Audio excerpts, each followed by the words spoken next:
Hello. Okay, so yesterday was my meetings day, so I made no progress on ML-DSA, but I'm kind of hoping we can finish it today, partially so that this can be a series of three live streams that I can publish as implementing ML-DSA in 3 days. I did not announce this stream at all, so I'm going to do it now while people get their notifications and get settled in.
All right, announced on Blue Sky.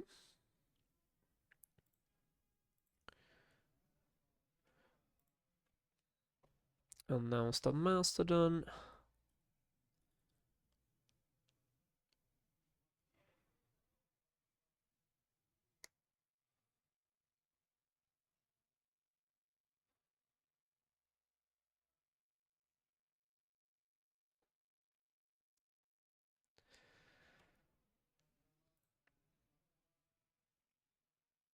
If anyone in chat wants to tell me if everything sounds good, uh, we can get started in a minute.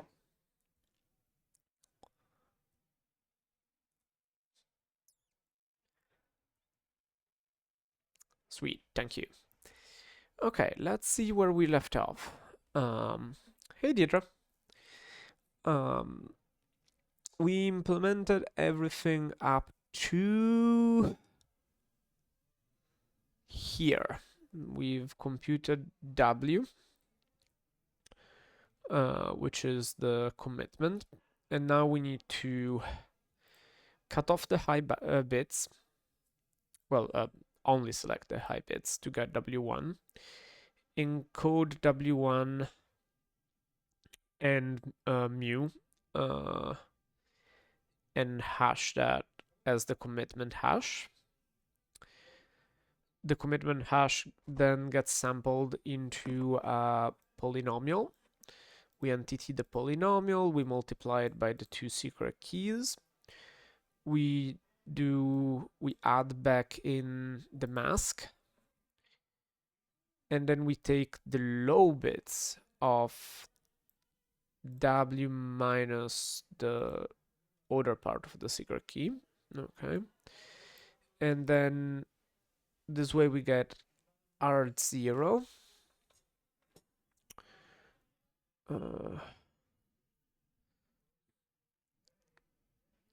which we have to check for the rejection conditions. And then we make the hint from the commitment times the secret key, the commitment times T0, which is T0, which is the value we kept in the entity domain that we did earlier. And again, we do some checks and we derive the hint. What is R0 for?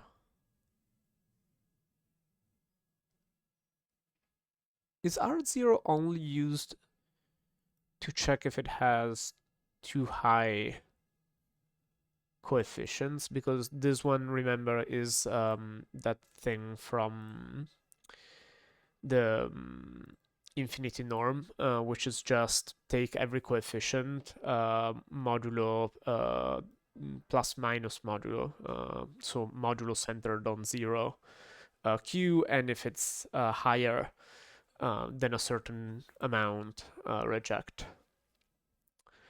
I think art0 is only used there, so actually if that's the only place where low bits is used, we may actually just not make low bits return something, but just make a function that checks if low bits are too high. So we don't have to figure out the type to represent the low bits. Let's see where else they're used. So this is where they're defined.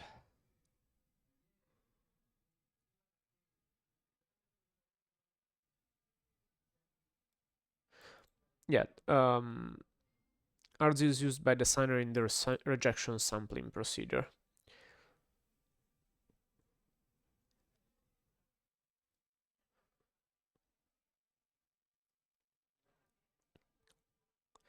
And low bits is just the low bits of the compose, is that right?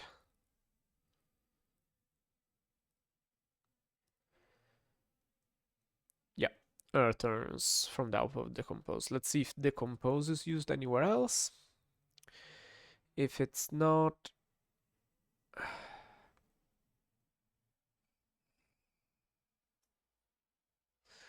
we also need it for use hint.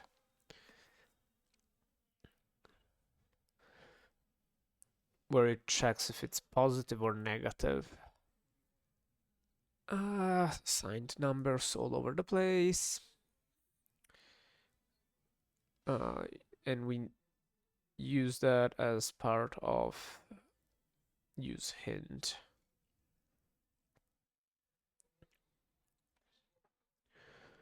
Yeah.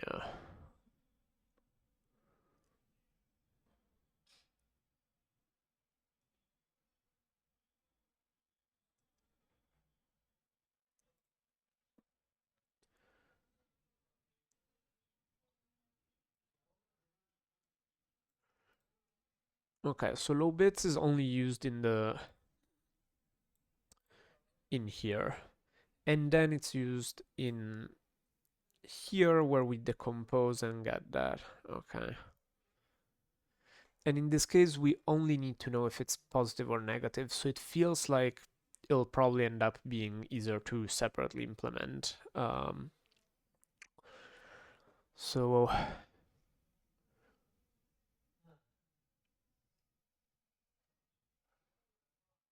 oh, and make hint is a very straightforward use of high bits. Okay. Do we use W1 anywhere except where we encode it? It doesn't look like it. So we could fuse high bits and W1 encode, but that's probably not what we want if high bits is used anywhere else. And we said it's used in make hint.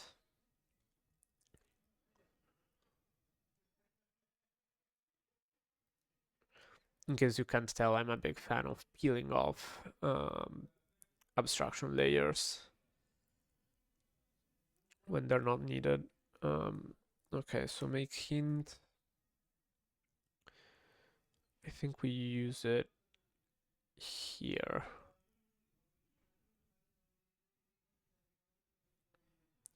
And then we sig encode that value. Let's go look at W1 encode and sig encode.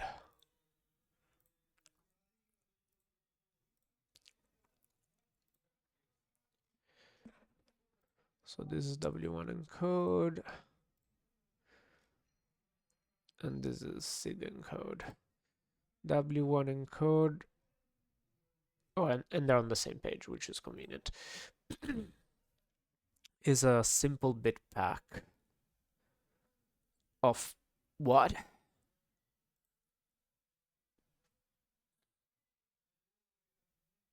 Oh, that's just the range of the high bits.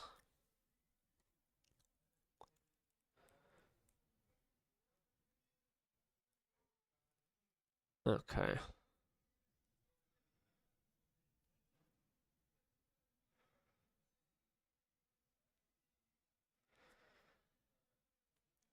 Okay, and we're gonna need two different ones because that value is different in the parameters.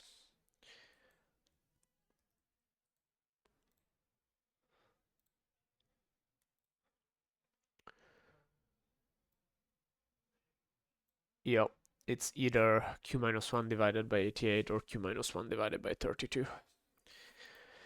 Okay.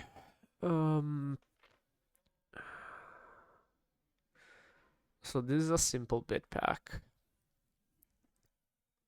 Well, SIG code does a hint bit pack, which apparently is a different function. So there's bit pack, hint bit pack, and simple bit pack.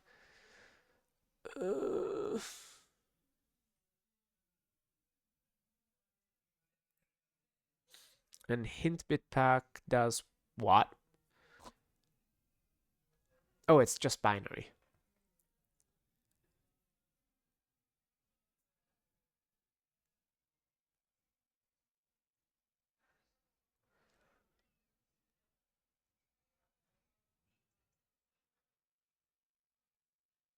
Oh, it compresses it by storing the locations of the non-zero coefficients, since there's a fixed number of those.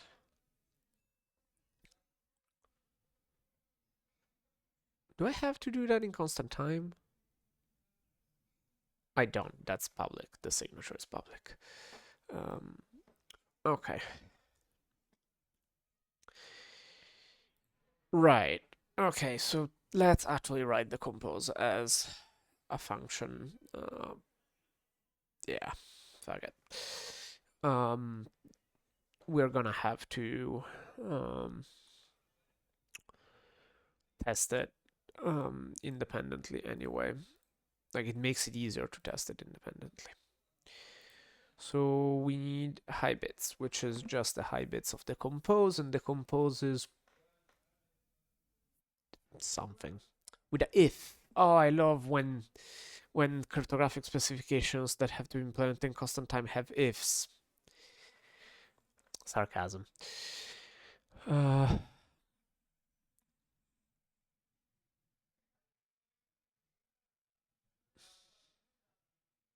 so it starts by taking r mod q, which is concerning because what? Okay. I guess it's its way of saying convert r to an integer, abstract integer. Then it takes it modulo plus minus of 2 of that. Oh, great. Then if the subtraction comes out, if subtracting that comes out to q minus 1,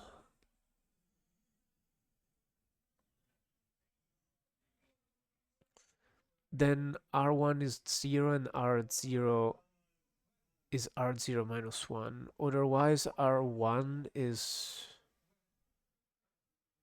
what?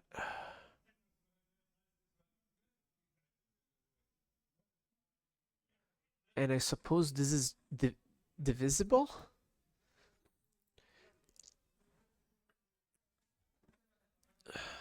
It's, I suppose that's guaranteed to be divisible because of this step.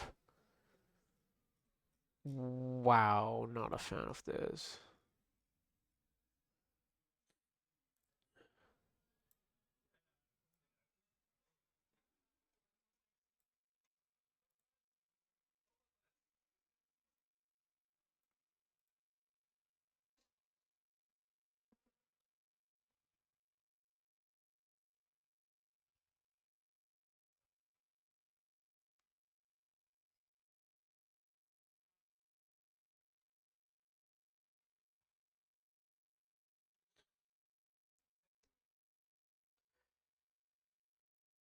Similar to power 2 round, except R is generally decomposed as, okay, if the straightforward rounding procedure would return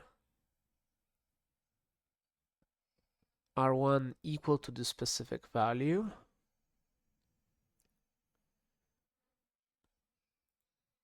and R0 would be negative that, positive that, decompose instead returns R0, R0 minus 1.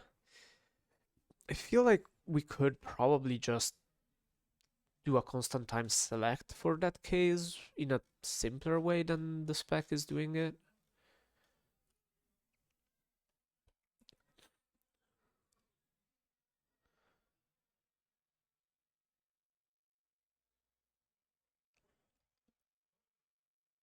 What I'm not sure is how we do this division. So that value is q minus 1 divided by 88. So since q is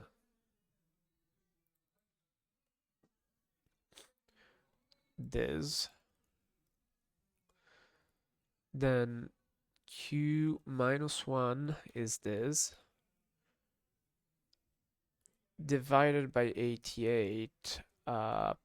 What is 88? 88 is 11 times 2 to the 4th. Okay. Why are we sure that's divisible? Oh, because we did that subtraction. I guess we can do a Barrett reduction to get this.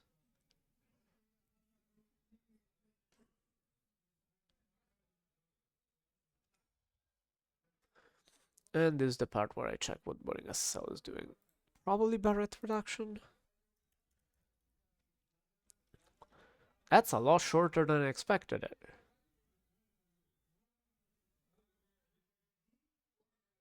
Oh, no, it just has a separate high bits function. Yeah, there we go. Okay. That's more what I was worried about.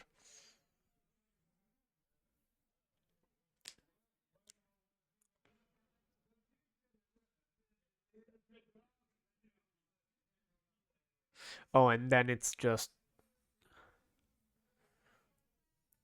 rederiving the low bits from the high bits, which is the same trick we did for round, if I don't remember wrong. Power 2 round. Low, we just compute R1 and then do the subtraction.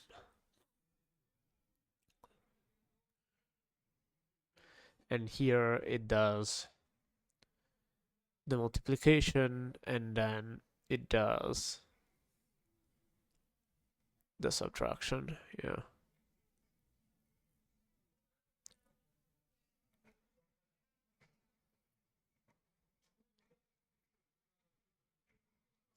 This is just making a mask and doing a conditional subtraction.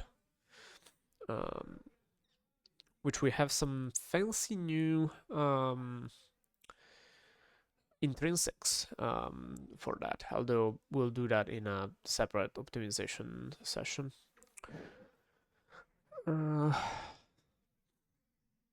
Okay, so the hard part is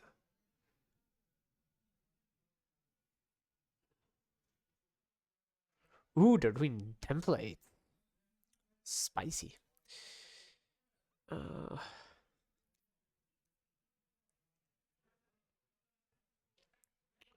We're not gonna do templates. There's 2 values anyway.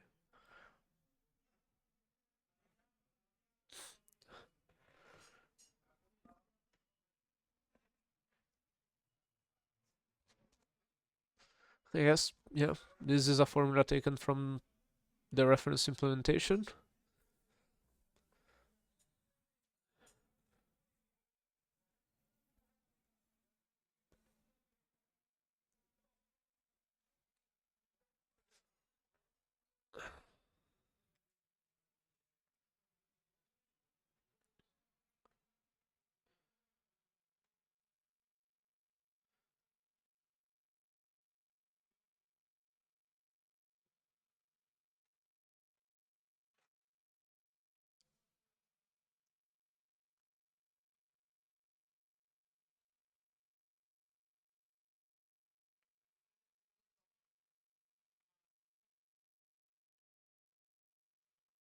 So this is just copying stuff from the spec.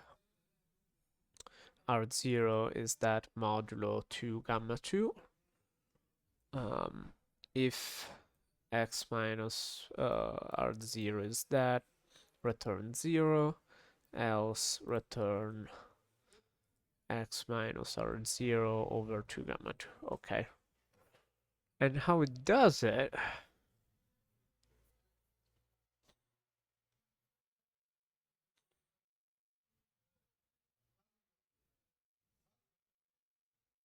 What?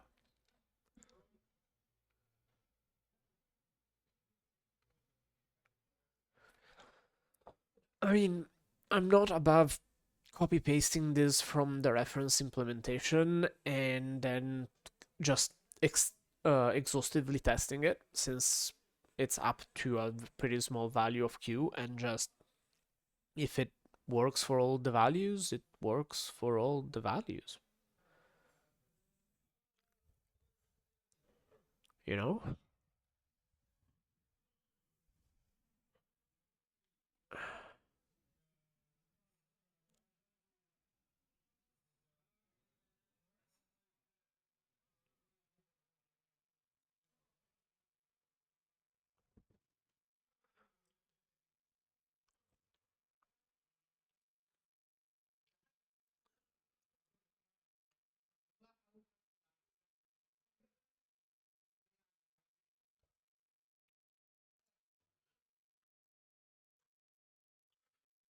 The VS Code theme is just a super simple theme that I think you can find in my um,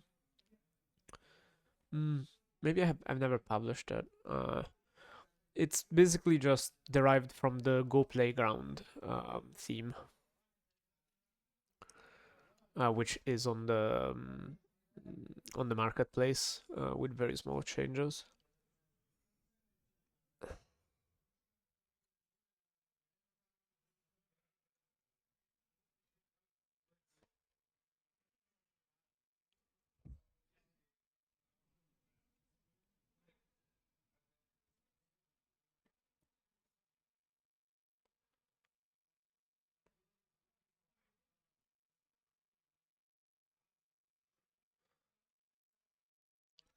And R1 here is...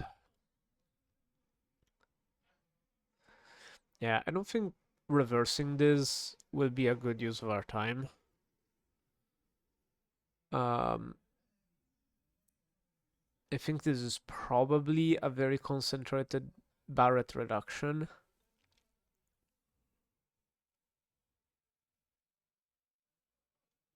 I do not understand where the if blah case went.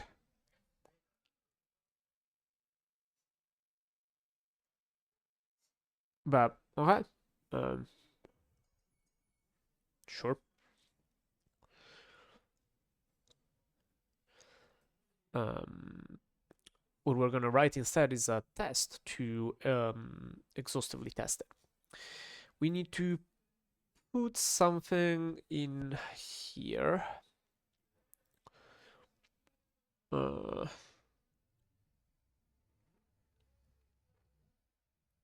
And just like there was log2, this will be denominator of gamma 2.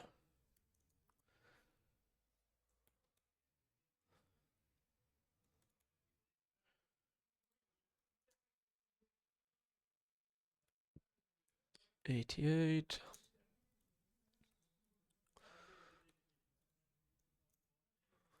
32, and 32. Okay.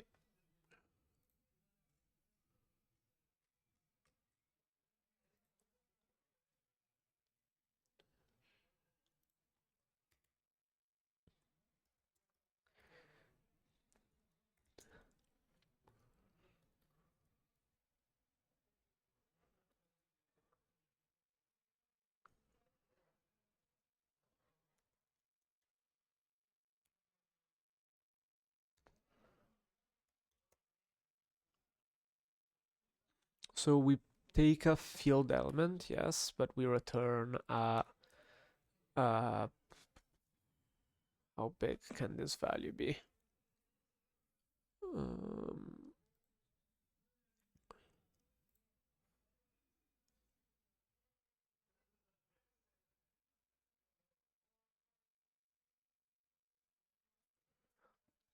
Honestly, not sure. Might as well be a UN32. It's not like going smaller is any more type safe.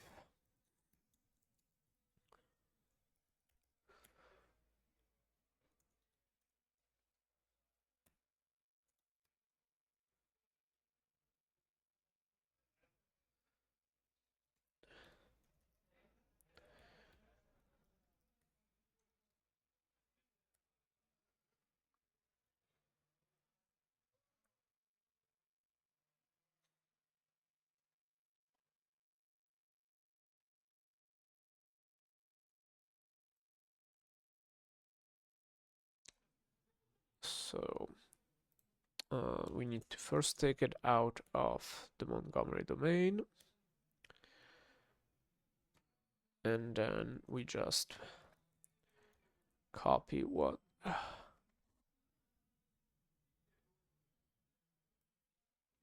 So this is 88.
The biggest cop out ever.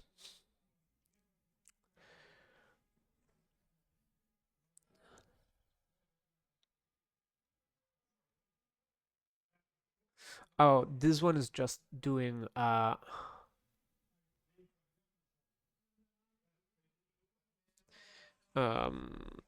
this is just doing a select. So instead we can do a select.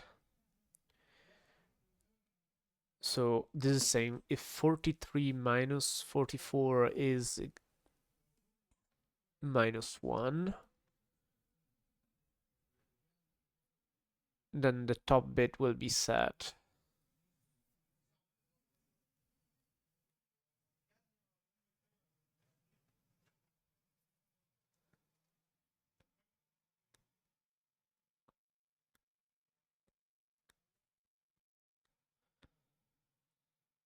Actually, wait. Silly me. We can figure out how big this value is going to be. Um, uh, so Q equal, right,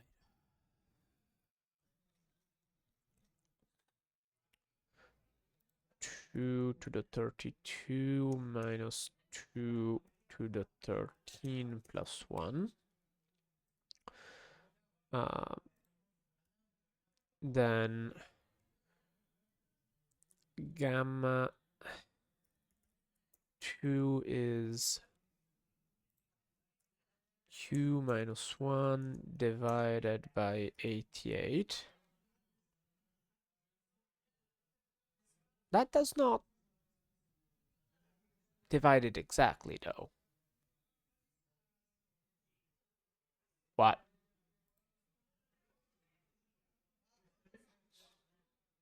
That's kind of unexpected. 232 minus 2 to the 13 plus 1.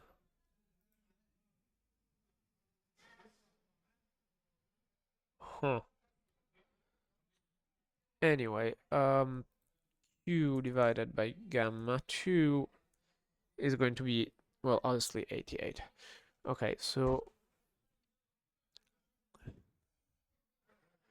only if R1 is Q minus 1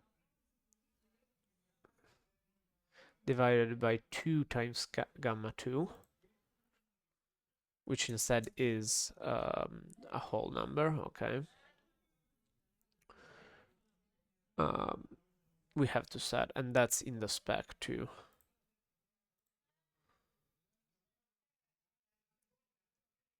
Well, I guess it follows? How does it follow? Alright, let's go based on what the OpenSSL, boring SSL thing does, but using our intrinsics, which is going to be faster.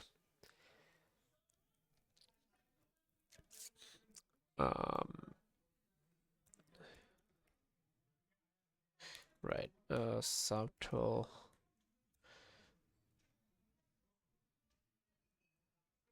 Actually, wrong subtotal package.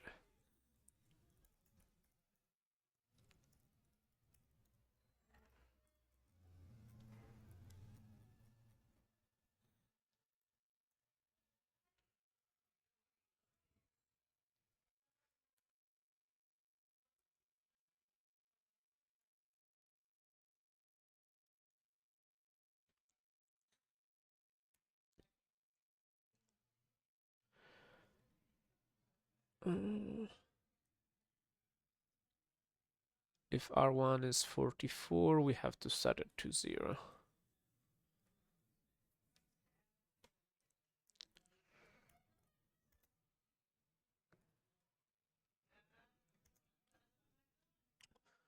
So if V is 1, which is 1 if it's equal, it returns the first one. Otherwise, it returns the second one.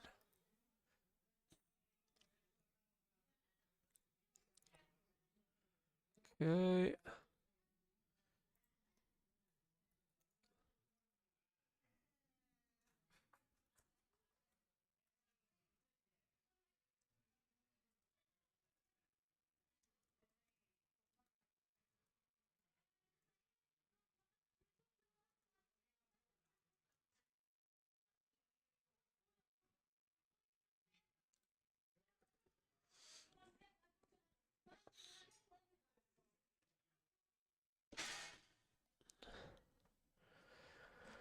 Okay. This is the one for that, and for 32, instead, there's some magic. We'll take it.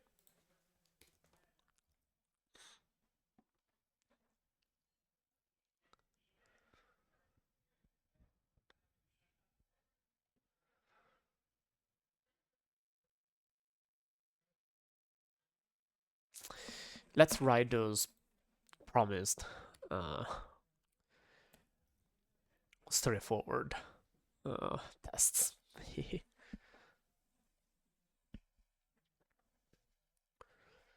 Okay, so we go to field test. Then we write spec high bits.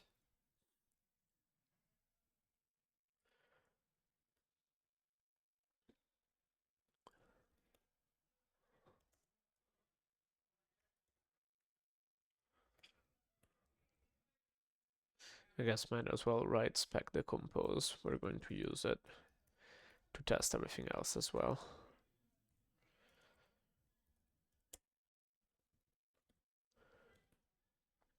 R1 or 0.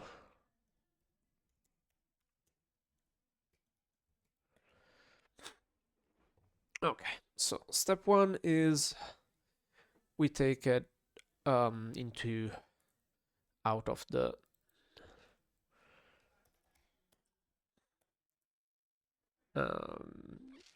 Montgomery domain. So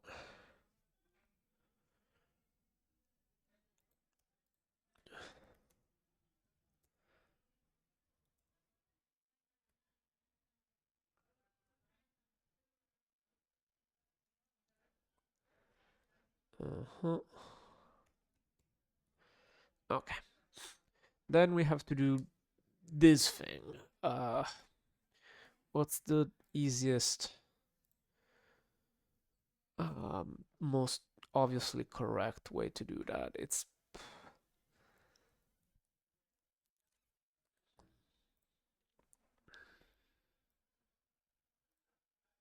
go to the glossary, grammatical symbols, mod plus minus.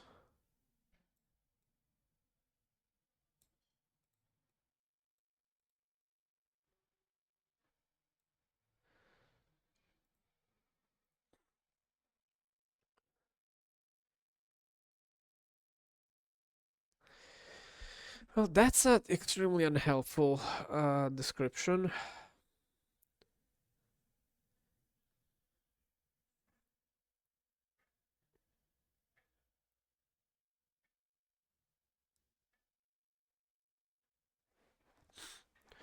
What's the easiest way to calculate that?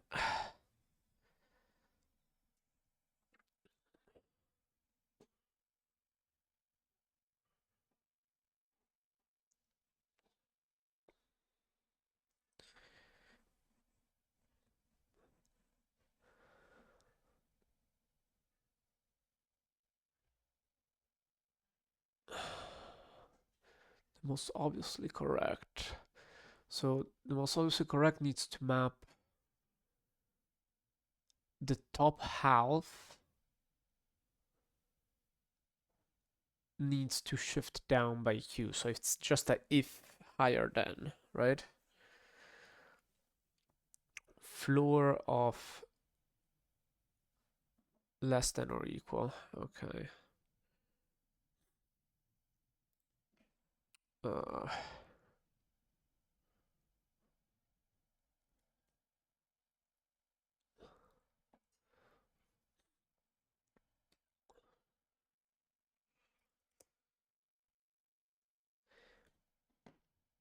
uh, I'm going to ask Claude how you would call this, because I bet it has a name. I keep calling it mod plus minus.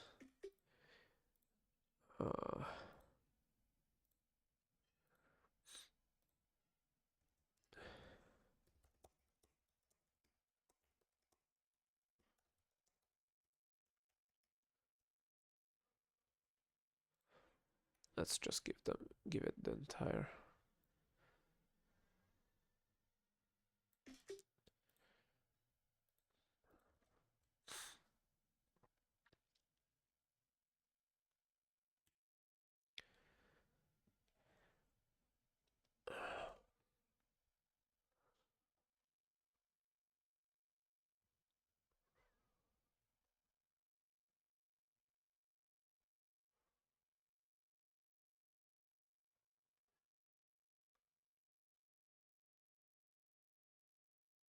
Taking a while. Let's implement it in the meantime.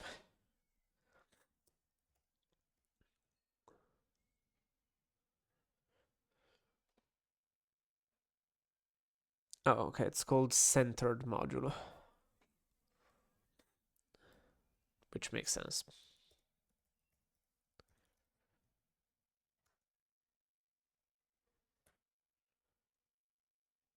Ha, there you go.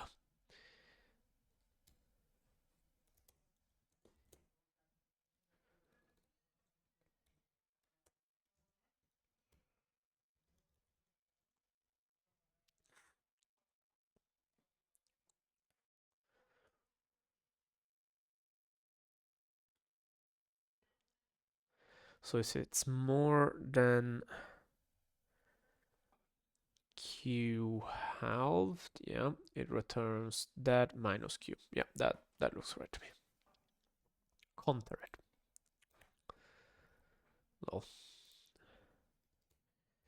And just to be sure,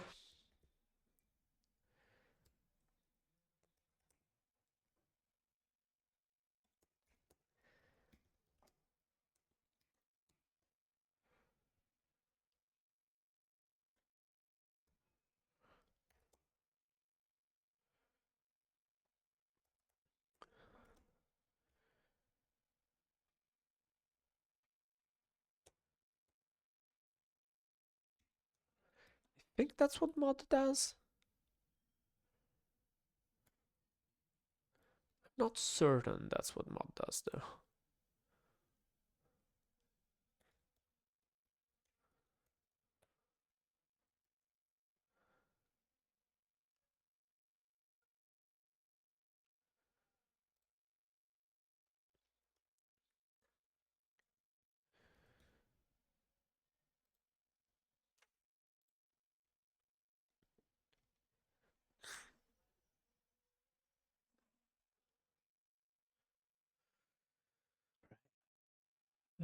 What's in the build?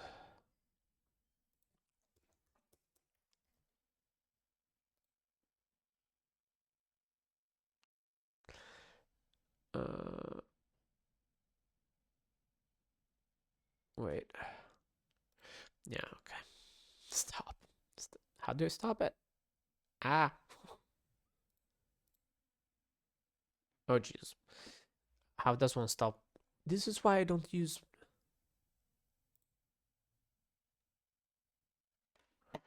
This is why I don't use the VS Code integration.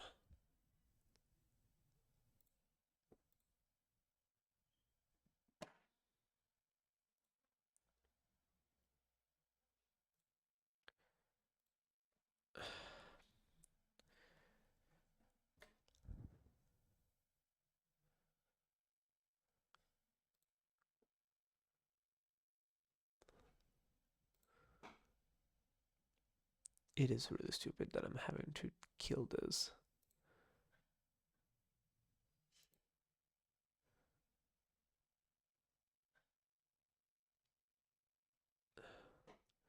Think it managed to stop it? Okay.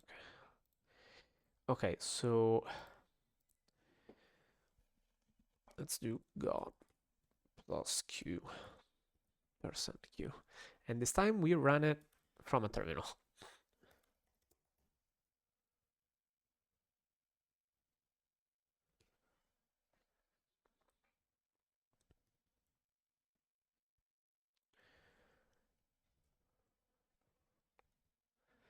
Okay. Centered mod works. So next we're going to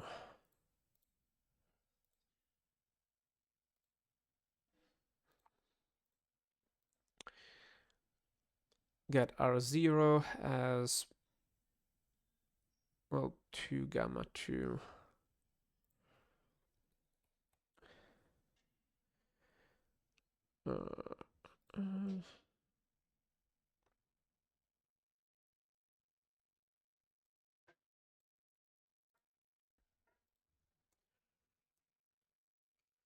So gamma 2 is Q minus 1.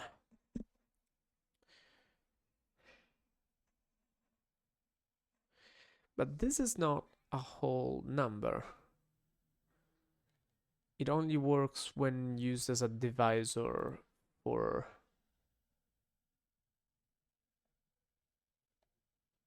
I am very confused. Surely that has to be an integer?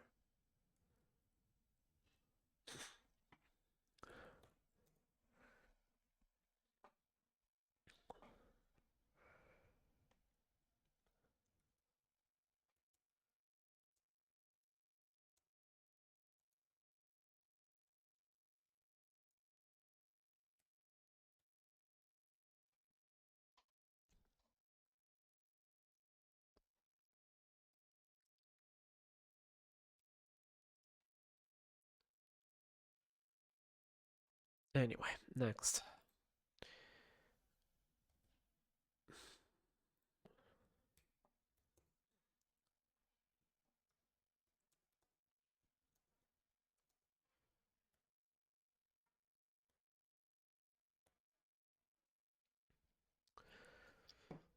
We'll see if it fails. We need to do the centered modulus. So let's do that. Oh, we need centered mod to take also the modulus. Great.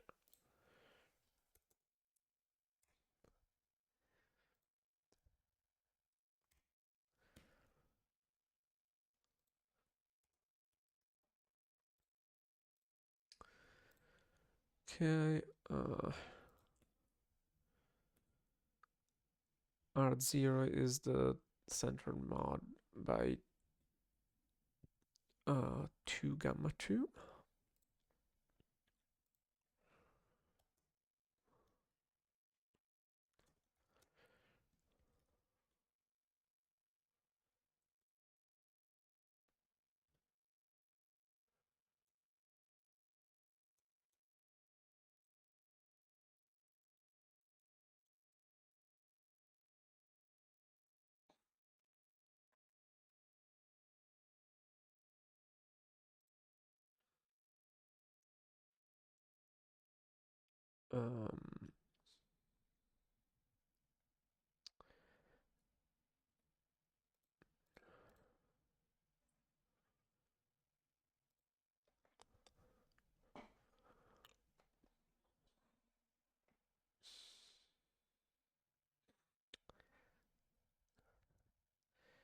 Um, Art0 signed, I guess.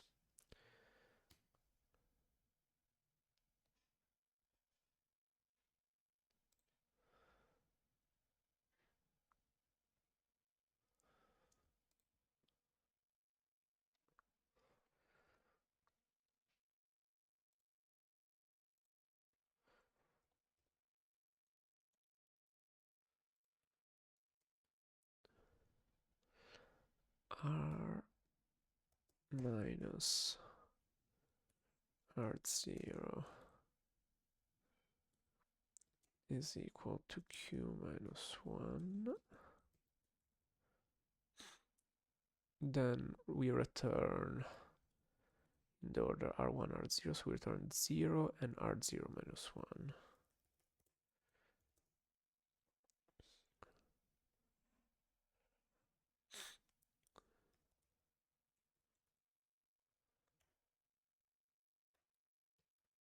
We said R0 is R0 minus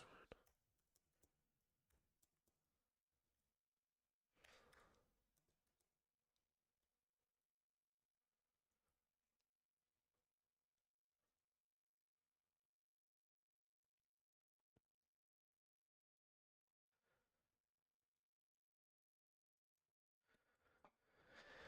Okay, and we do that to take it out of being an integer.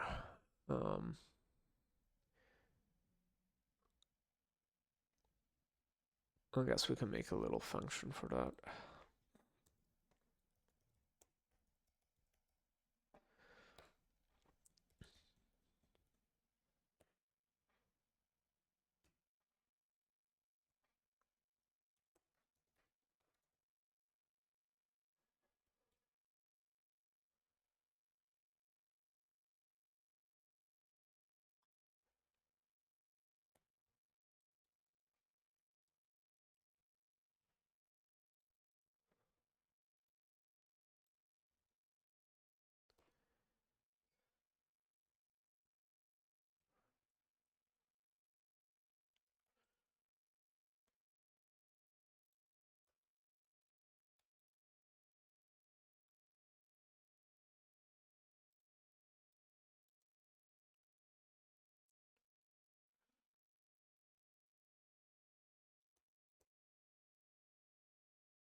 Okay.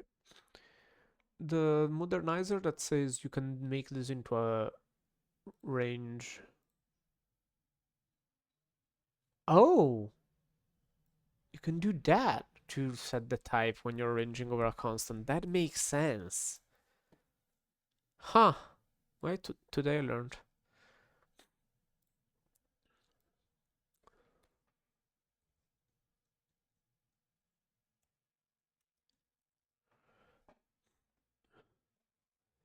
Okay. Else.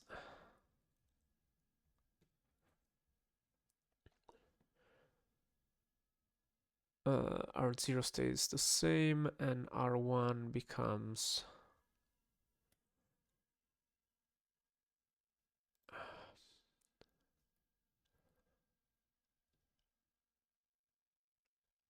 R1 becomes that subtraction divided by that.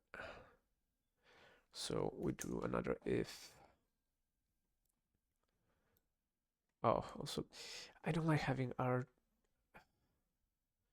Let's call these R with a capital R so that we can use our actual R0 here.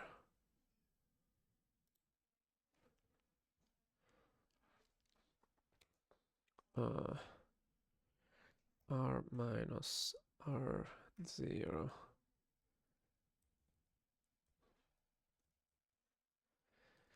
percent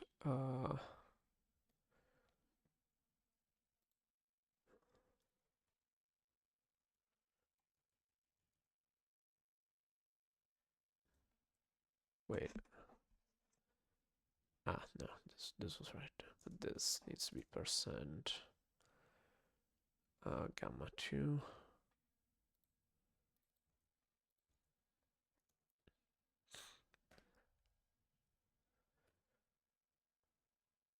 R1 is R minus R0 over that.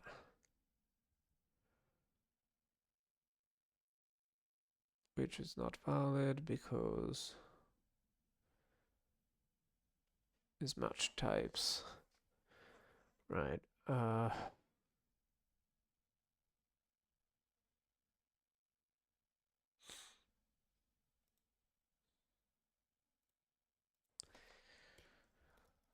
I guess the difference needs to be.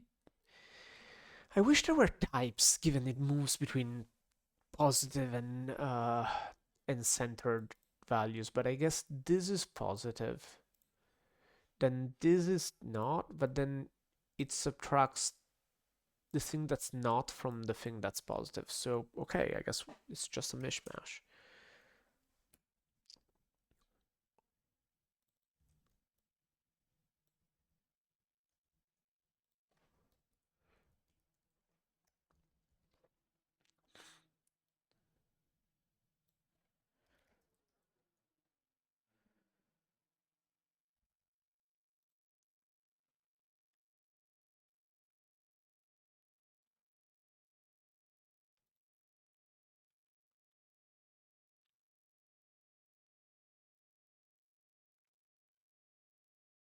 Although the difference might still be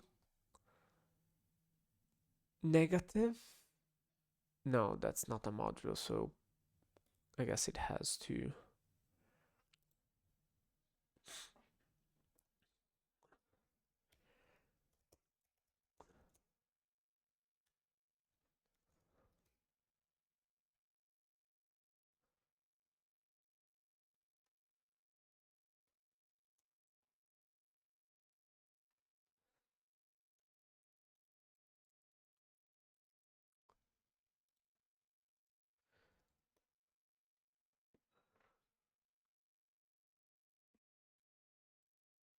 Okay.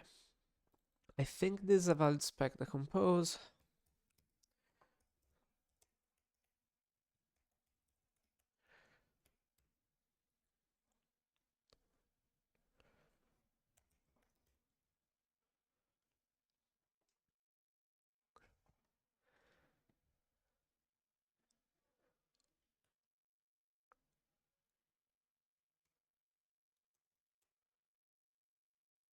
Uh,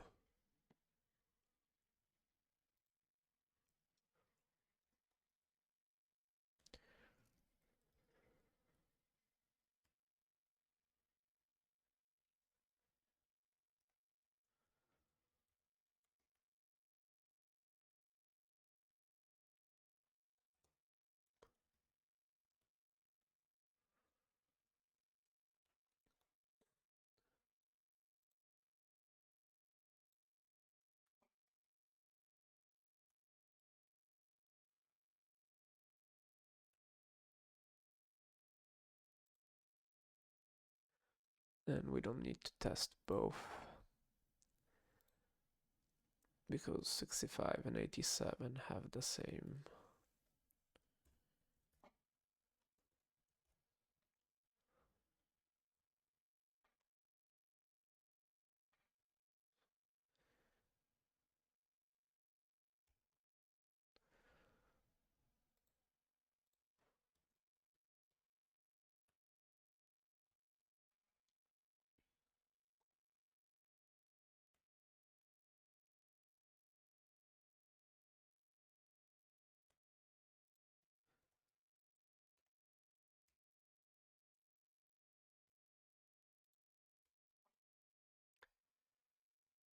So recomposing it is kind of simple, so we can also check that our decompose is correct before we compare our decompose against.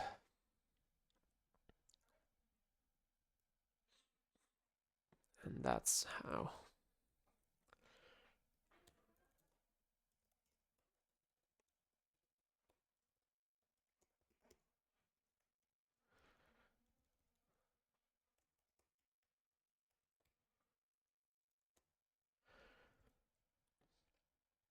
Equivalent to R1.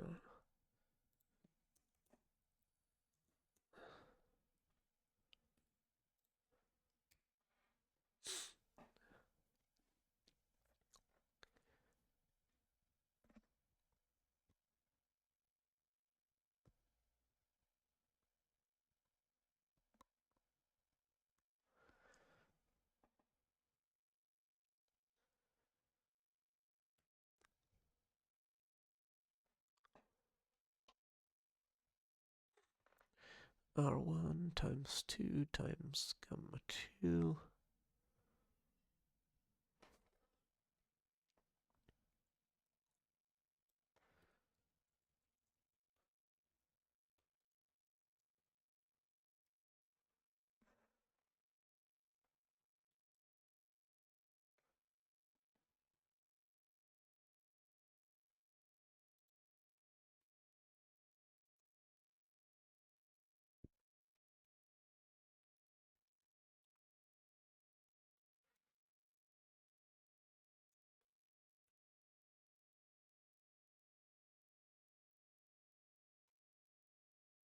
So this is taking it out of the Montgomery field, which is correct. So it's comparing it. Yeah. Let's try it.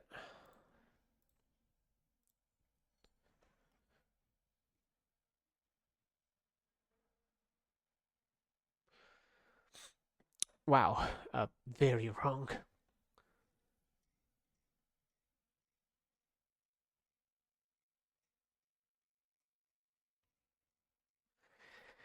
Ah, sigh. It hit none of the panics, but it's wrong.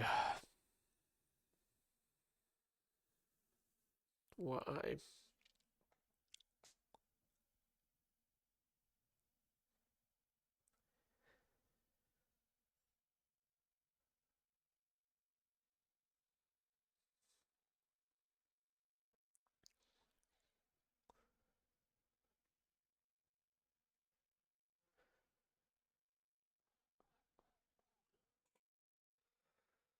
Hmm.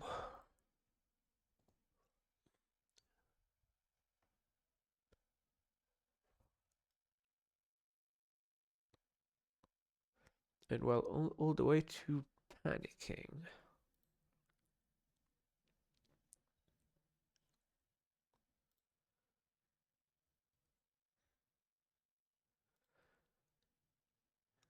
Because we called centered mod with something higher than...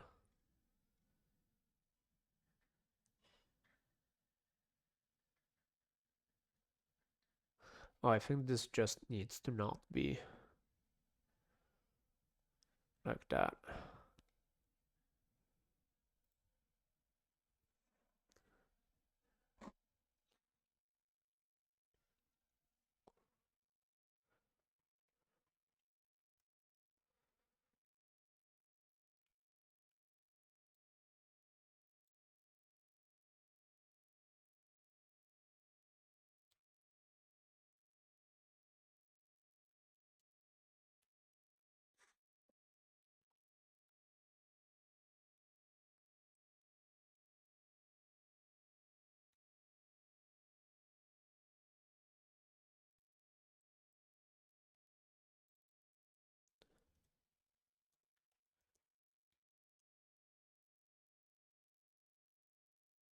It's very slow.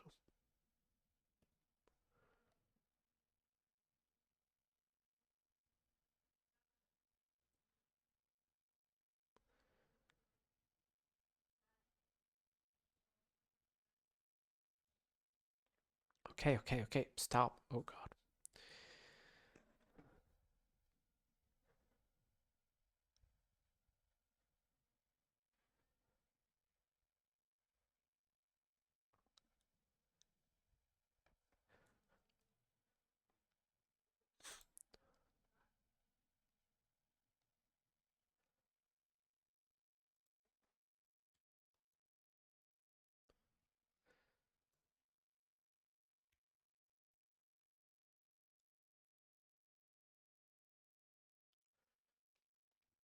Okay, so we reduce it, then we add Q, which will make it positive.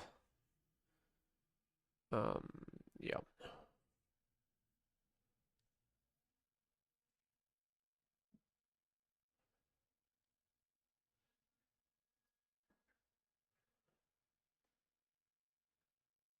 Yeah, I think that's correct.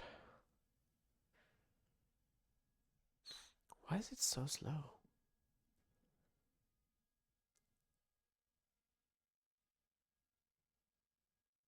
Well, I guess, I mean, 8 million is not that high to count to. Oh, it's because it's producing output for each of them.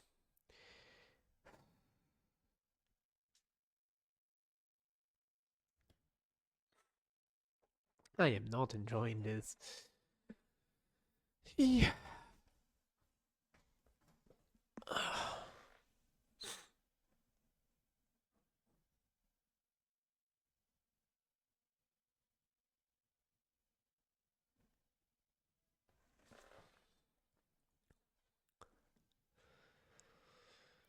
All right. Let's see if there's a smarter way of doing.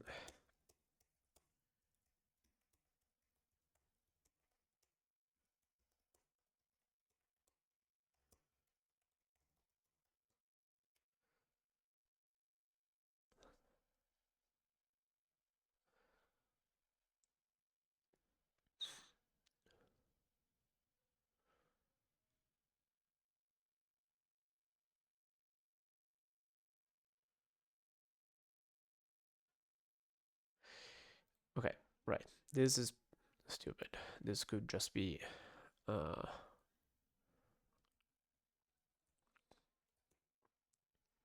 right.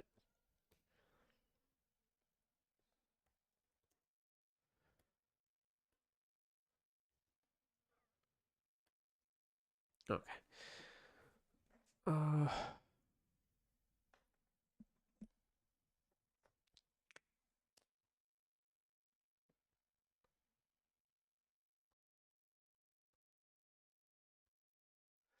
there's something wrong in this centered mod, I guess.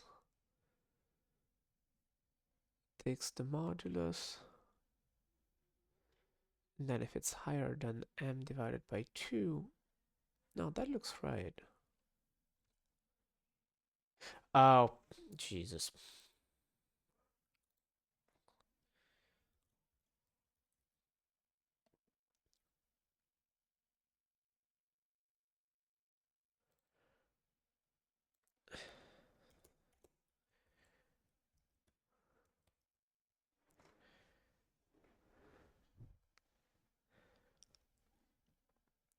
Okay, this should make centered mod. Yeah, and it's also fast now. Great. So center mod is correct. Spec decompose sounds like it still is not. Right, just decompose. And let's make it fatal because we don't want to look at all of these failures every time.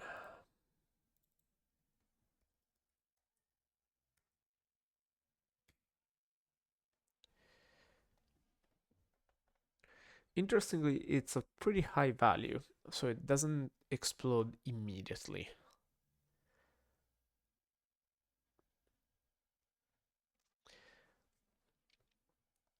So it's probably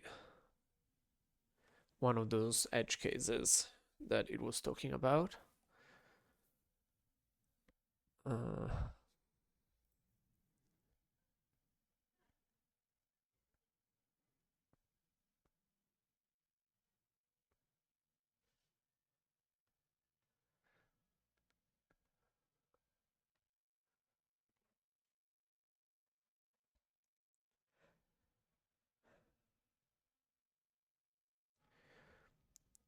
Is this value higher than Q?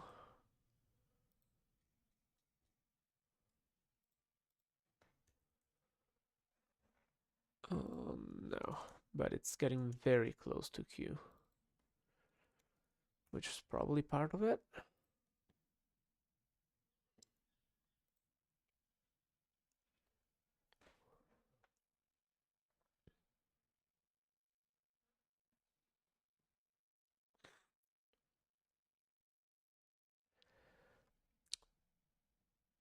So we do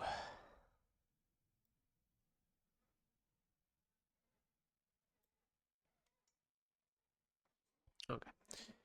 We take the value out of Montgomery and modulo Q, and this will be modulo Q, yes. We figure out 2 times gamma 2, which we know is divisible, so we're not introducing an issue there. Yes. Yes.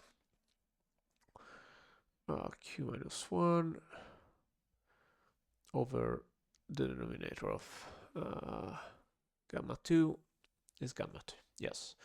Then we take the centered modulus of R modulus 2 times gamma 2, correct. Then we do the difference, which is R minus R0. That looks right. If the difference is equal to Q minus 1, then we return 0 and R0 minus 1. Yes. Otherwise,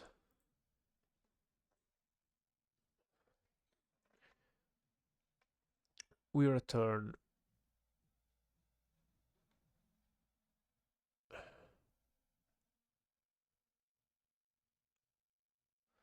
R0, which didn't change, yes, and R1, which is the difference divided by gamma 2 gamma 2. 2 gamma 2, haha.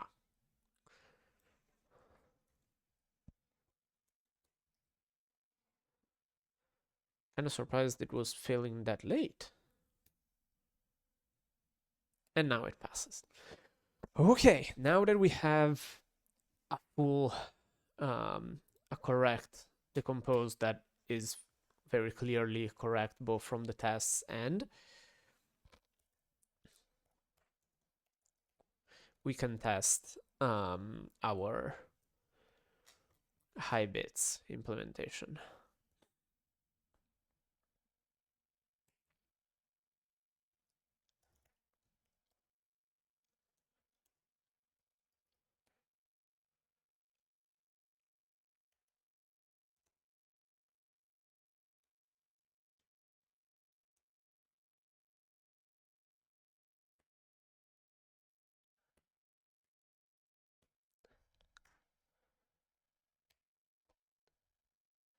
And it works.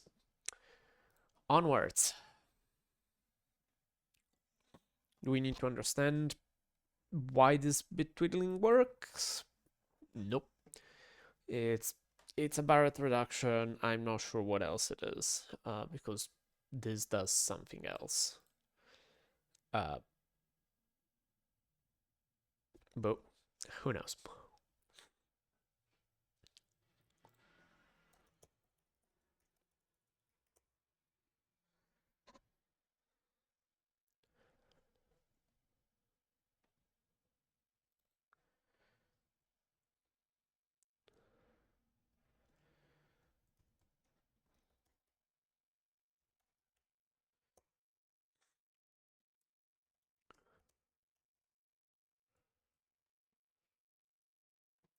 Cool.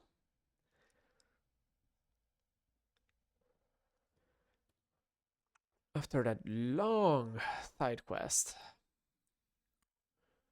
we can go back to signing stuff. And we need to do the hashing here we need to hash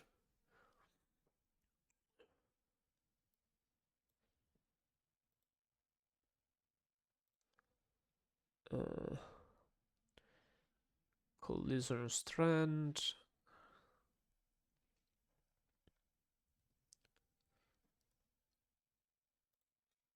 We're gonna need another parameter.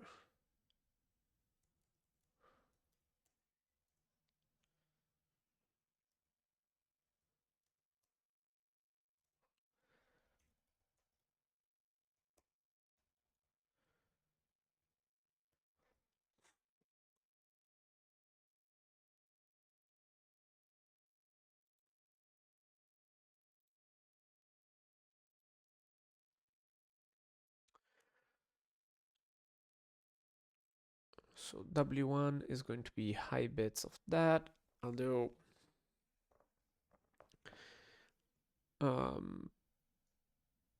right, we have to now look at how W1 encode works.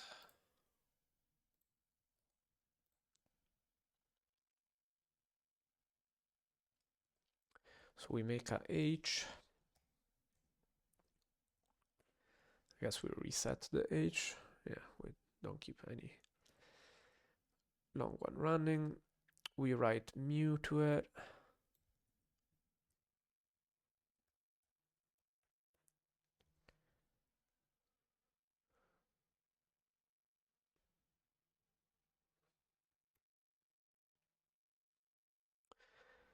And then we go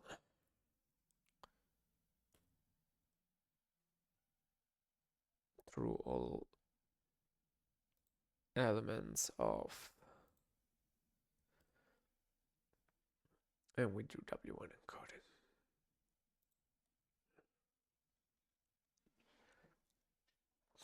In 0 to Q minus 1 over 2 minus 1, right.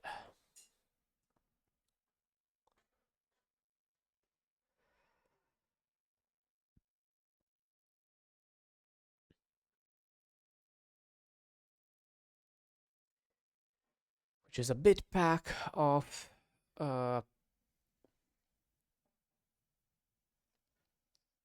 have to figure out how many bits, because this pack could have simplified all of these stuff to like 2 concrete numbers, but no.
Okay.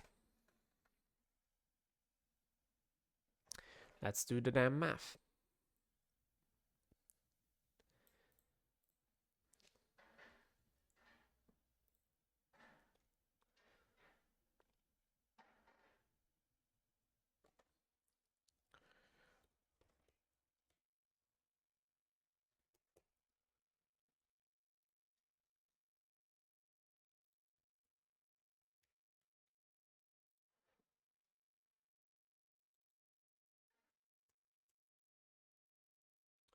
Gamma 2 is Q minus 1 divided by 88.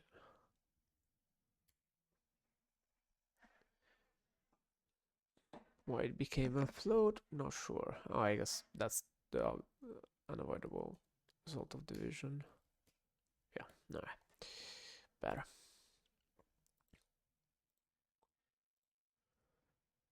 So that's gamma 2. And then we need to figure out the bit length of q minus 1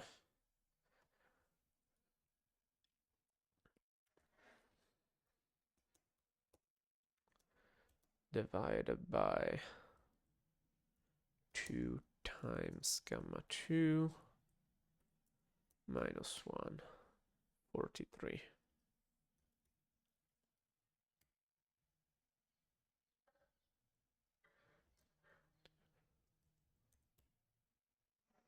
And 43 is 3 6 bits. So we need simple bit pack for 6 bits.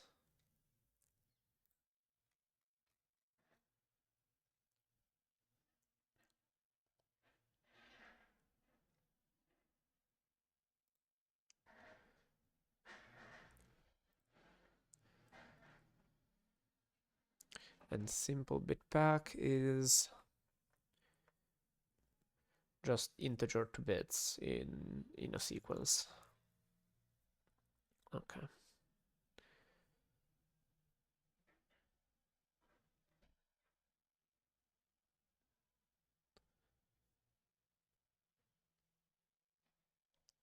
Okay.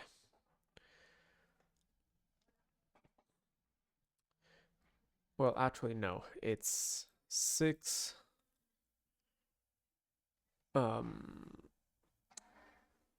If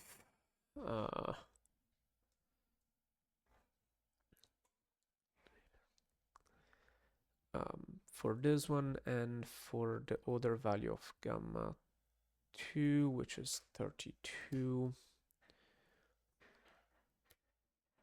it's 4 bits. Okay. Yeesh.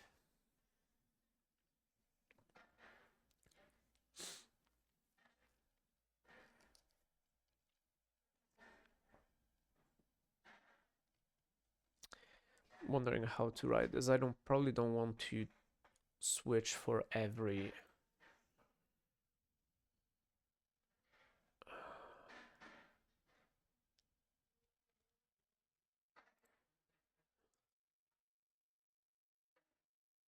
Let's split it into high bits 32 and high bits.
Okay.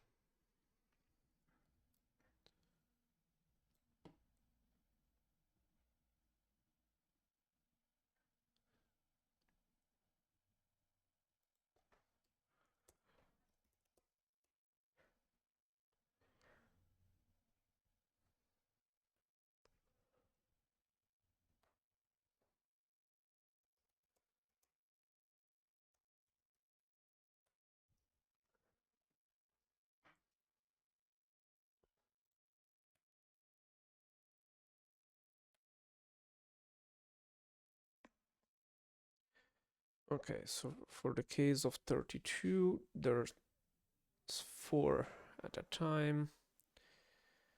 So it already figured out how we like to do it. This will probably be slow enough that it would be worth writing. Actually, let's do it now.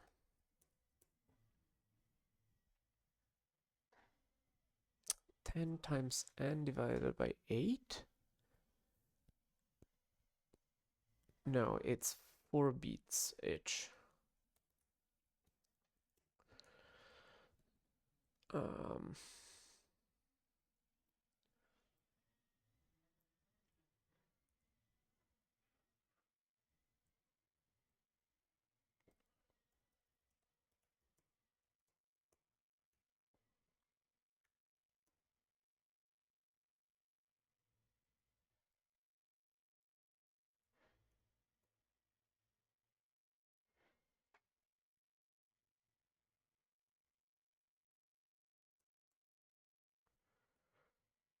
we said 43. No, this is 32. So 15.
Six beats each. 43. Why 7? It figures out 43 correctly? But yeah, 15 times 2, well, 16 times 2, 32 times 2, 64. Yeah, no, it's definitely in 6 bits. Eh.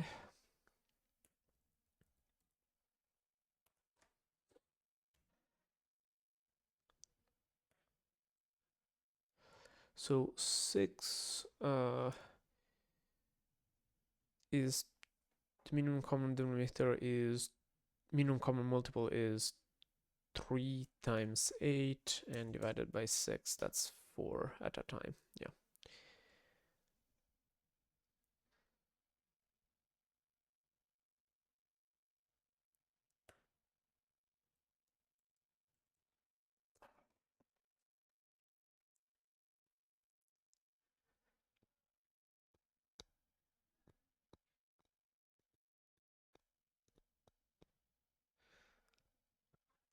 Yeah.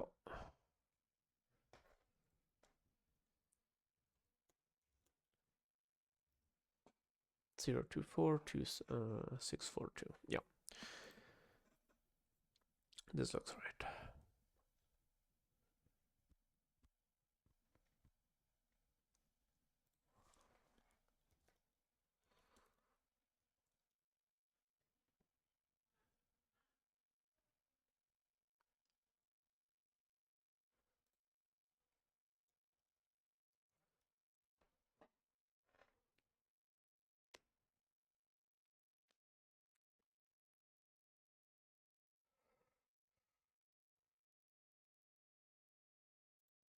this was gonna be a horribly hard bug to find if I had skipped that h dot write.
Okay.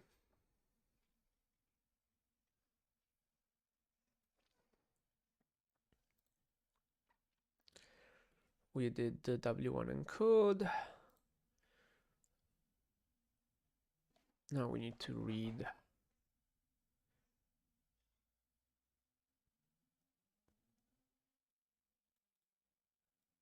that divided by 4. Divided by 4. Okay.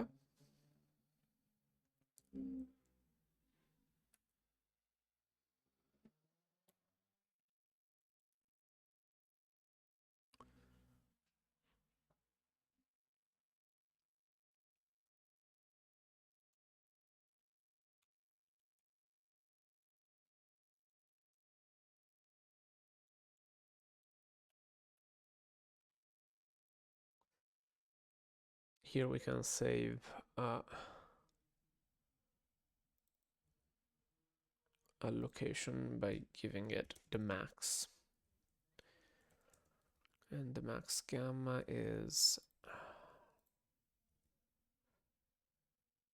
Actually, all of the gammas.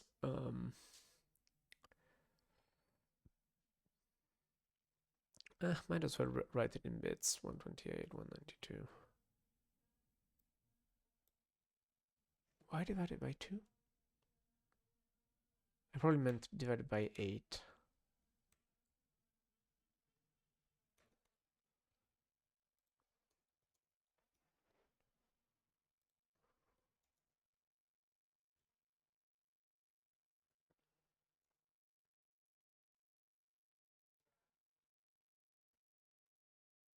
Yep. Yep. And where we use it, we do that divided by 8 divided by...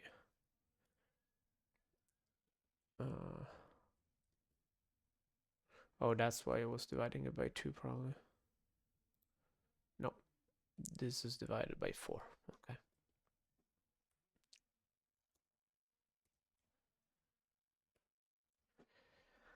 Using the max here will let the compiler pre-allocate 256 bytes on the stack because it knows how big the thing can be at most. And we should probably do it also for the other ones.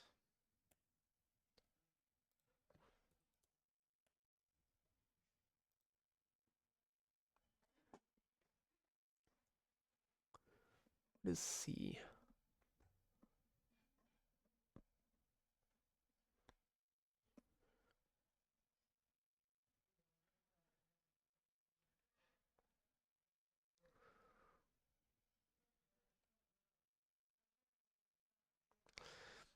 We need a max for those two.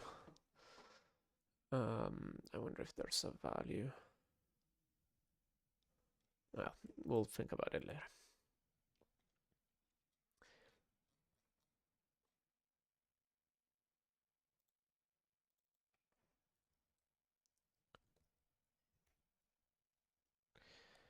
If we toggle the compiler optimizations, they should tell us that this is not inlineable, of course. This is a nil check. This escapes to the heap, which I'm not sure why. We can look at it later.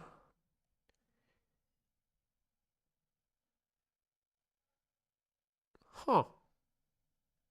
It's not making an allocation here. That's suspicious. Really?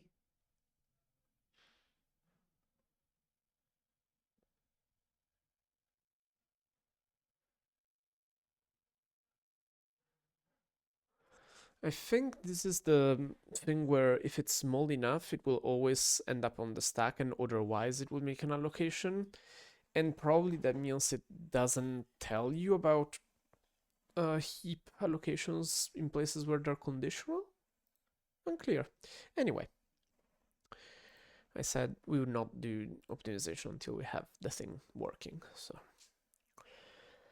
Okay, we said that this is the C bytes, and we read into it. We got this far. Now we need to map it to element of the ring, which is 256. Okay, so it samples. This section specifies randomly from a seed, raw, where raw is a byte string. The first procedure to be defined is sample in BO. As in section B denotes the set of all polynomials such that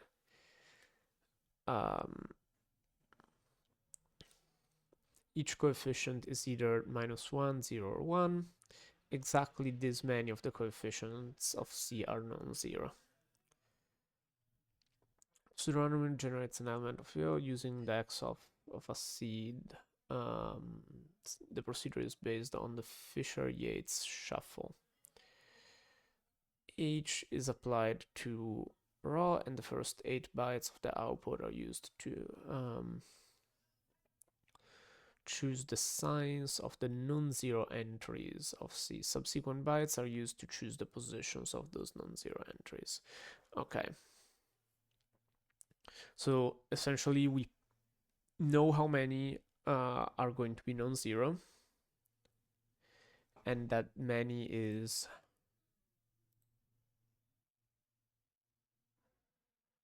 39, 49, or 60. And then we shuffle, we pick their signs, and then we shuffle them into positions. I think this does not have to be constant time.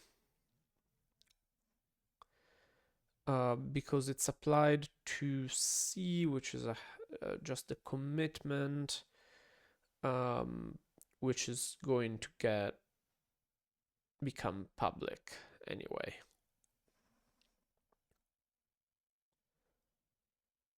Yeah. Yeah. And if we reject this,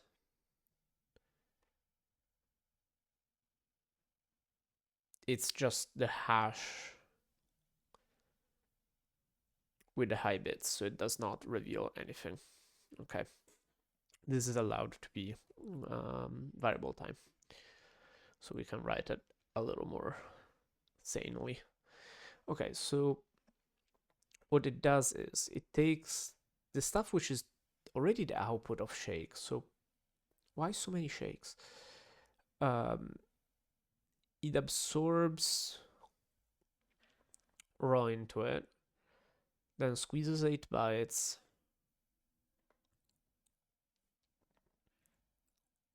converts them to bits,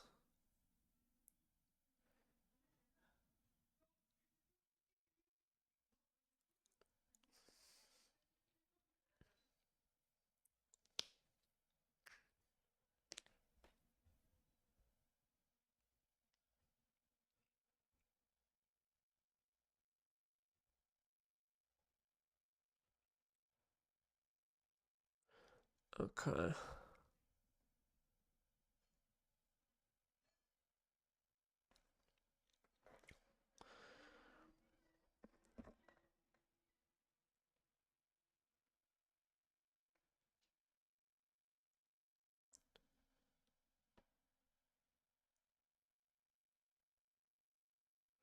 And then does rejection sampling to pick which ones.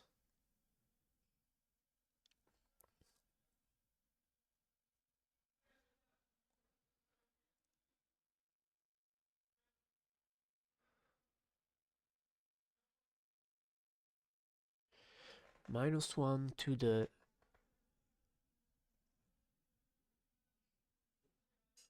age of... Okay, so that's just a sequence of bools.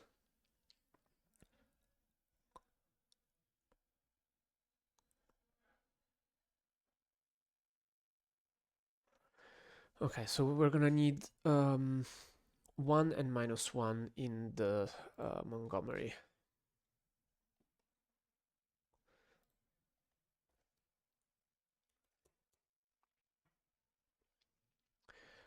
Um,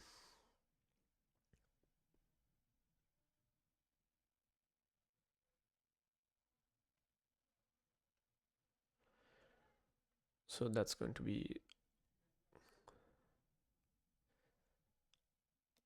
2 to the 32 modulo q.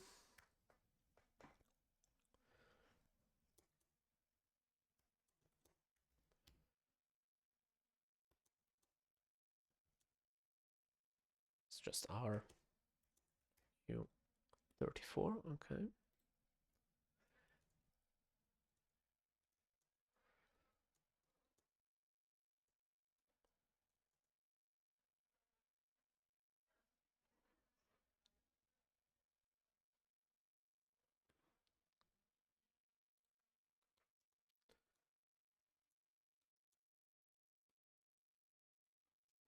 And we're going to do the same for q minus 1 times r.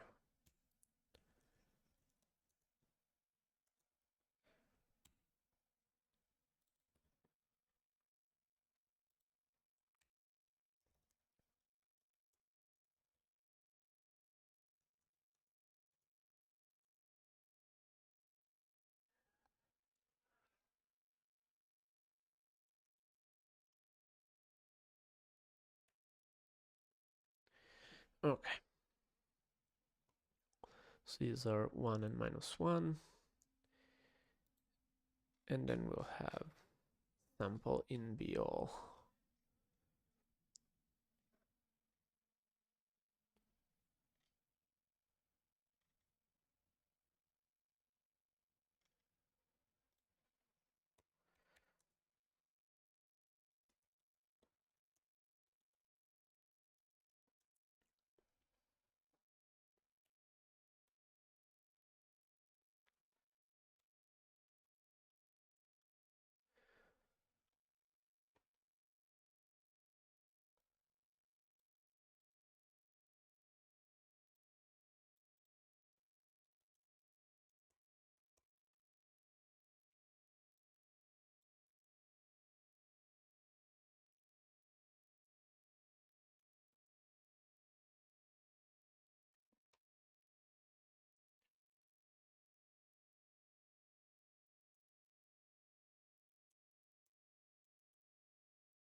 And we do that from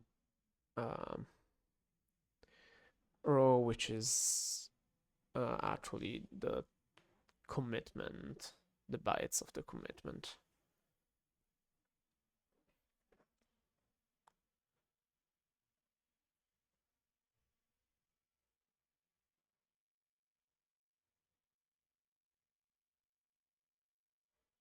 Yep.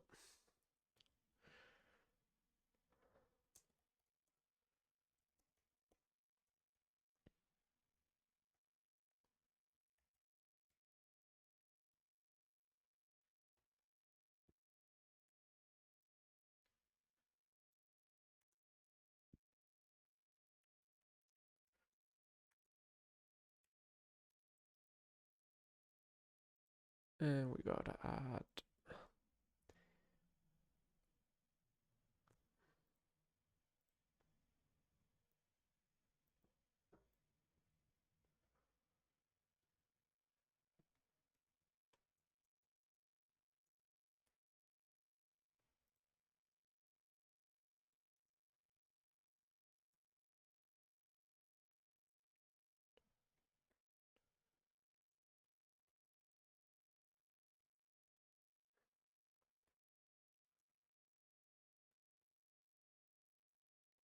there.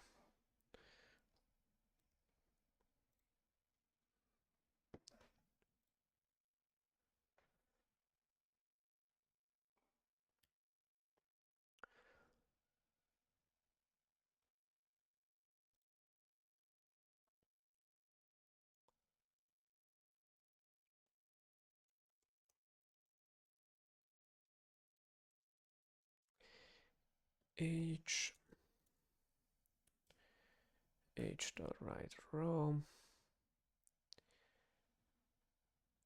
um,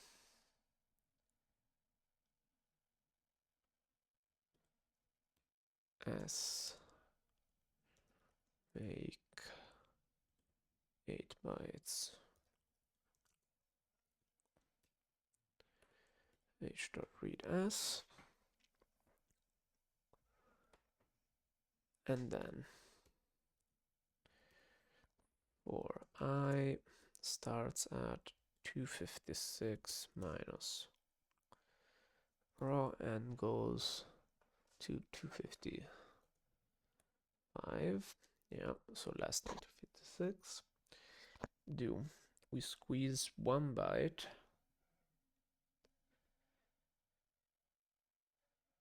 and we keep squeezing it until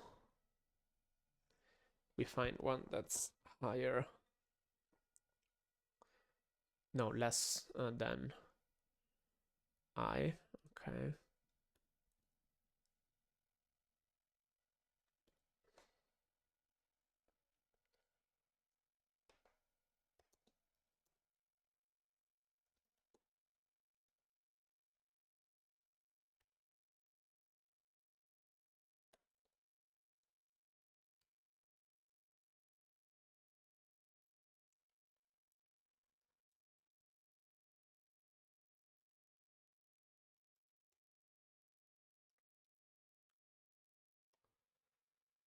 Um, let's do instead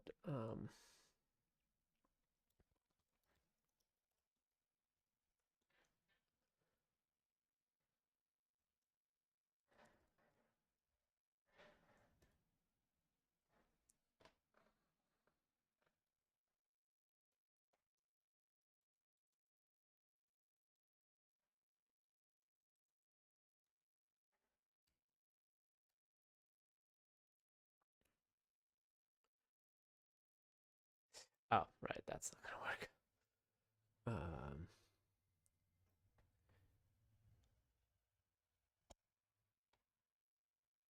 We could use 255 because I will never be that high. No, actually that won't work. No, let's be less of a smartass.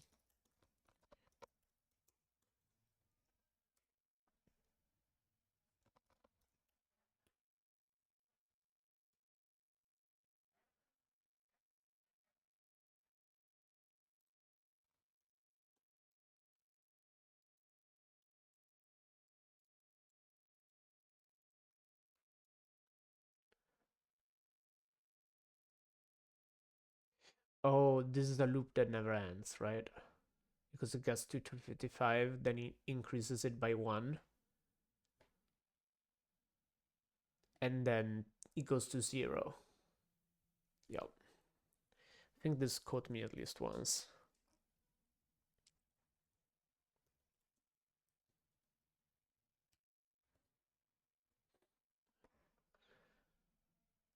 Okay, CI equals CJ.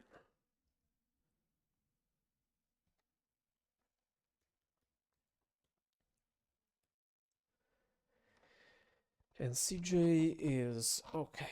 So H is bytes to bits. So it's the bits string of length 64 interpreted in little endian, I guess.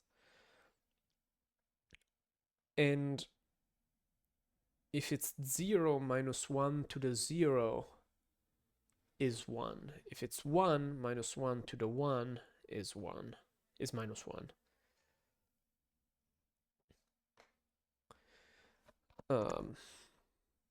I plus tau minus 256.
And we take it in bytes bits as usual is not.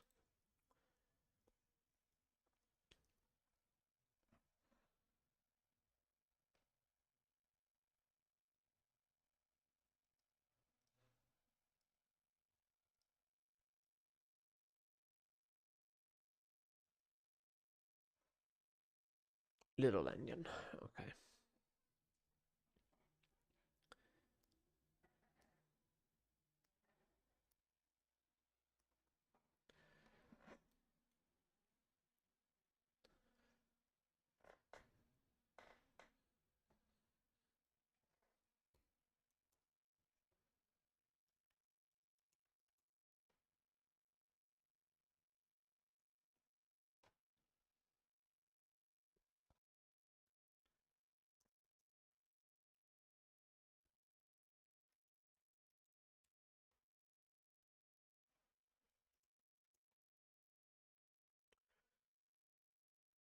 Um,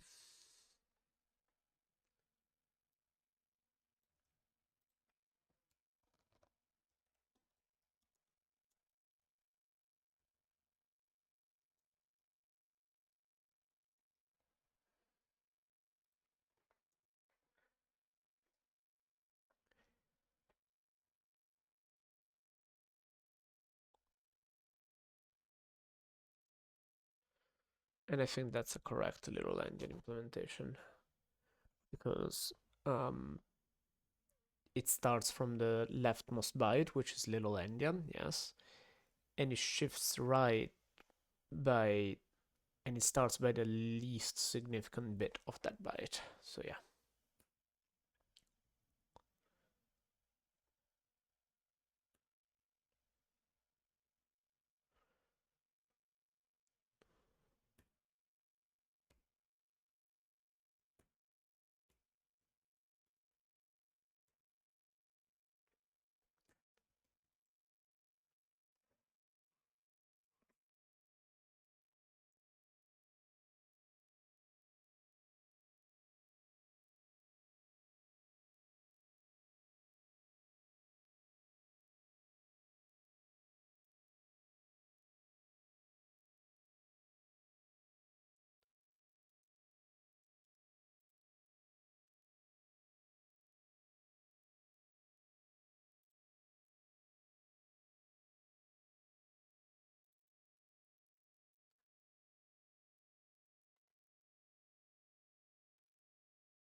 Okay, so this is sampling BL.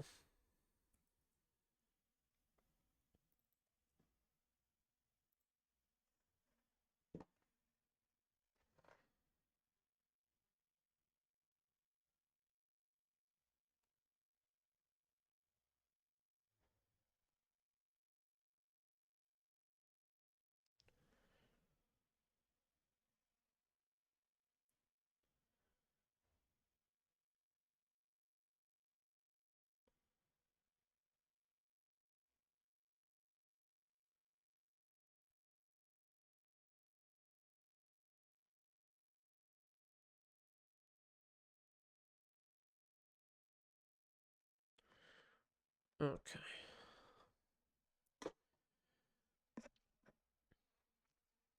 Let's see where we got to.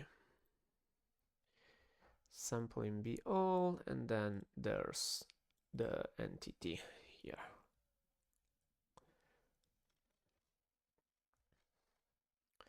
I'm going to rename this CH, and then C is entity of sample in BL of CH.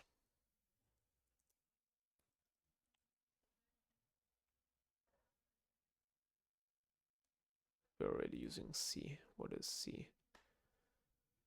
C is at the very start.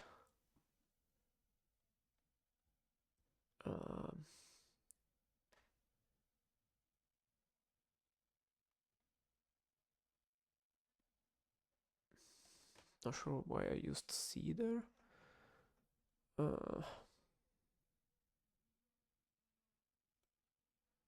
But also this is probably not worth memoizing like that.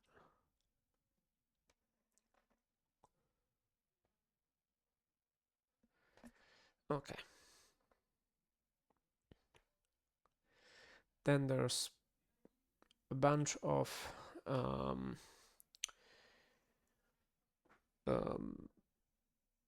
multiplications and additions, just linear algebra, which we have functions to do already. And then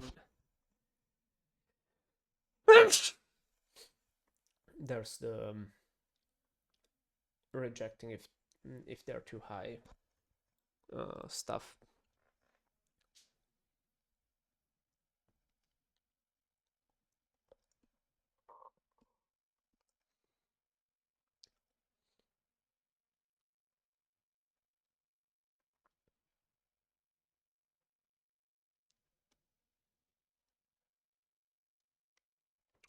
Okay. Thank you. Let's do this part and then take a break before this part. So CS1 is just taking out of the entity the I think these are two vectors, right? S1 and C. Wait, why is C just an entity element? Oh no, it's just multiplying each of them by S1, and then it comes out to a vector of the same size of W, I think, which is a K length vector. Well, S2 does, because S2 is the one that's of that length, right? Yep, K. Okay. So I think this is just a place where we have to do the inverse entity for each of them. Yeah, annoying. Okay, but let's do it.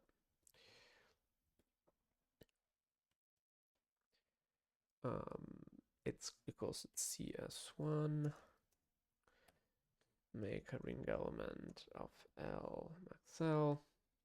Inverse entity of C times S1 for each of them. Yep. Let's slice it first.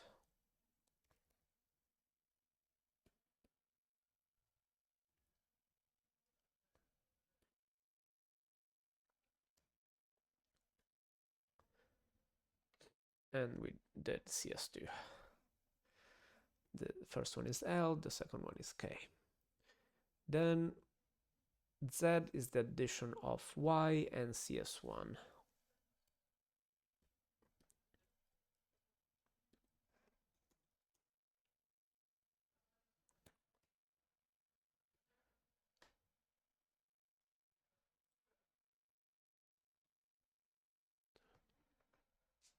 We can probably move some of the rejections earlier because as soon as we compute Z, we can probably already reject.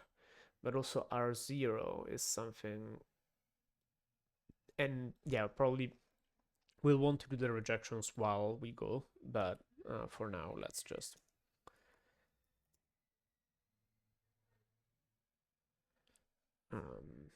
range, sure, range Z. Polyad of Y and CS1. That looks right.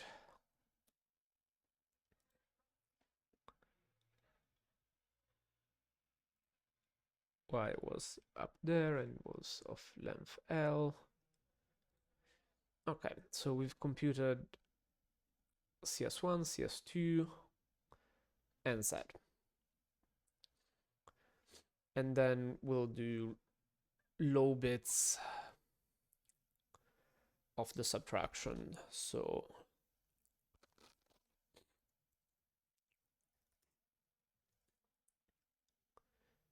in range of, let's do this like this, and range W.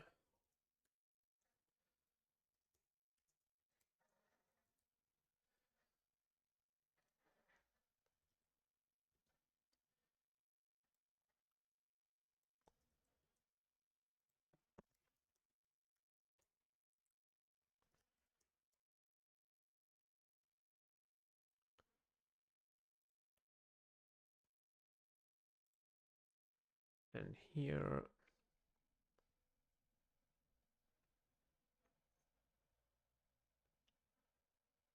R0 we said is not used anywhere else except to reject, right? Yeah, so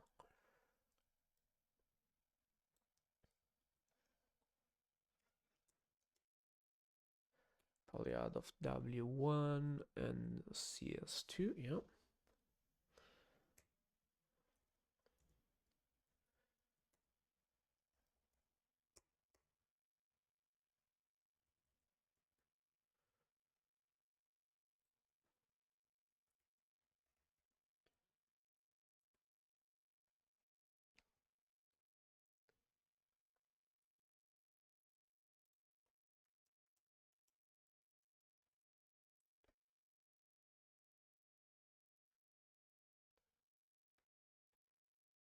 Okay, and then, well, we might as well also do this one. CT0.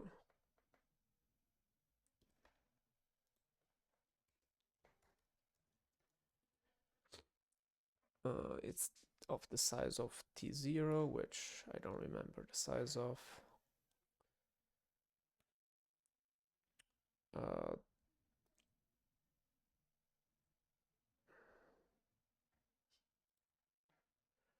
K, max K, it got it right. And it's just C, just like the other ones. So I'm not sure why it's doing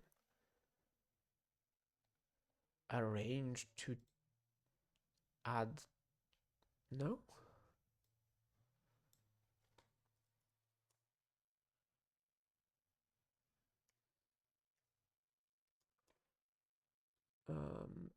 Inverse entity. Oh, because it called it entity element when no, we use it for a bunch of additions, not for multiplications, so it doesn't have to be. Inverse entity of entity multiplication of C and T0. Yeah, although let's do T0 sliced that way.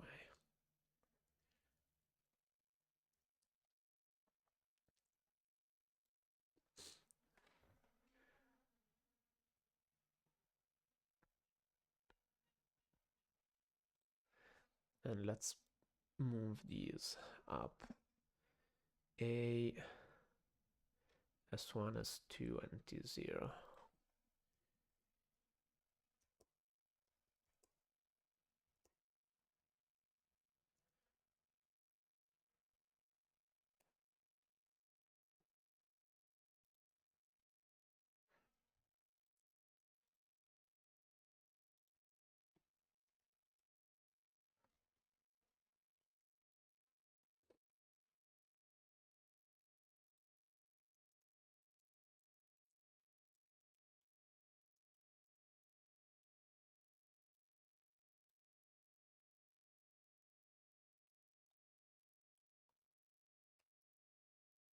Okay.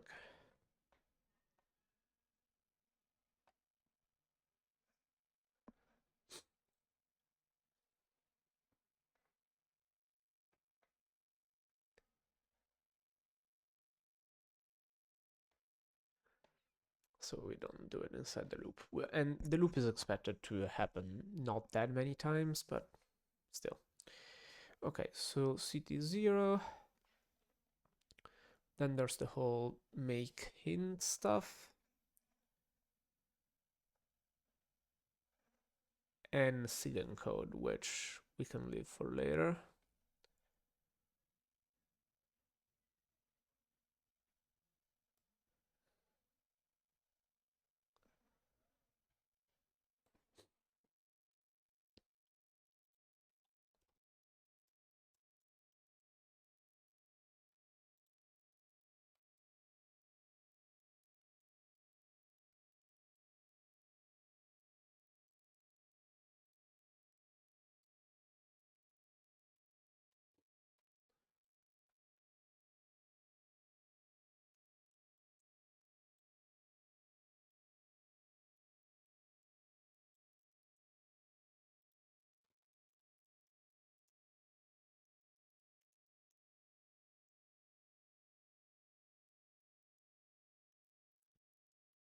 Okay.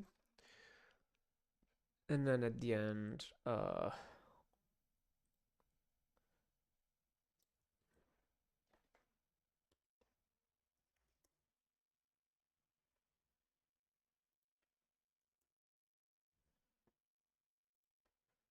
that's CH. Z mod plus minus Q and H. That we have it. And then we have to reject if that on CT0.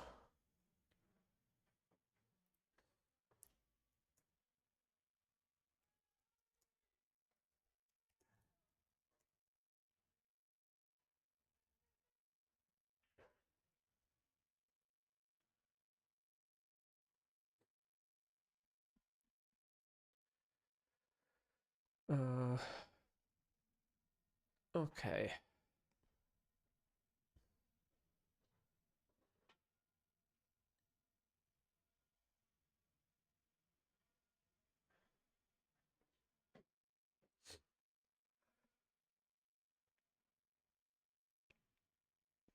And this way we do it inside the loop and we don't waste the multiplications and the inverses if they're not going to be needed. But also, the R0 rejection, I wonder why they make us do it before. But I guess reordering things might be dangerous until I understand what is leaked by this. Okay, I think this is a good place to take a break. It should compile. It should pass the tests we already have. Yep. We'll come back to do the rejections, make hint and sig encode in, let's say, 15 minutes. I'm going to put a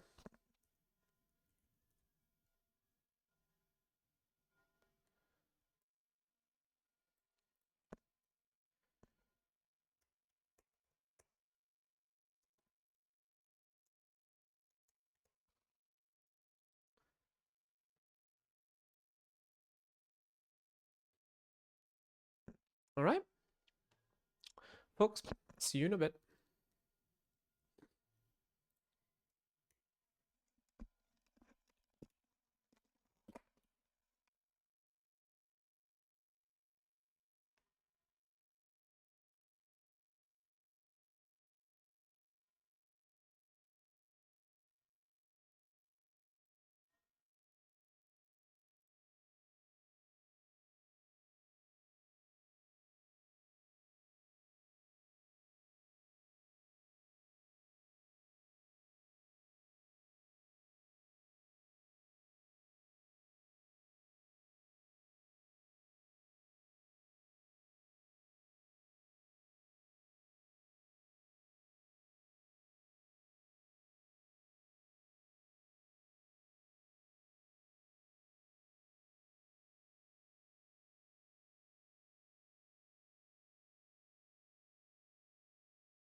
All right, we are back.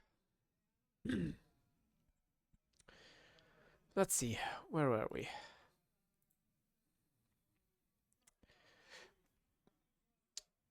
Right. Well, if the uh, linear algebra is done, we need to do the rejections. And the rejections are going to be over each of these is a ring element, ring element, ring element. Okay. Except this one, which is low bits of ring element. So we said that low bits we can implement as high bits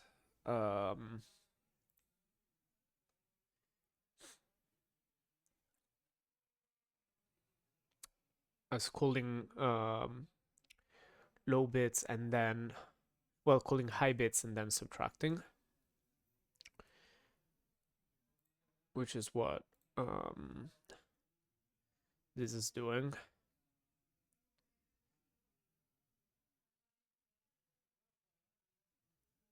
It's just calling decompose, okay? But in this case, I don't think we need the high bits at all. No, the high bits of this result here are not useful. So it does minus that. Yeah, it's a simple conditional subtraction.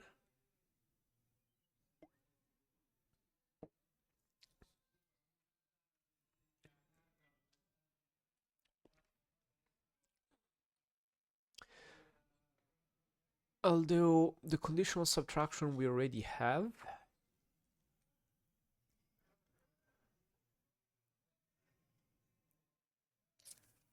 is returns a field element. Technically, it doesn't have to, because it's just a conditional subtraction by Hume. But also, I think this issue got fixed, or maybe not. It's getting fixed. Okay.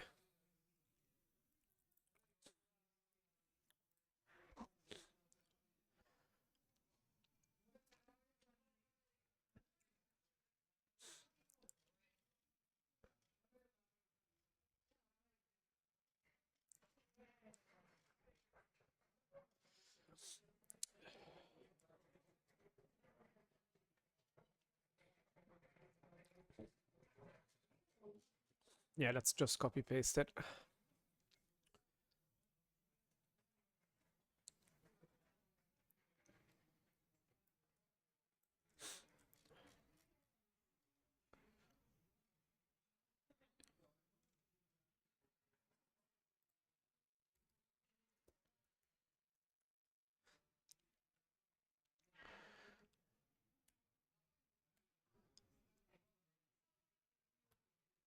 Because we need to apply it to a field element, which is the result of a subtraction already. Yeah.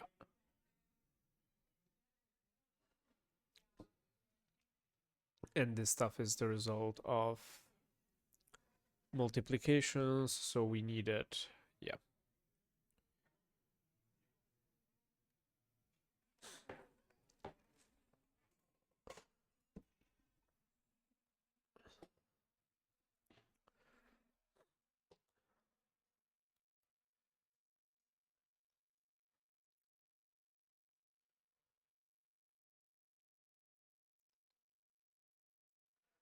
I wonder what the type for low bits. We'll start it at UN32 and think about it later. Um, ah, either we copy paste it or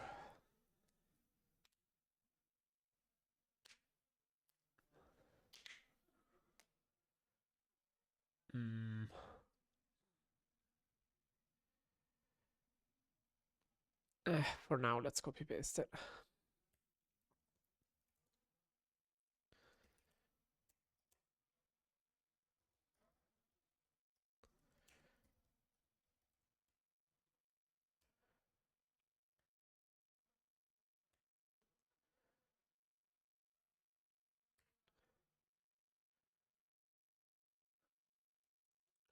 And R0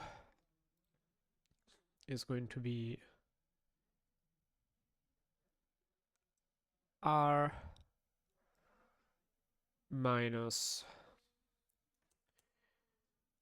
R1 times I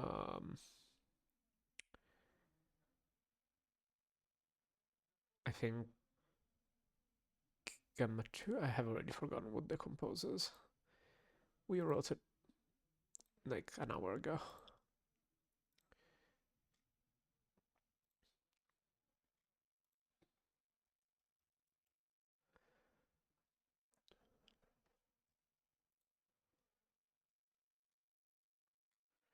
So decompose 2 gamma 2. I wonder why gamma 2 is not already doubled, since it's always used the doubled, but okay.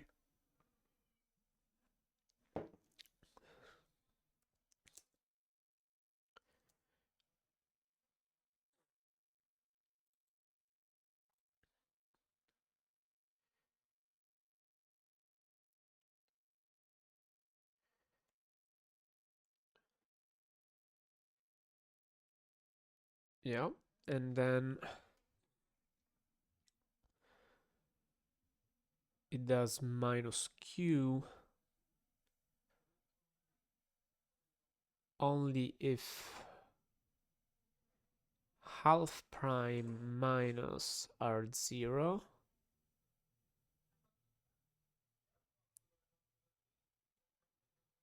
Oh, I see. Wait, is it supposed to... Oh, this is centering it, right?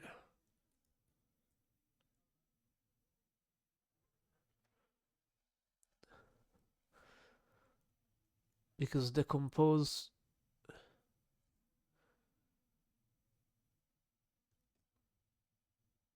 low bits returns... Wait.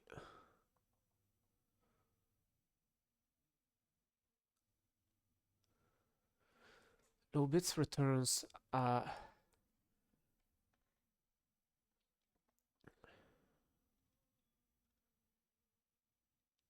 integer. All other places specified the range, and this one is integer.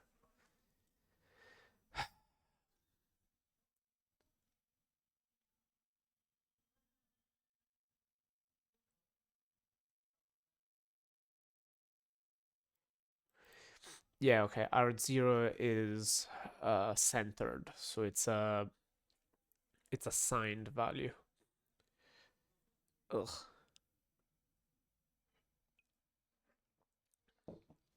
And what Boring SSL is doing here is that it is centering it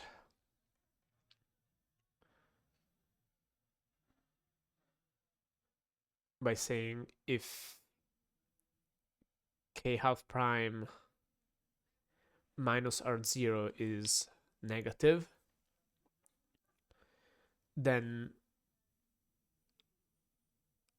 which is another way of saying if it's higher than half, yeah, if it's higher than half, then it subtracts k prime, recentering the distribution, which matches what we have here for centered mod. If it's higher than half, subtract it. But we have to do it in constant time. So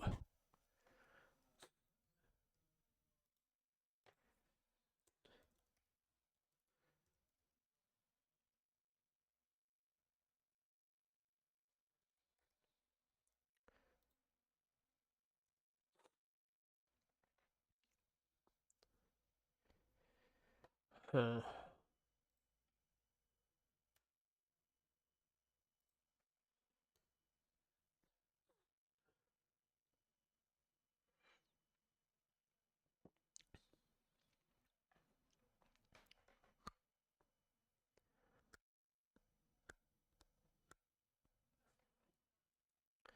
How are they doing it? By just having a pre-computed gamma 2.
Okay,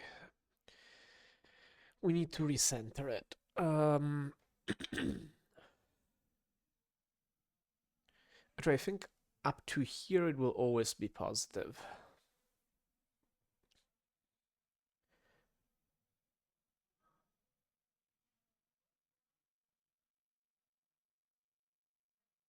Or at least Boring SSL's implementation implies it is always positive.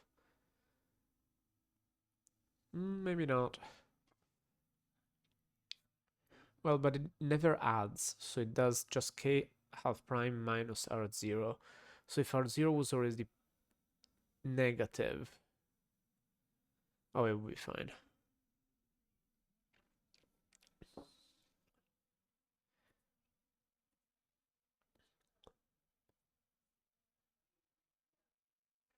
Okay, so t is r0's minus q, and then we do subtotal dot constant time select constant time less or equal. Okay, so which is the equivalent less or equal here?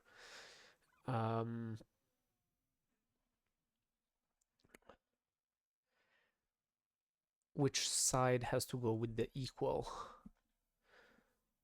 We're trying to write this. So the other way to write this is m divided by 2 less than x. And if we do less or equal, oh boy, I'm clearly getting tired. If m is less than x is the same thing as saying m divided by 2 less or equal x minus 1, right? Right.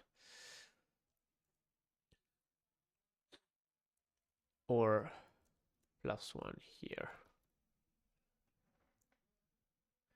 So we need to do q divided by 2 plus 1.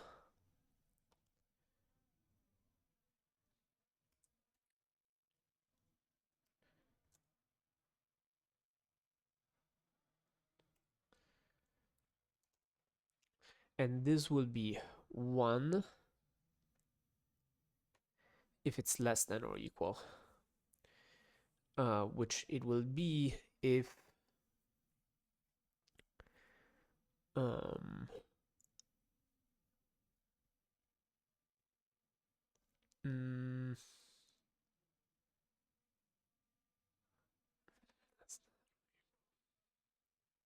I'm slowing down so hard.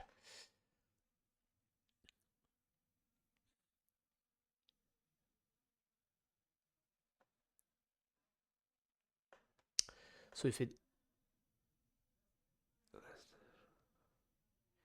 Then we need to do the subtraction, because it's in the upper half. Otherwise, R0.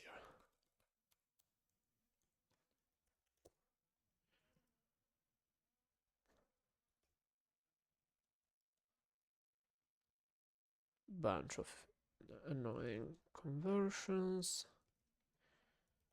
But these were all in 32s, so they can fit in int. They can always fit in int.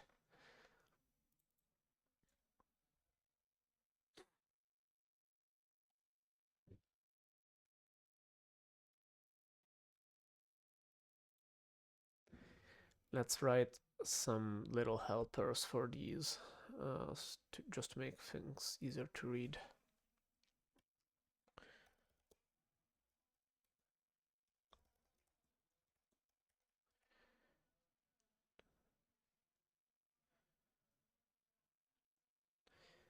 Uh,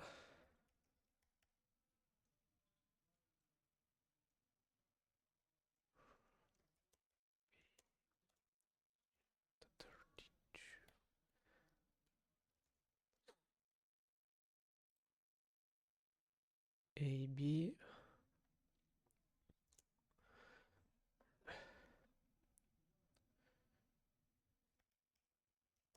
No.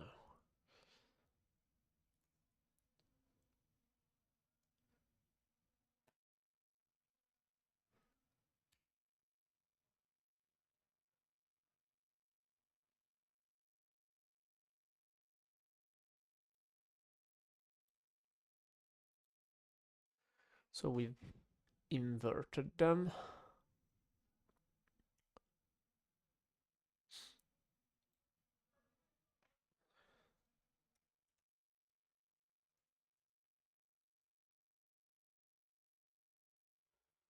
Well, let's do AB.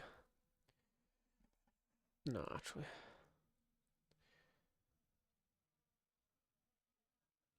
One if B is less or equal to A, which means, which is the same thing as saying that A is greater than B.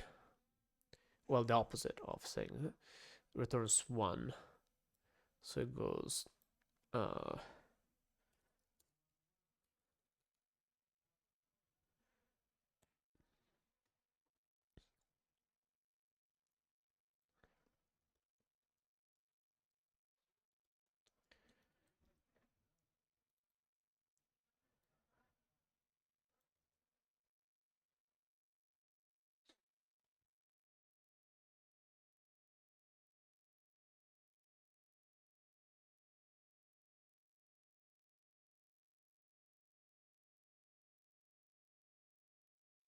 I think the centering is around prime, yeah. No, it's doing it wrong.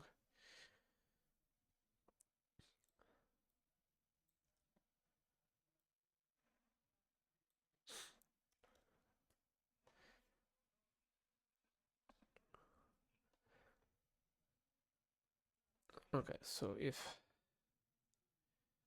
R0 is greater than Q over 2. Wait, where did the +1 go? Something's wrong. R0 minus Q.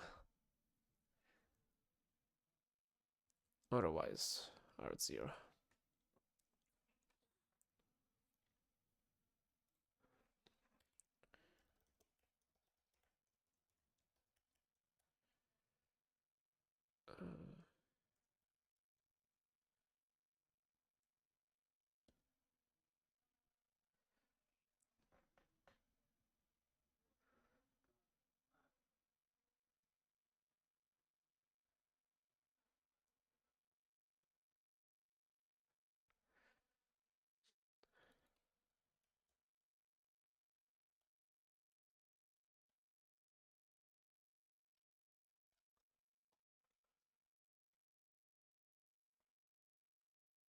Why is the constant time equal?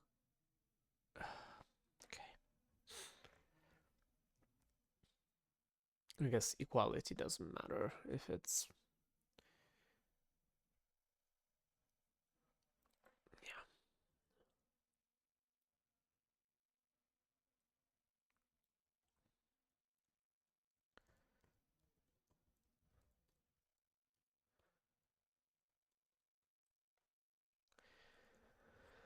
Okay. I'm almost sure that this has got to have a bug. So if A is more than B, then B is less than A. Then not B is less than A.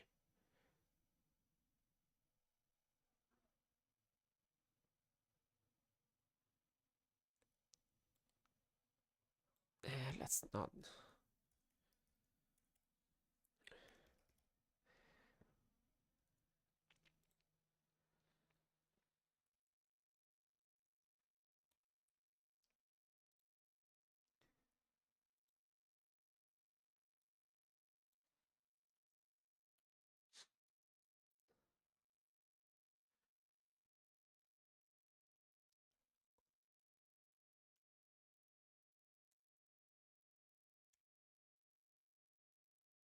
Okay, I think now it's right. And same for 88.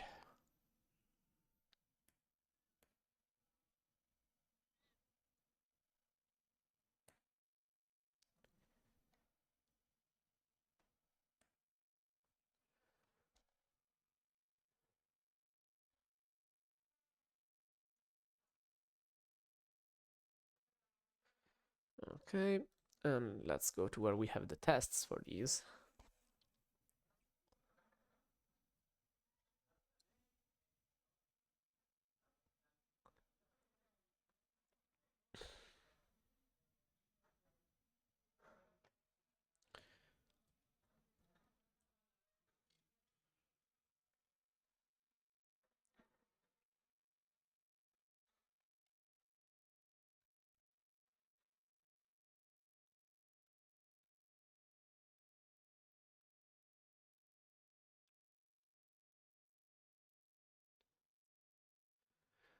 So in the spec decompose for doing a reduce mod queue before returning desired 0.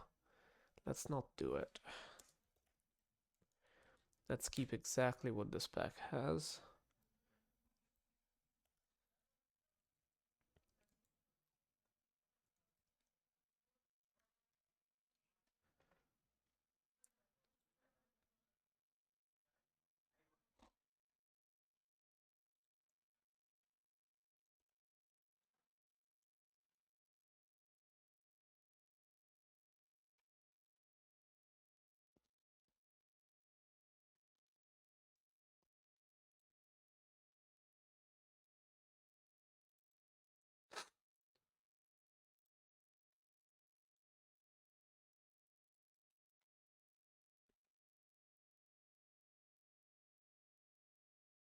Alright, let's rerun the tests now just to make sure we got... Okay, our spec decompose is right, even with the positive and negative stuff. And we do got R1. Got R0.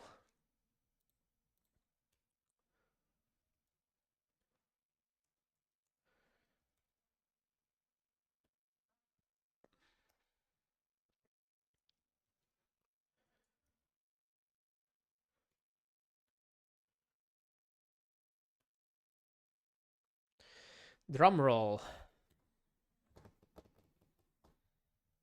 Oh, it works. I did not expect it to work on the first shot, I'll be honest here. um, cool. We have low bits.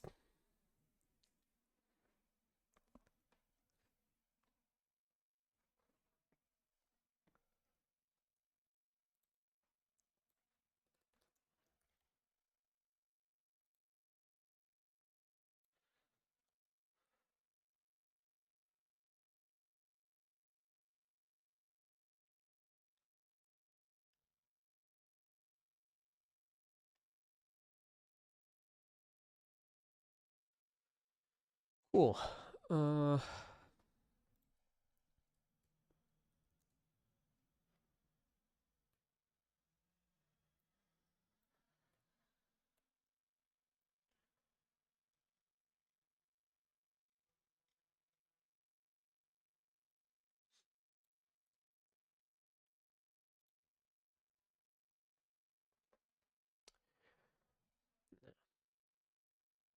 Here. Okay. We needed low bits, so we could do the rejection checks. Now, the rejection checks unfortunately need us to first center it. Well, take it out of the Montgomery domain, then center it, and then check its absolute value. We could do it with the subtotal operations. I'm wondering if there's a better way.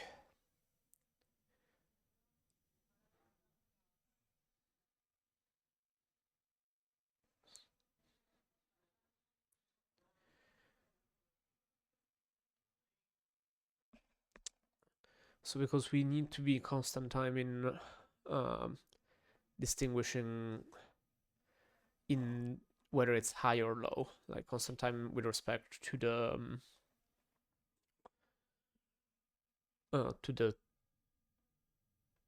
coefficient, its value.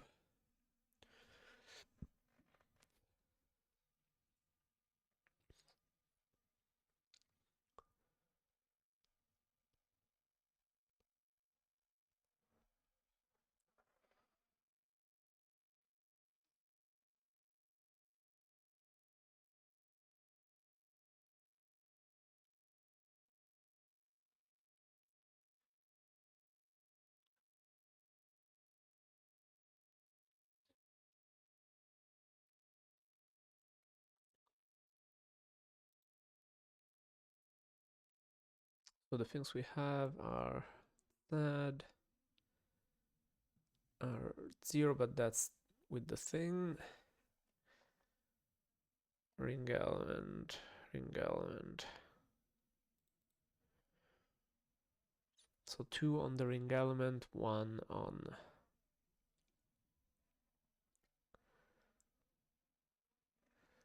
so the definition of this is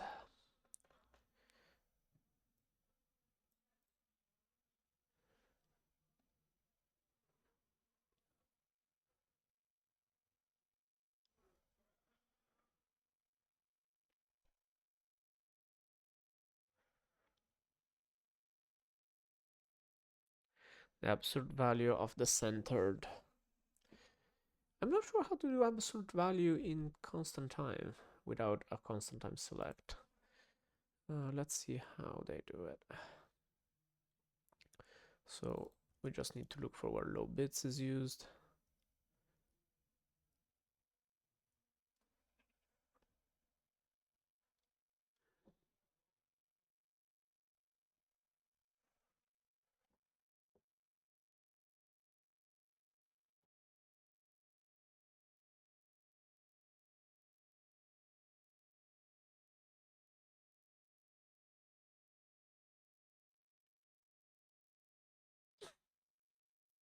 Okay, so here it implies that the paper says that leaking which coefficient violated the bound is okay.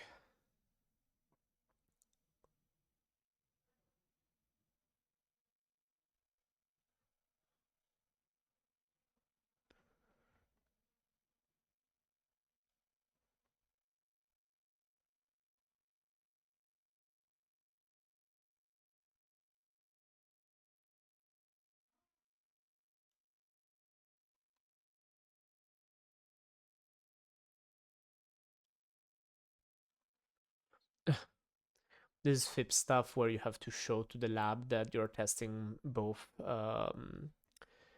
restart cases.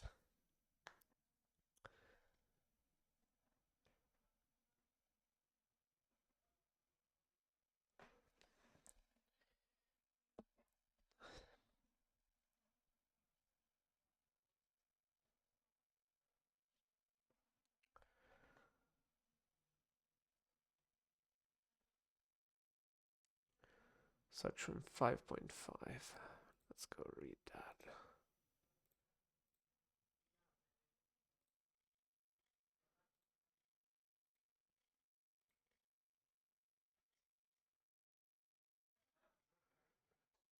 Oh, I dropped the bottle.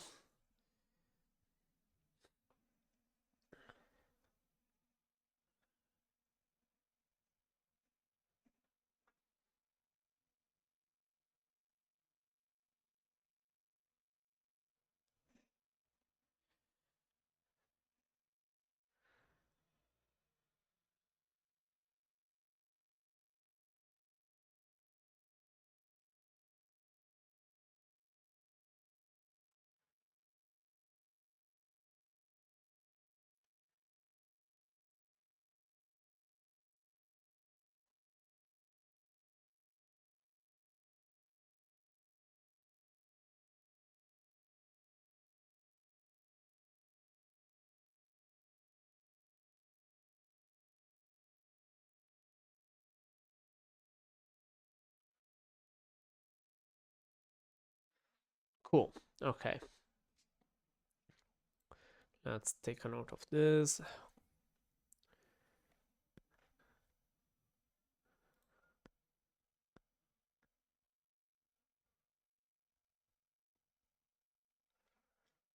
So the moment secret values enter the chat is not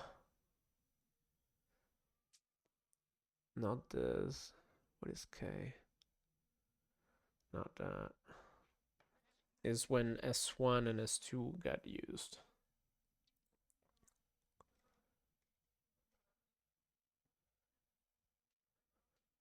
I think. Although W1 I think is secret.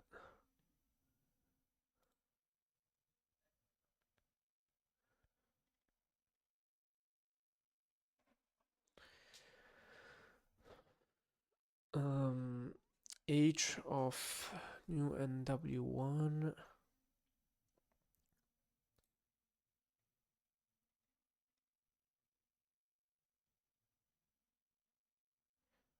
is CH.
Okay.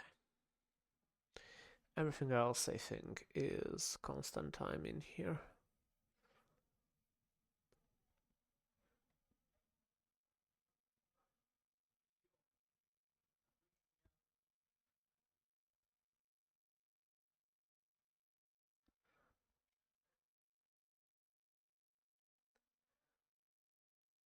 All the polyad and so on. Okay. So back to us. Uh,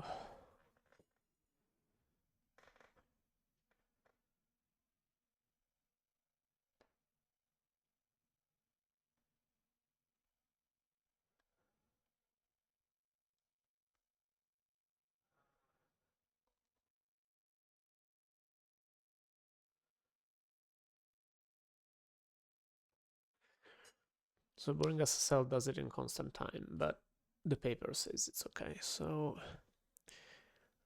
since this is critical for security, I would rather do it right than do it in unnecessarily constant time. So what it's doing here is just checking greater or equal. Okay, so for Z, it's just doing vector max of values, sign, dot Z. What?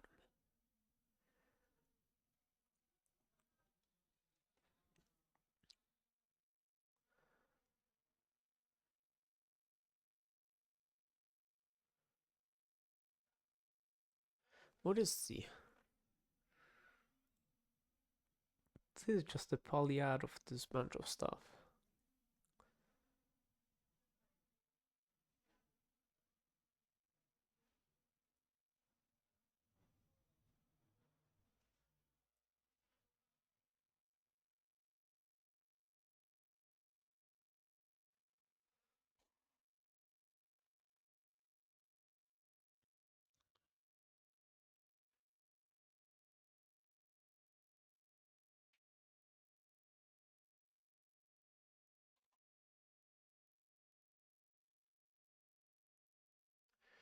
And it's comparing it to, okay, the value, yeah, is the one in the spec.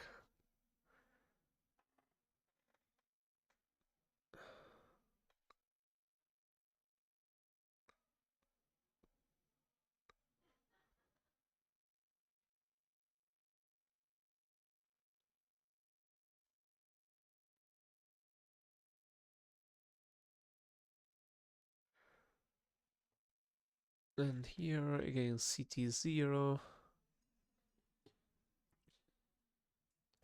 Oh, one of them had the low bits applied. And that's the subtraction, the R0.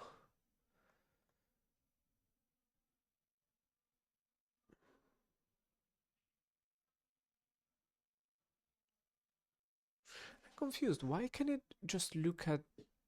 Why are they not checking the sign?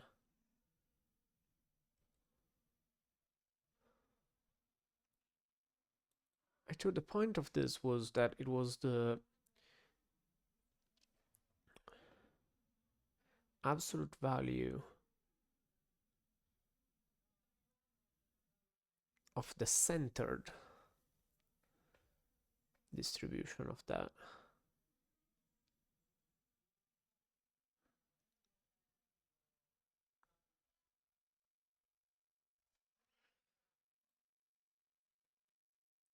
But instead for Z max, they just use vector max. Let's go look at what vector max is.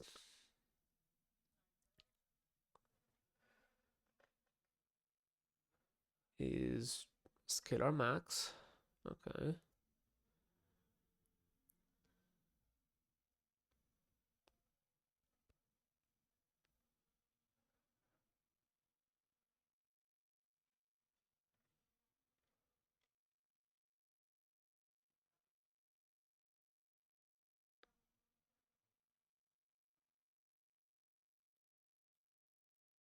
Aha.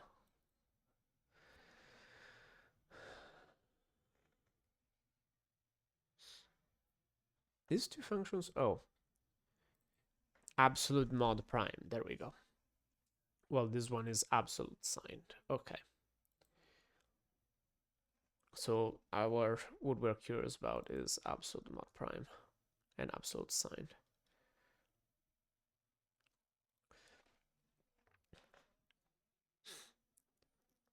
Okay, they're doing a select. I was here being like, oh, I wonder how to do this without a select. The answer is select. Okay.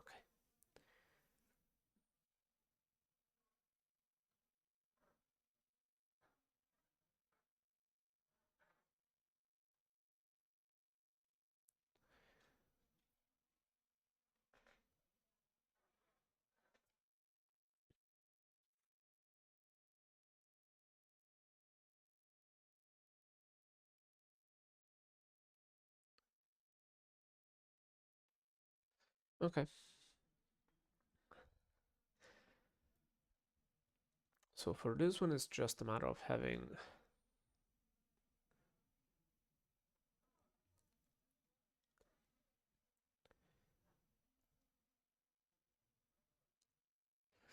I wonder if greater than is constant time. It's gotta be, right? It's gotta be.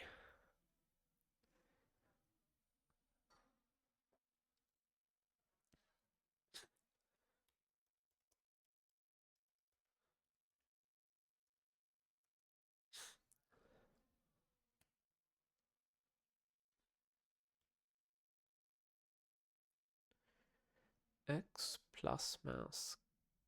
Oh, that's clever. Actually tempted to accept it. Instead of doing the select.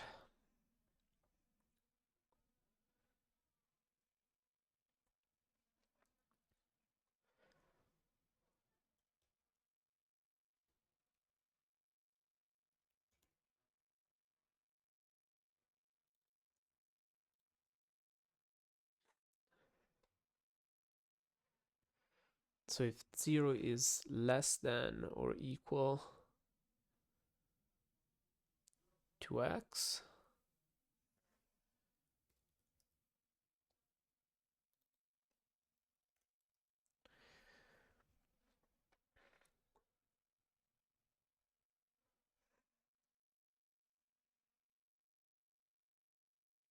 wait, this is flipped, right? Sure. Otherwise minus x.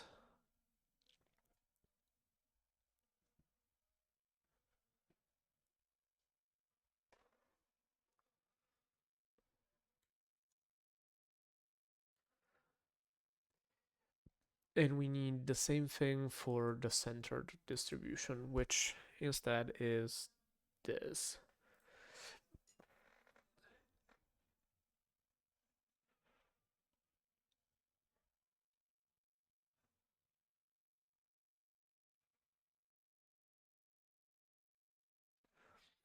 So it's making a mask. Oh, it's really just doing the compare.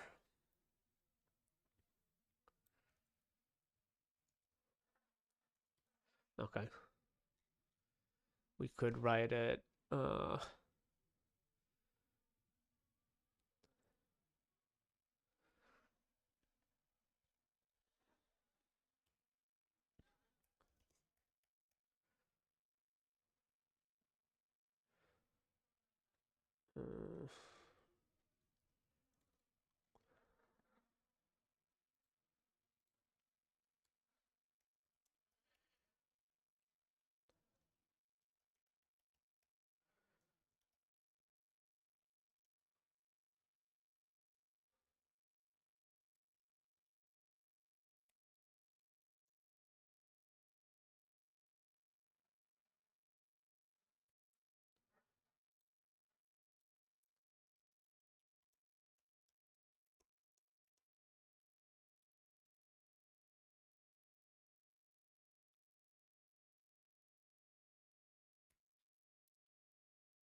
Okay, this turns out to be easier than expected.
Okay, so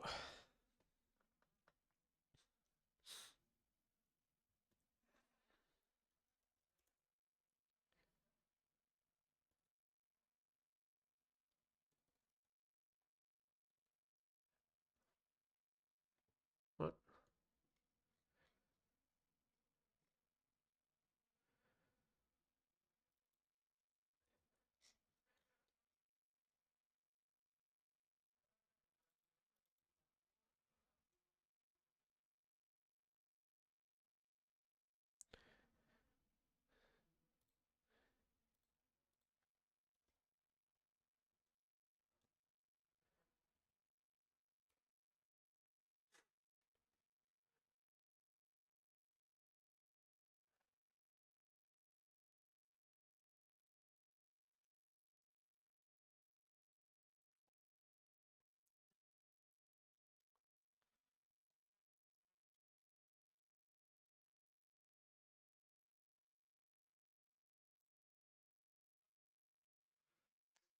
Okay, so if it's higher than...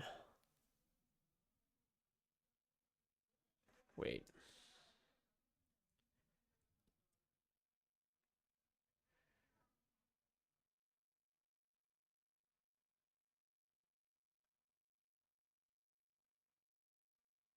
Oh, it returns k prime minus x.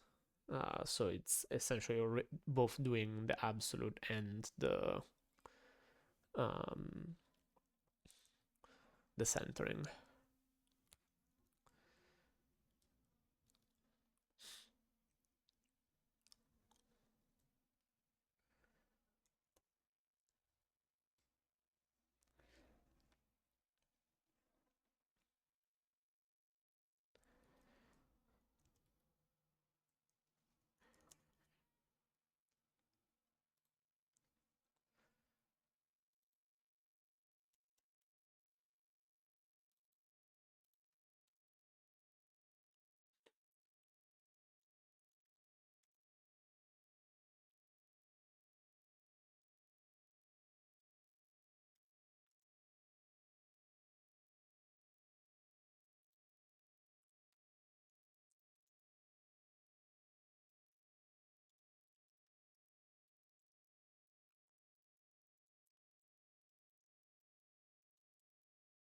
Okay.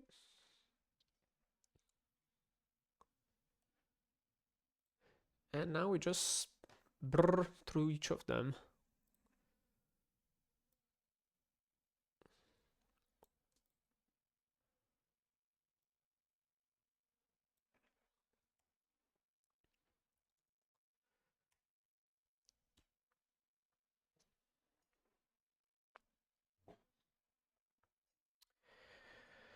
And those values are...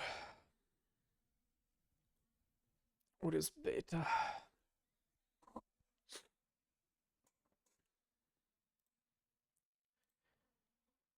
And beta.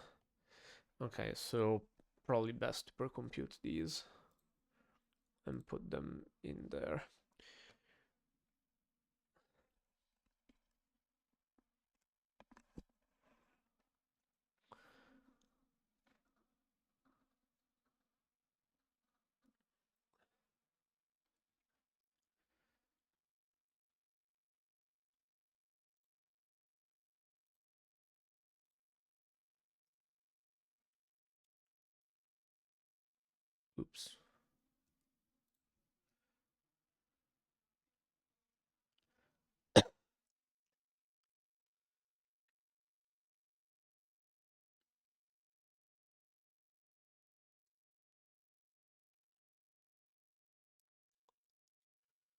Might be worth changing how we store these at some point.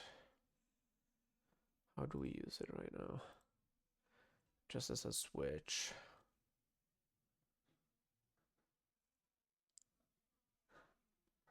Uh,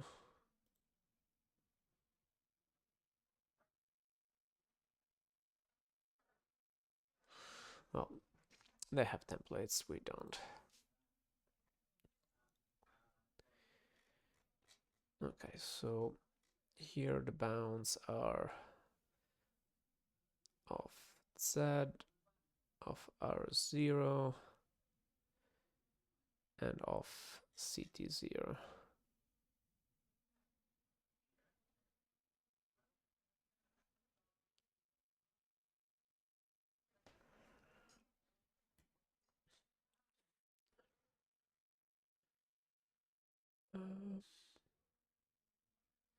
Z.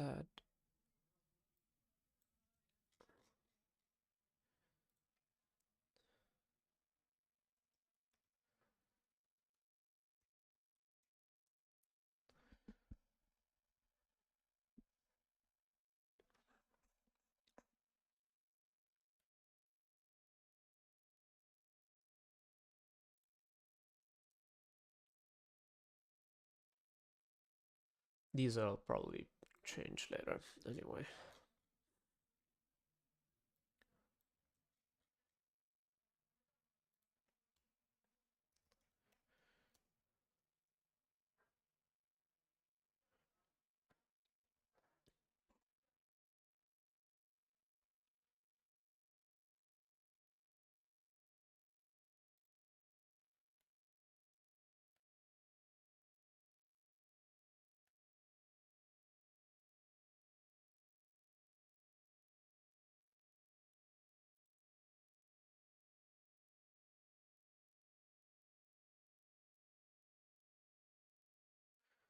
I wonder why this has a... Oh, because you needed to return 0 or 1 to do something else. Instead we can just if.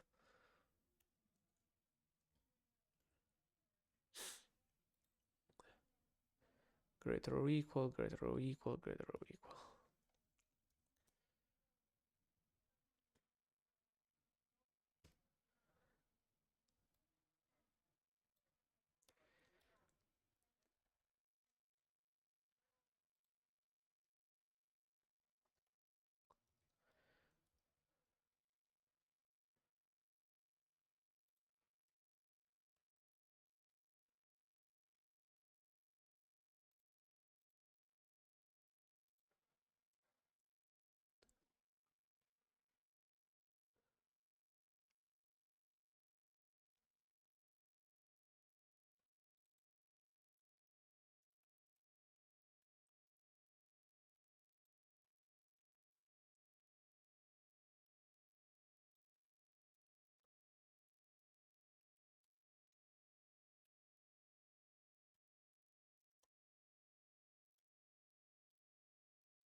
'Oh, we need to pick the low bits based on... This is a bit annoying.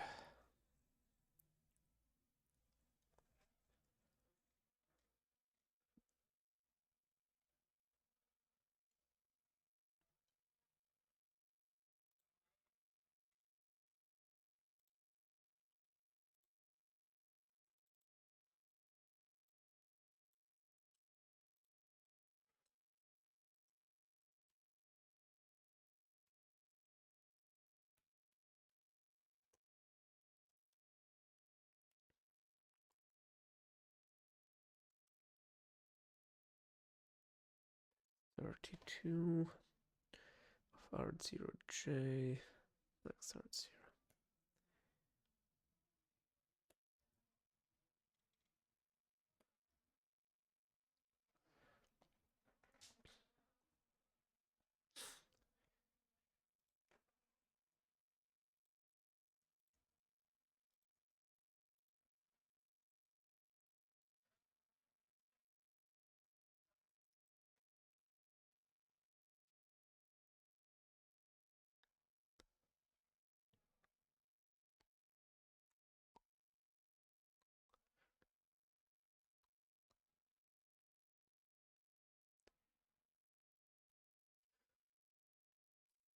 let's make these into functions that take a parameters.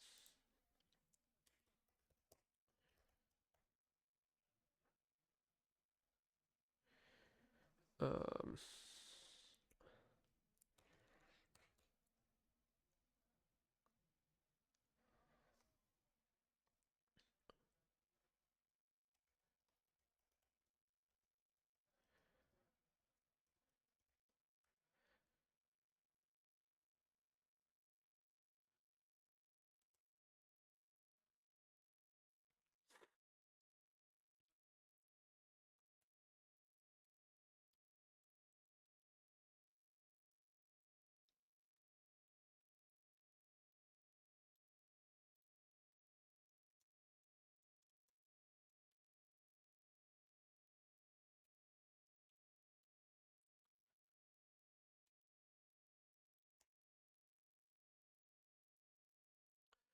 low bits is applied to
we'll have to clean this up, but I want to get to the end.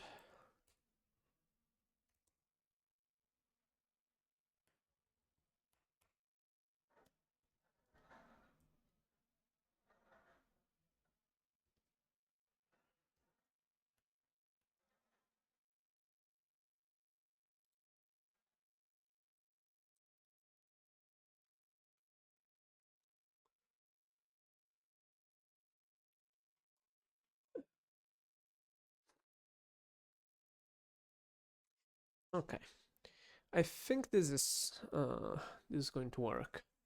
Now the question is, okay, let's clean up a bit. There's a lot of different parameters to encode the same thing.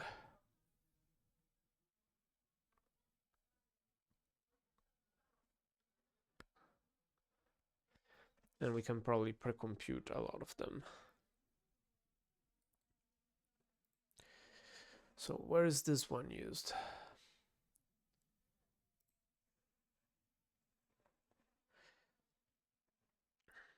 This one is used to figure out the bit size here. Okay.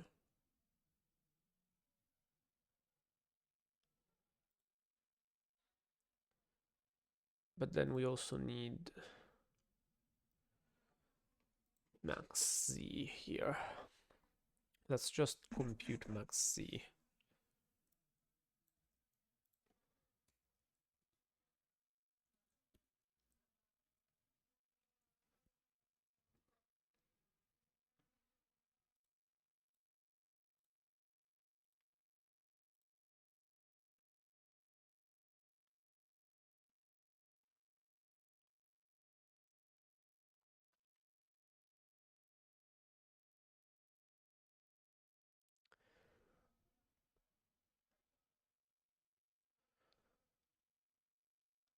But we already have it.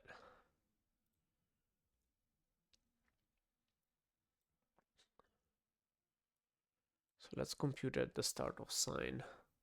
It's a small enough operation.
There, better.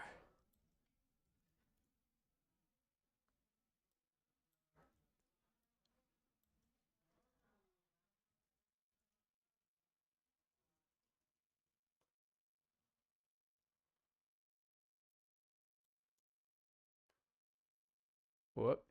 No, this is just gamma 2. Oh, I guess I deleted the...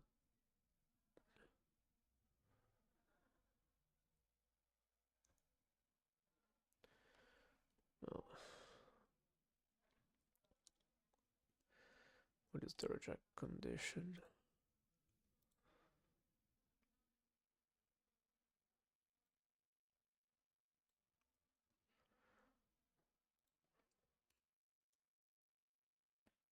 CT0 greater or equal gamut. Yeah. Okay, this might work.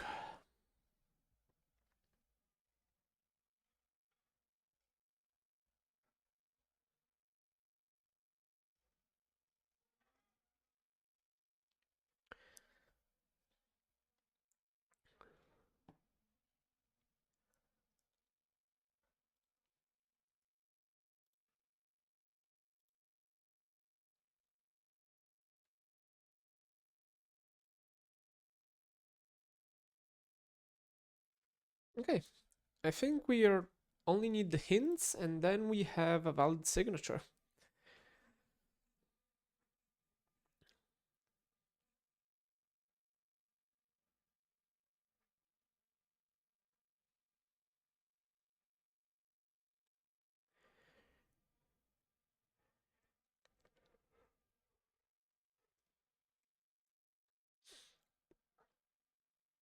Everything else here I think we already did.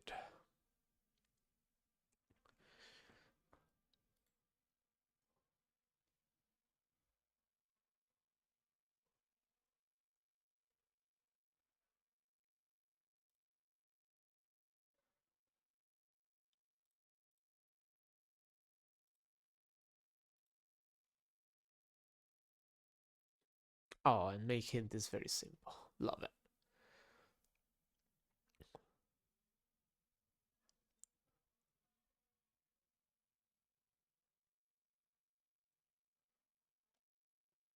Okay.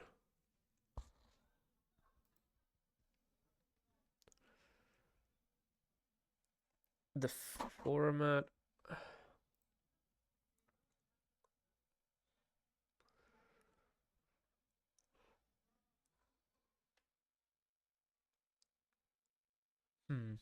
The order in which we take things out of Montgomery might matter here.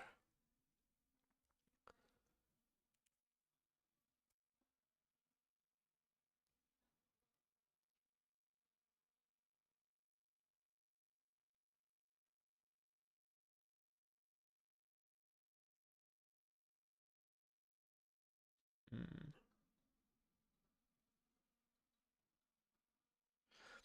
Ha. Huh. So every time we do this, we're taking things out of Montgomery, which we could reuse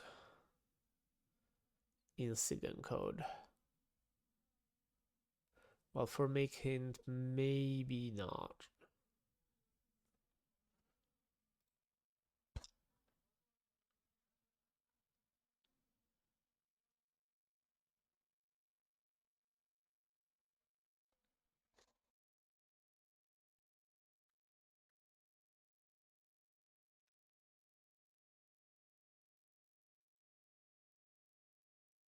Let's take a to do.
Yeah, same here.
Let's see if Boring has a smarter way to do it. No, they just count the ones in the vector.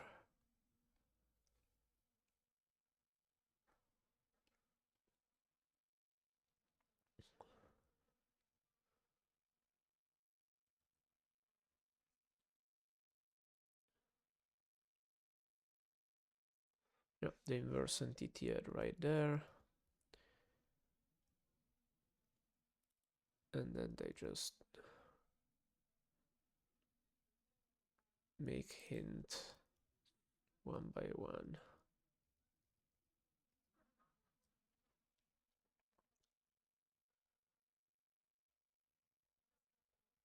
I was also going to pass CT0, CS2, and W separately. Yes, that's obviously the...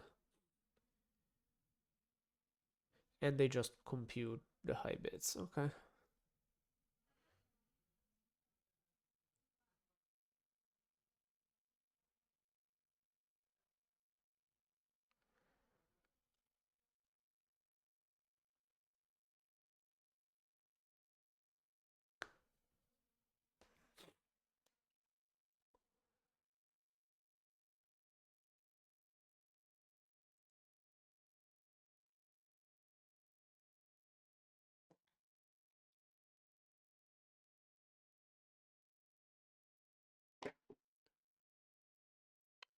Hi.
Sorry, got distracted by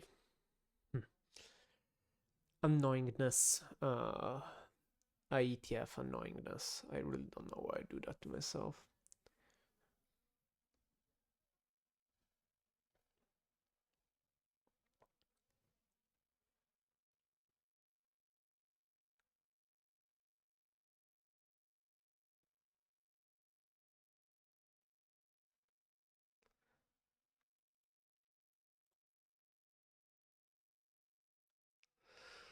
So, make hint.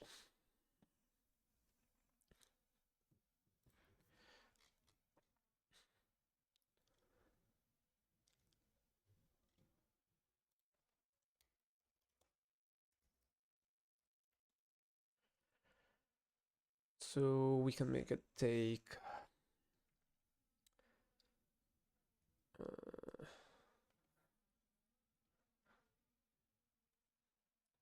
C W, CT0, CT0, W, and CS2.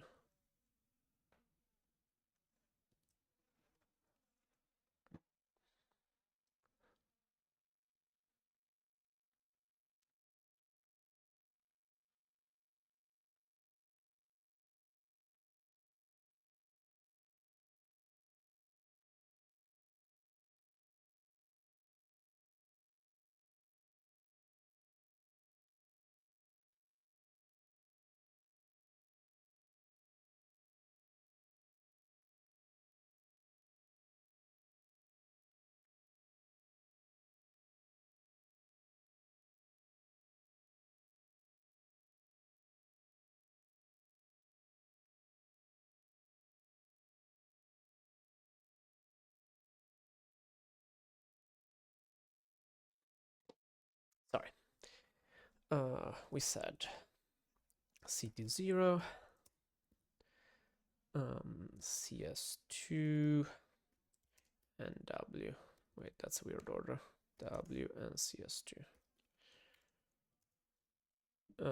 And these will all be field elements, I guess.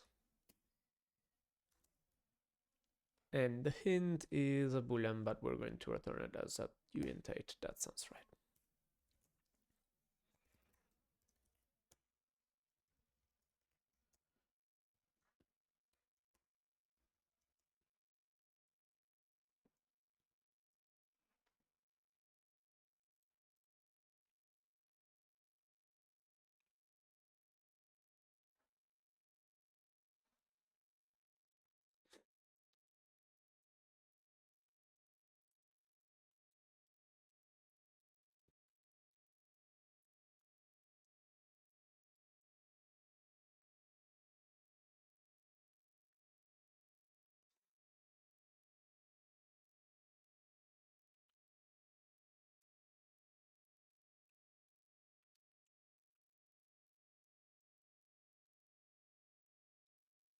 Uh,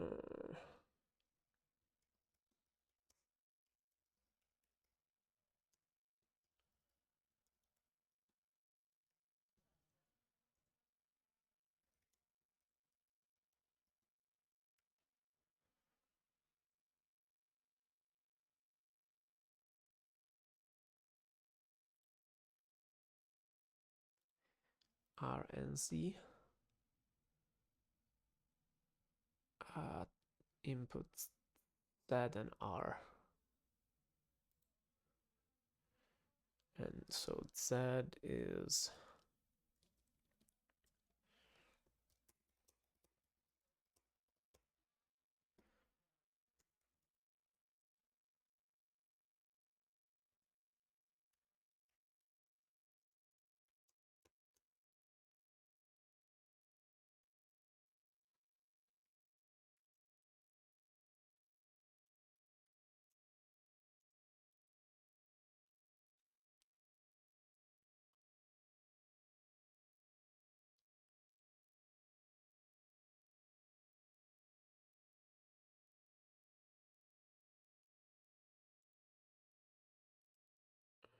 how do we call them?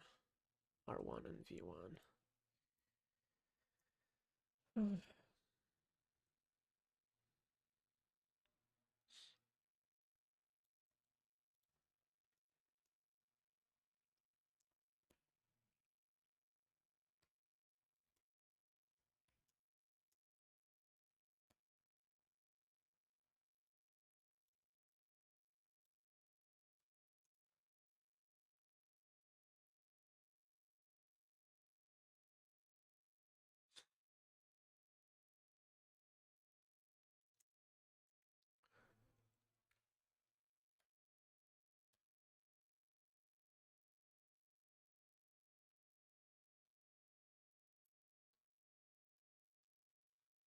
Why is...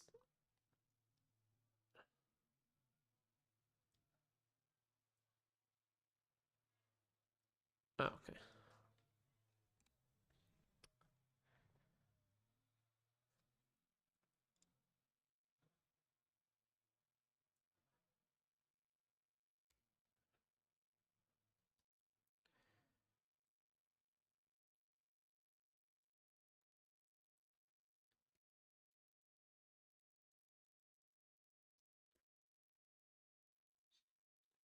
Okay.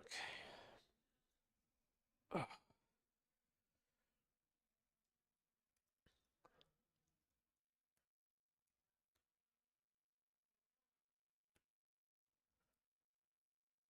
Oh, that's why we need the parameters. It kept telling us, you need the parameters, you need the parameters. Here's why.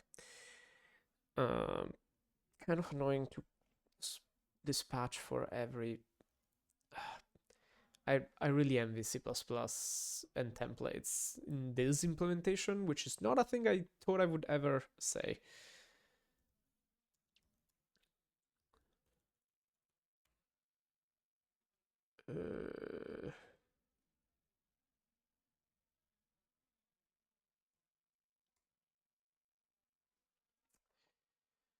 Because high bits is that.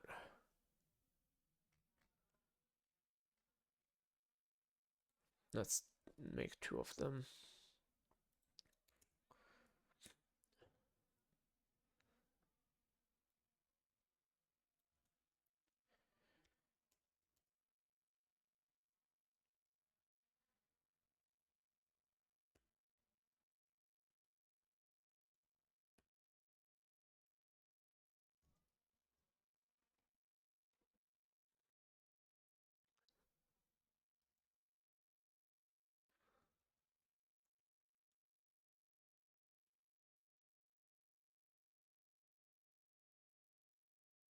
Oh, right.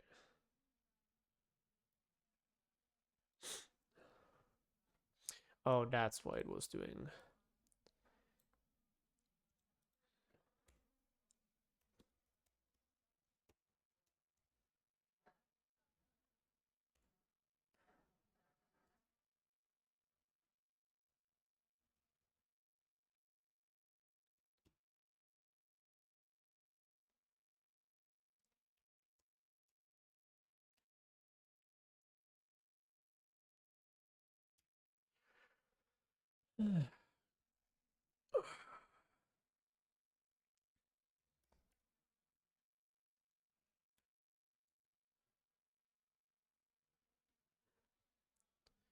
What does it return?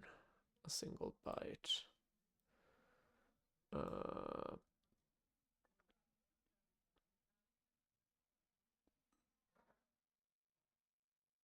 oh, interesting. C can just do a different and it will get turned into an int 32.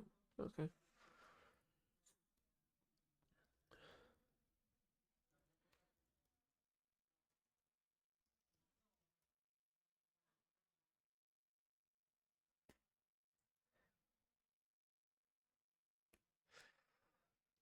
Do we need to return one for equal or one for different? We need to return one for different.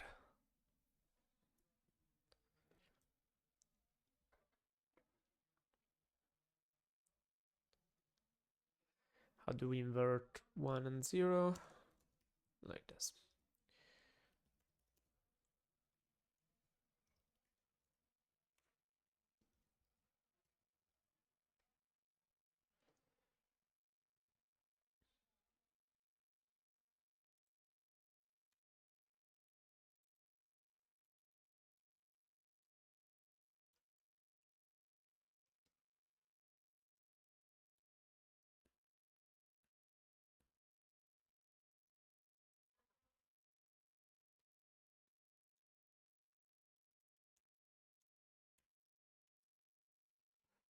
Okay. So we have our make hint. Um,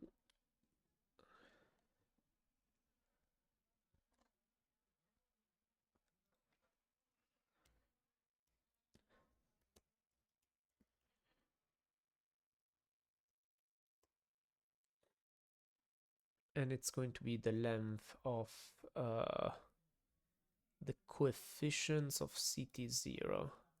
So that's going to be K times N. Is that the right way to...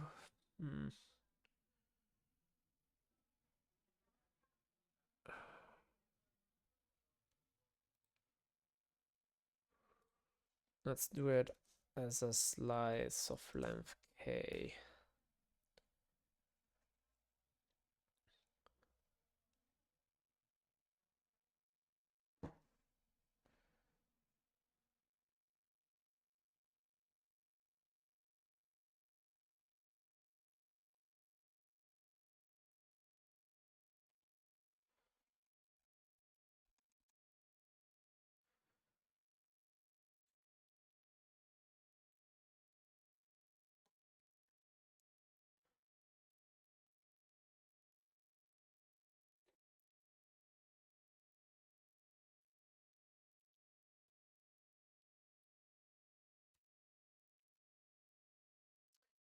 Okay.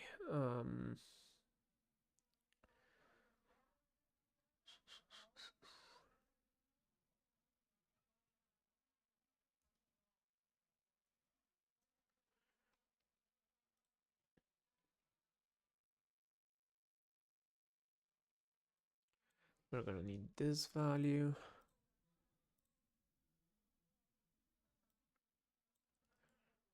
80, 55, 75.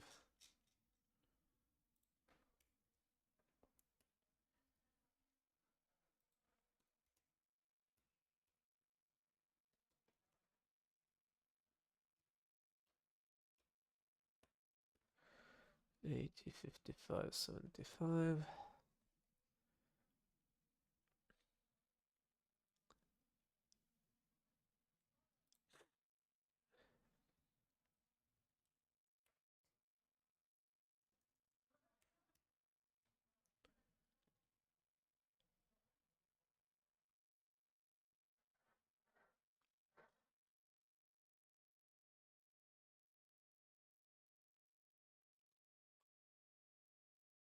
Okay. I wonder if that's the total or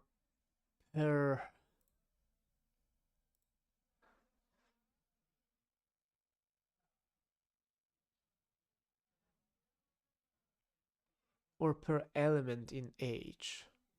Here it says the number of ones in age. That sounds like total. Let's check what Boring SSL does.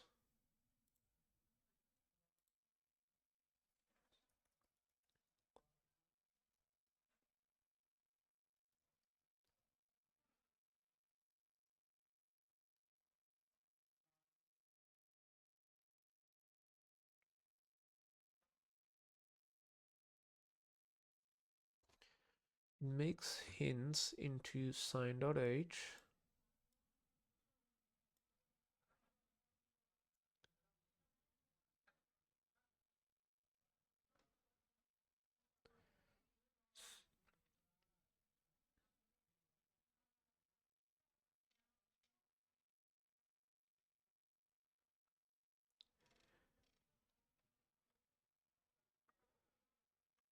And then it checks, compares h1s, which is vector count ones,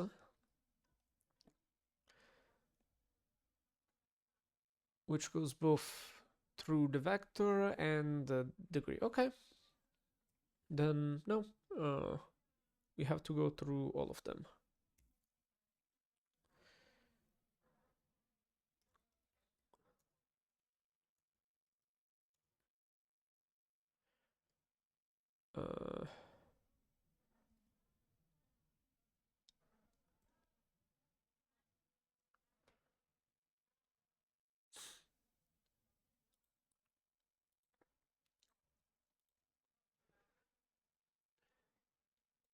It doesn't say we can leak which ones are ones, so let's do this one in constant time. Yeah.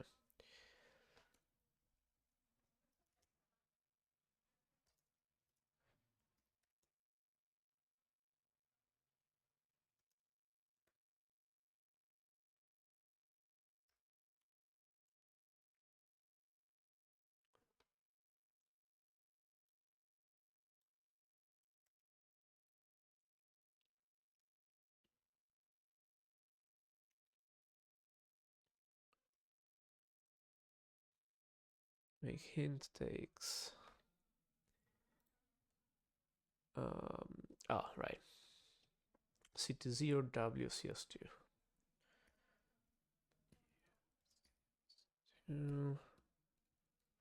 But we have to do a switch.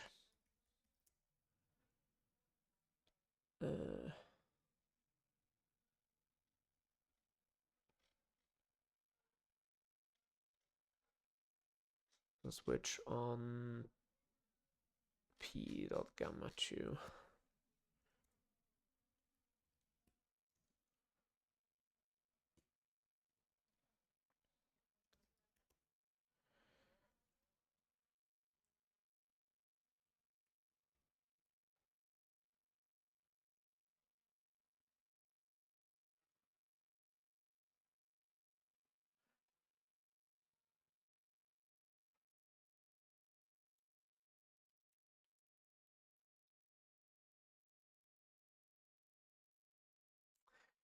Let's avoid the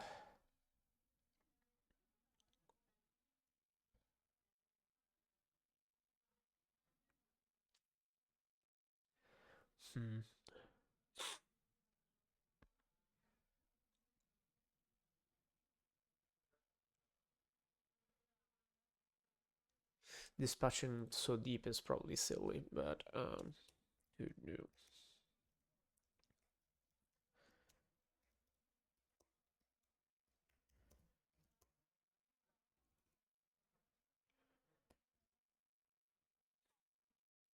Okay.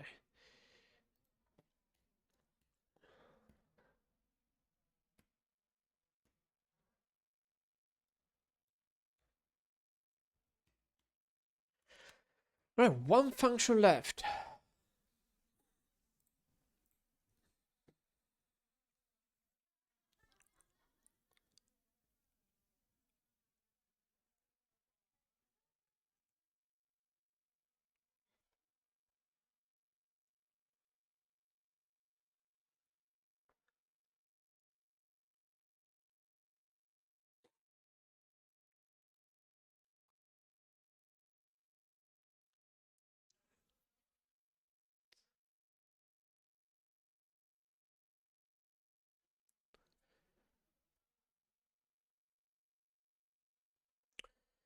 Second code, second code.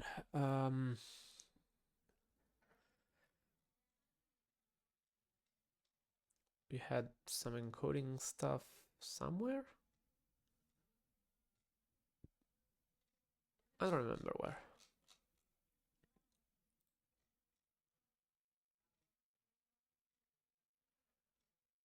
Oh, it was here.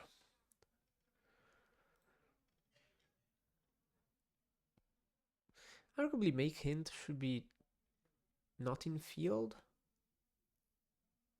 Also W1 encode. Like stuff that operates on field elements, yes. Stuff that encodes like this, maybe not.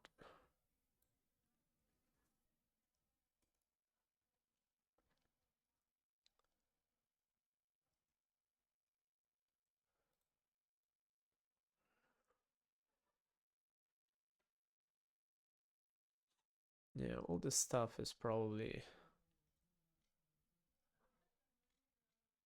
not in, should not be in field.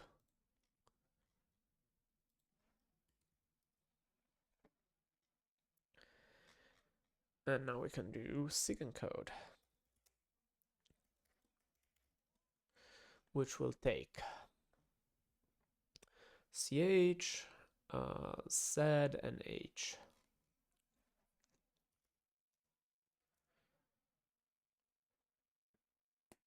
Yep, that looks right.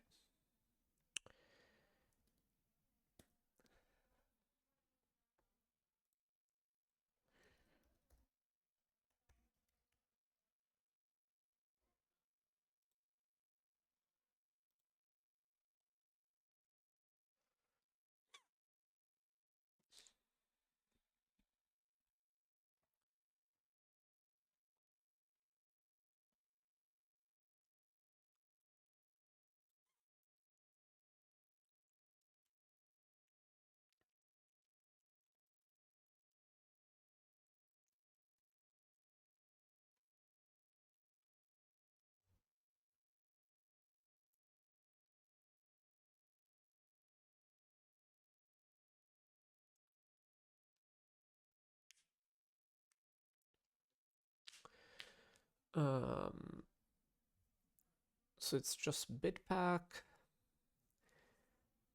and something about hint bitpack. Okay.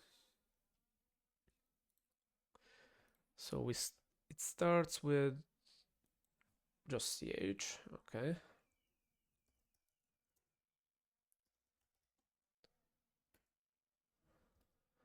Then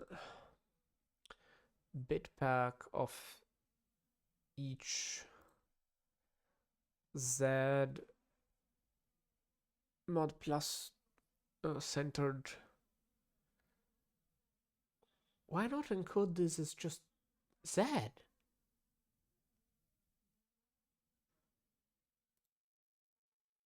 Why?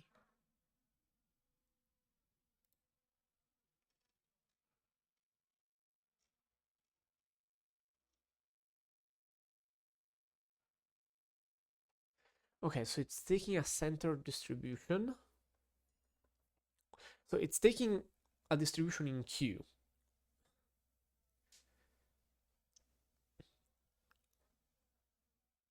Wait, no, what is that? I lost track of what that is.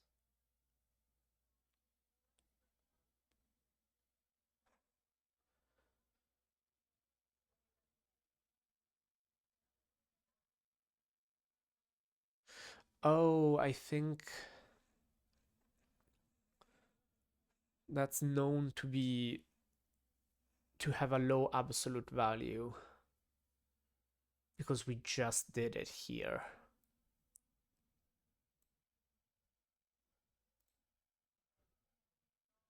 Right.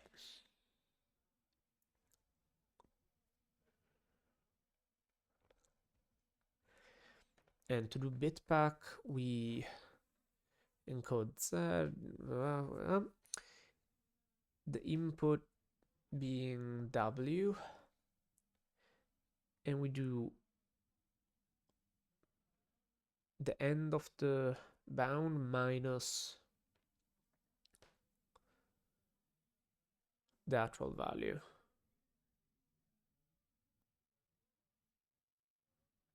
What?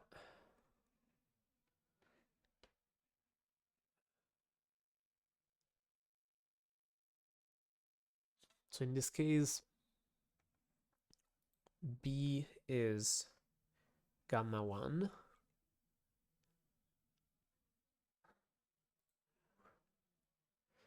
So we do gamma 1 minus the center distribution of the thing. Okay.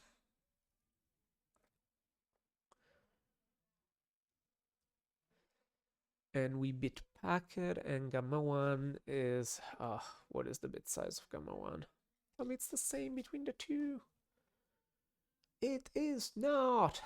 One is 17, the other is 19. Ah, but we already have that, right? Yes.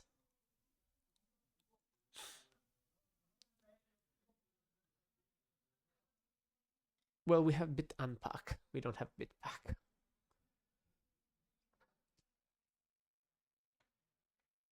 Well, all right, let's do it.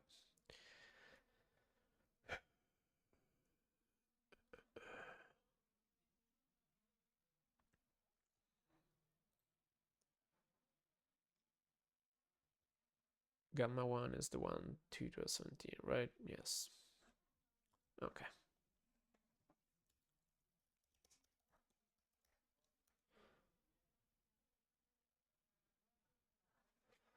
Would it be ring element though? No. No, because this is going to be the centered distributions.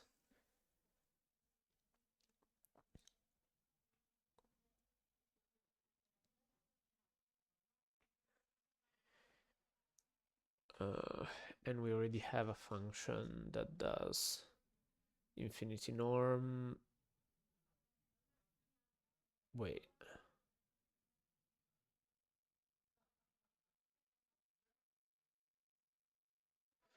Oh no, we want the centered. distribution, and that's it. And center distribution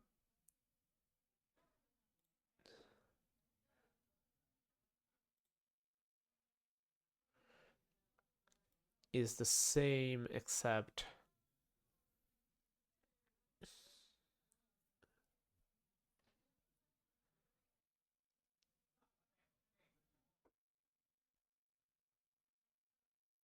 this is 0 minus instead of q minus.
Yeah.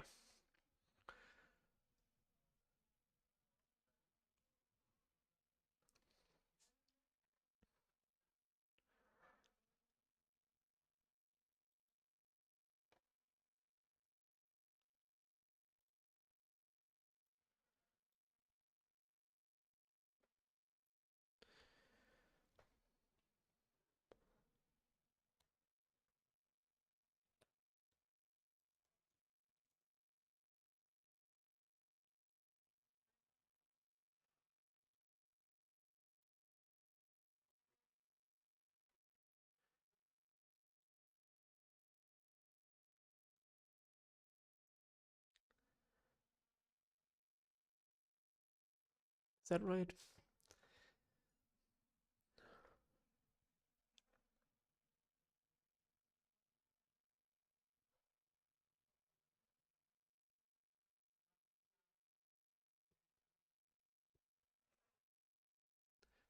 Is that right?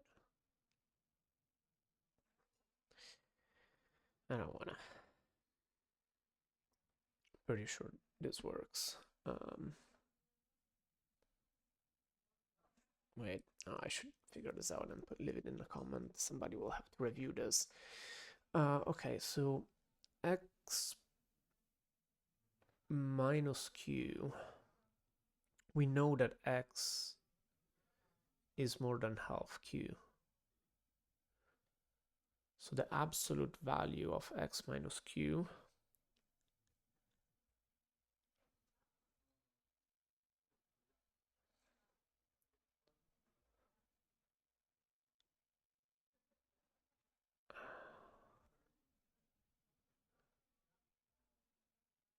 is that right?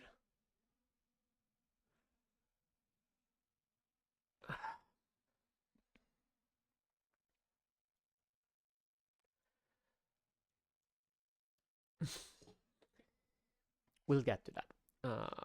For now, I don't want to lose the mental state for the bit packing here. Okay, so I wanted to do that because for bit pack we can do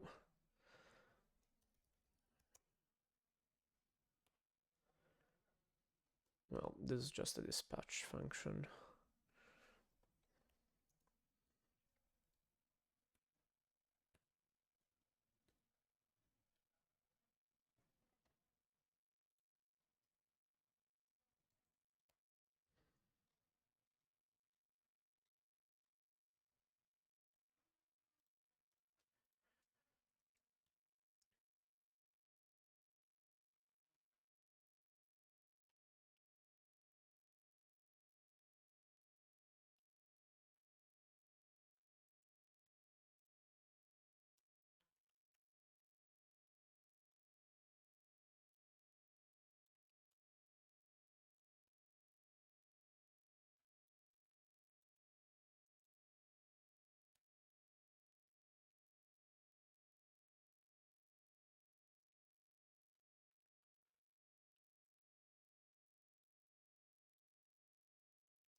Okay.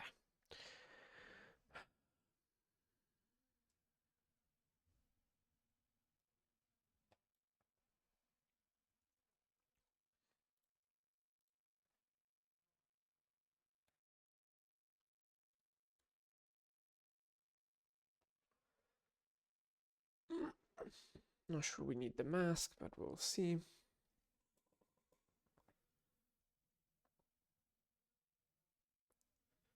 Yeah, we did not need the mask.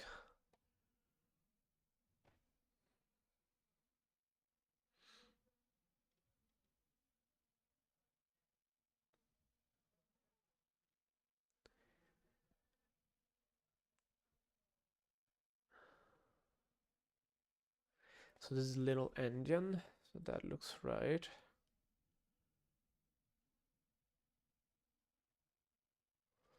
But wait.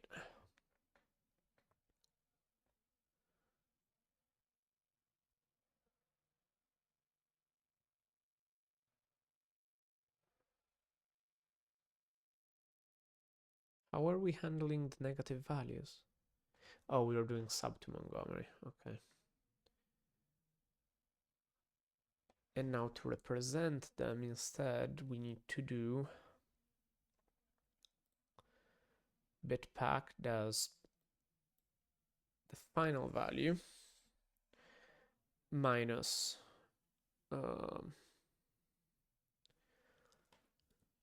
so const b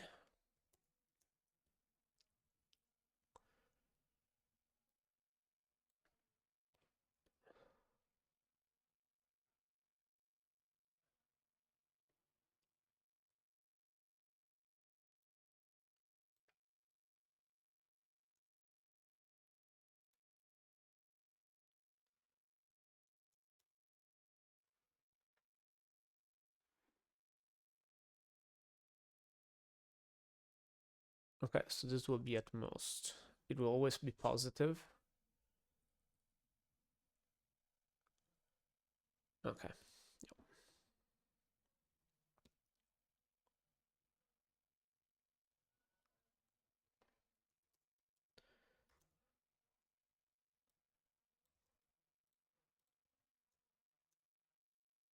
Wrong.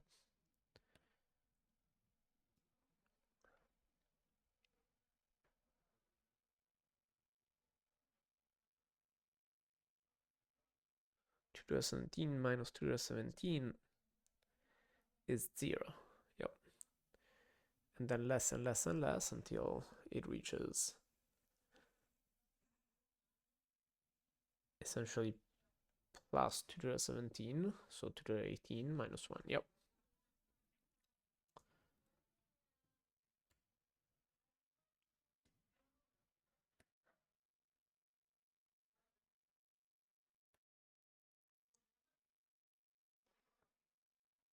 Shifted right by 18? That can't be right.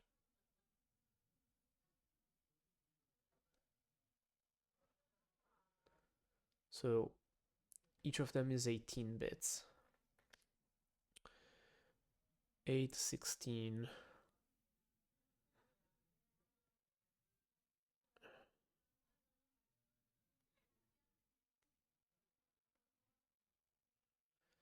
No, W0 at this point is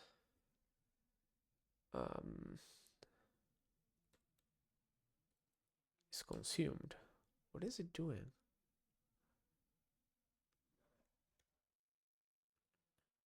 Right, that's better.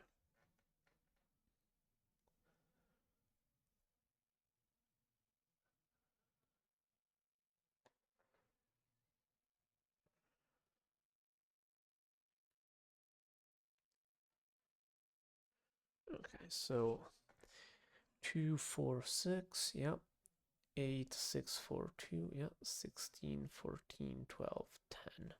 The last one is an 18-bit value shifted right by 10. Yep. And we can do a little.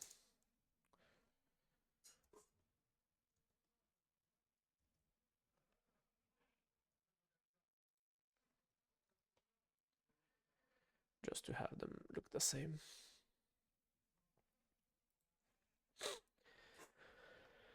And then we skip 4 times 18 divided by 8. That's right.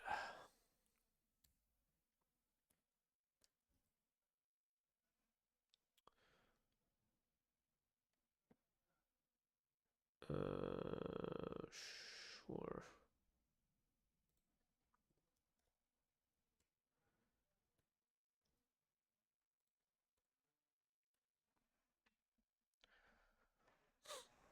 Should we return the pointer? I don't know. All of those optimizations are for later. All right, same bit pack, but 20. Yeah, no. Okay.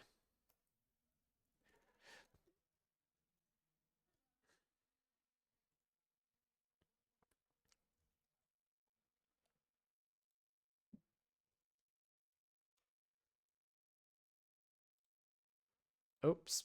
Nope, that's the resliced value.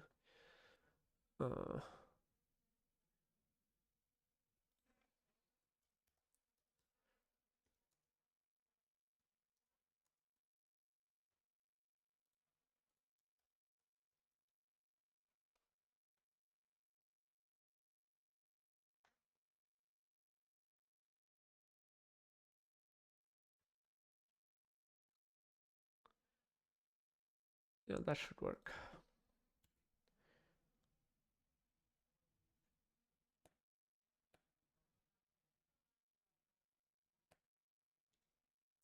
Was very confident. It went forward by a bunch. Yeah. Yeah. Okay, so the first one. Second one.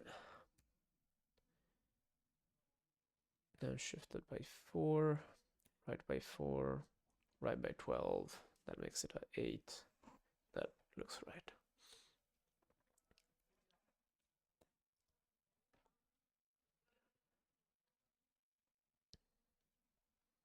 Yup. Okay, so we can keep going in.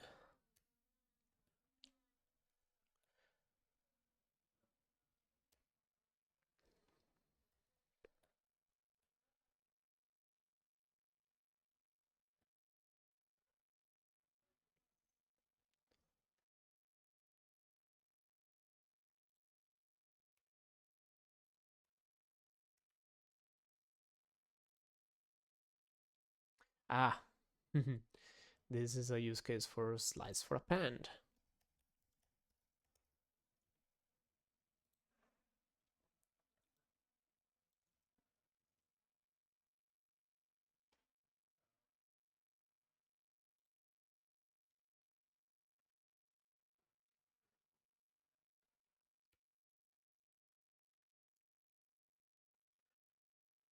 every good cryptography file has a slice for append in it.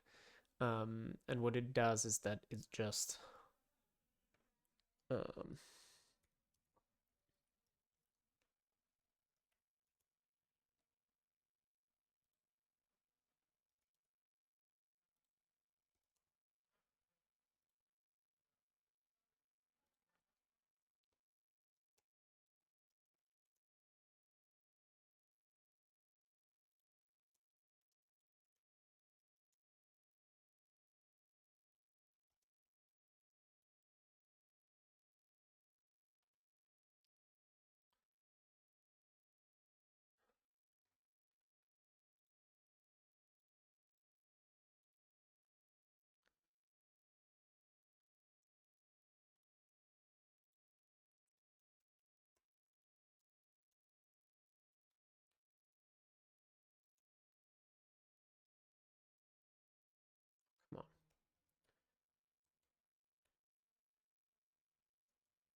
There.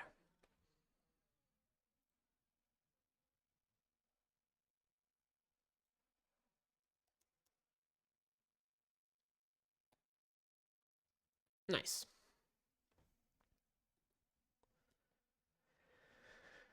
Okay.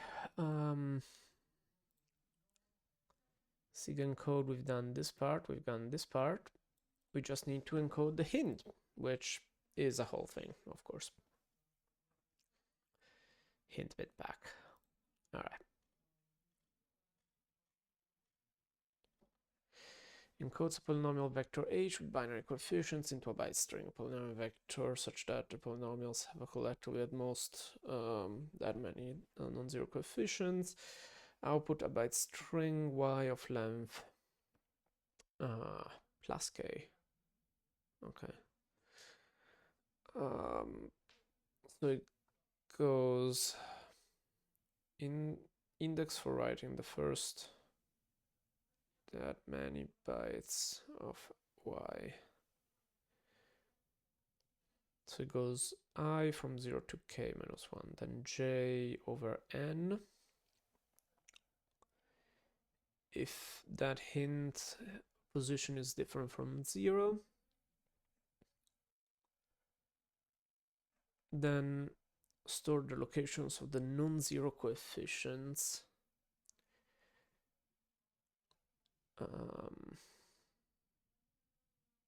What is y? The return. Okay. It's set to j. Okay. Oh, they're just literally indexes.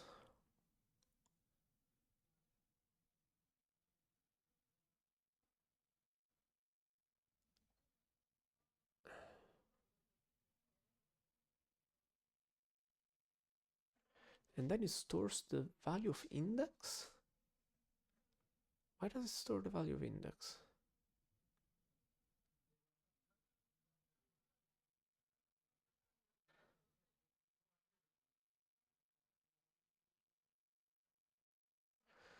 So it's storing where the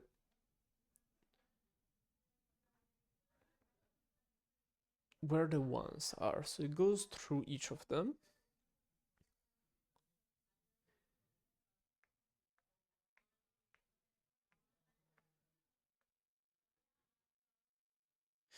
Oh. Because it needed a way to... I see.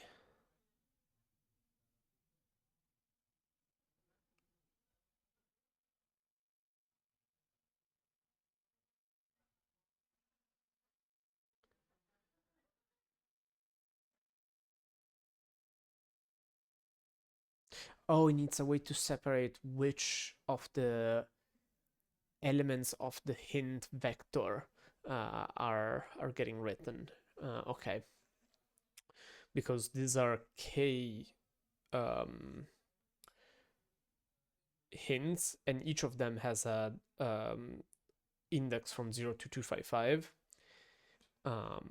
This is clever, and the total number of ones across all of them. Okay, this is cool, but also pretty easy. Nice. Um, W plus K. Okay.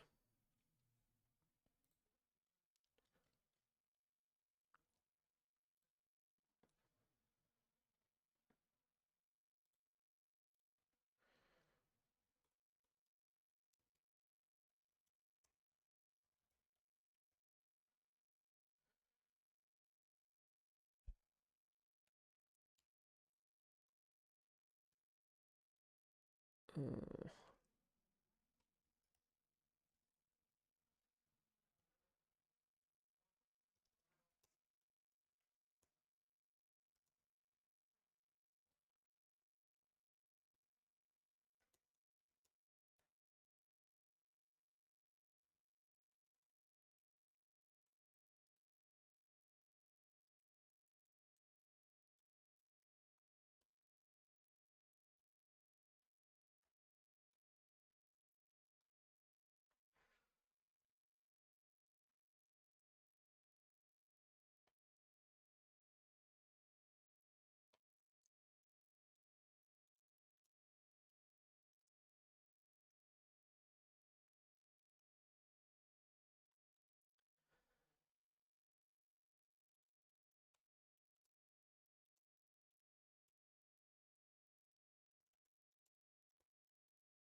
there we go.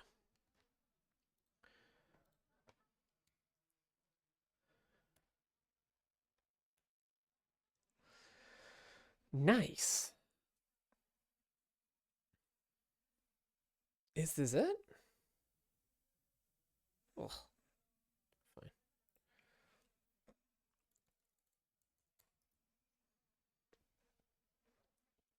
I think this is it.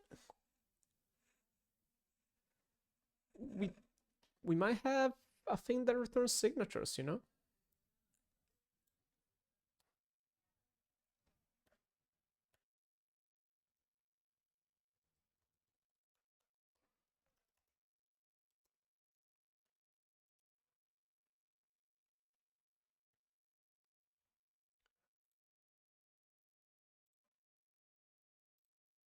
Let's see if it works.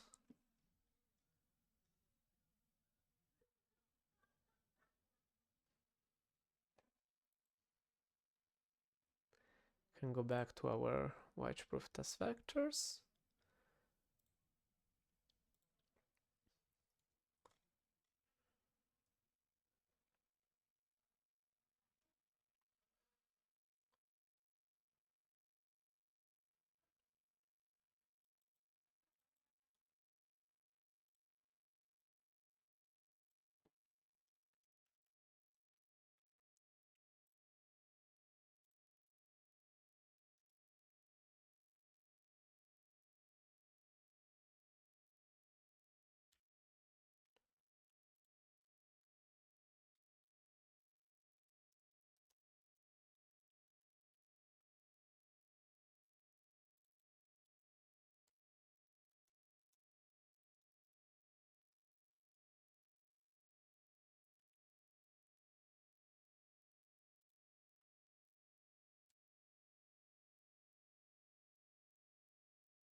empty provided context should be the same as, yeah, exactly.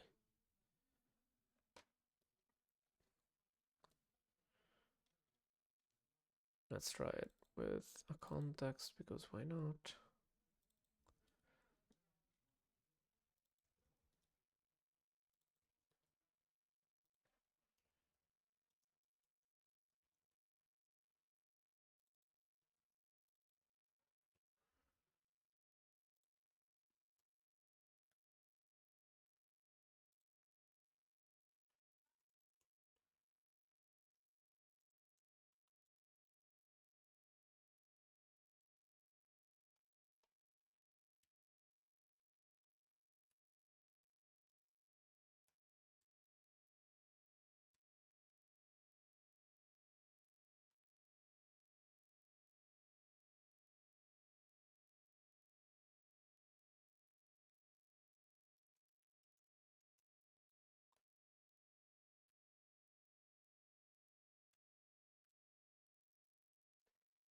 All right, drum roll.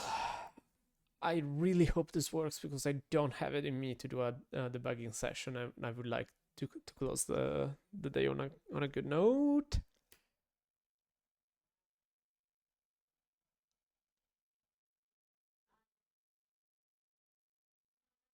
What is happening?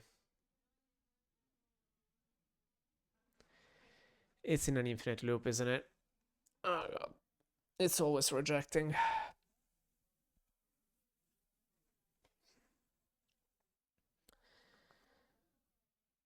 Oh boy, what did we get wrong?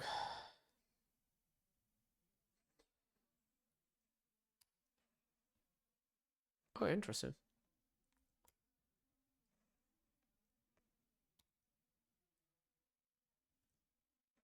It's not even giving me the stack trace.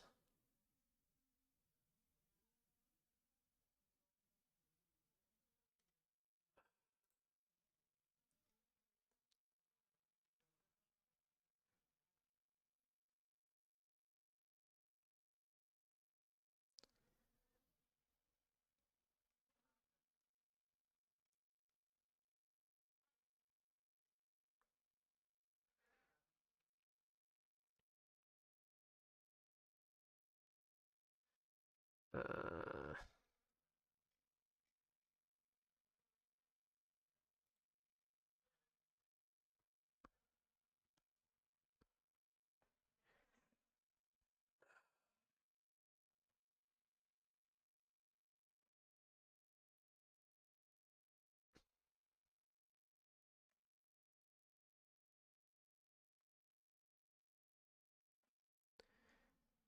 I don't immediately see it.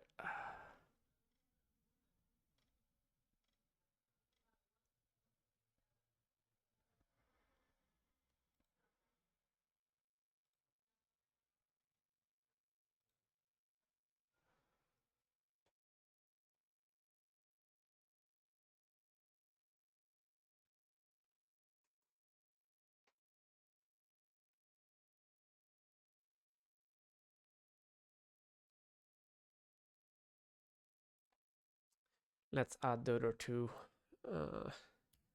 and see if something changes. That will tell us something.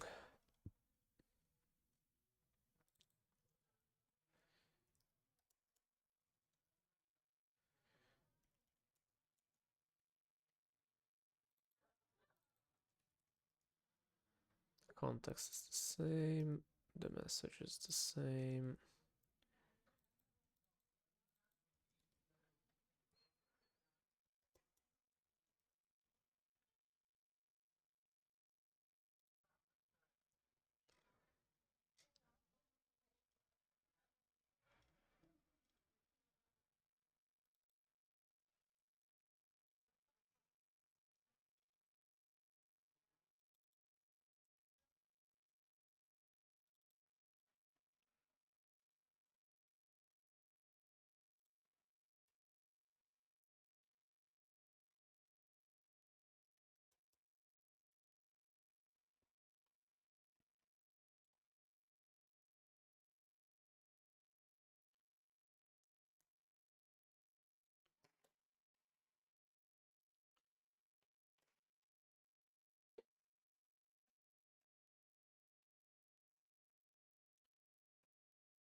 What?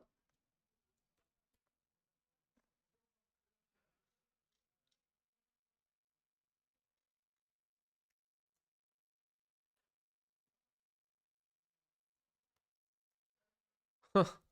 I think this blob is so large that it's blowing its attention.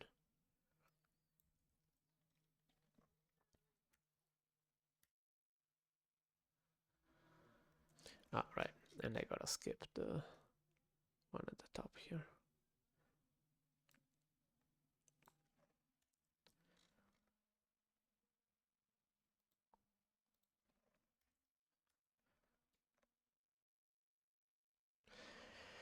No, they all get stuck.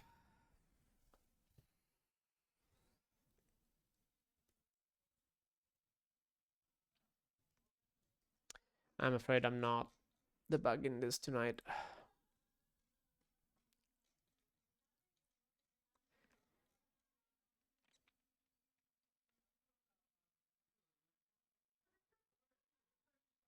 Probably something silly that I'll see immediately tomorrow.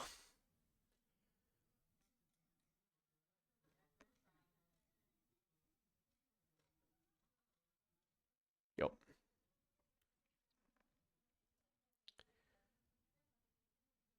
Ooh, actually, there's a trick. Timeout equal 10 seconds.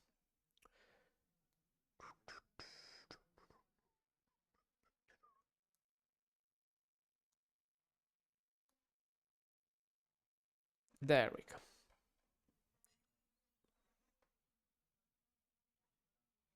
Yeah, no, it's just doing a lot of loops of sine.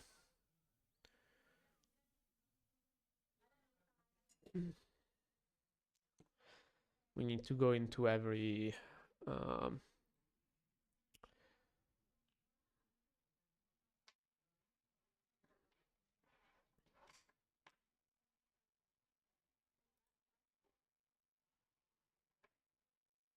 this is getting incremented, right? Yeah.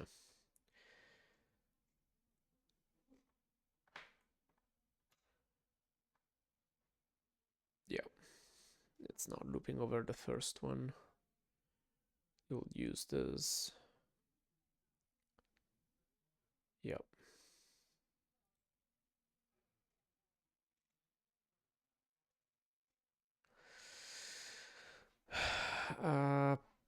Now I need to figure out which of the rejections keeps rejecting.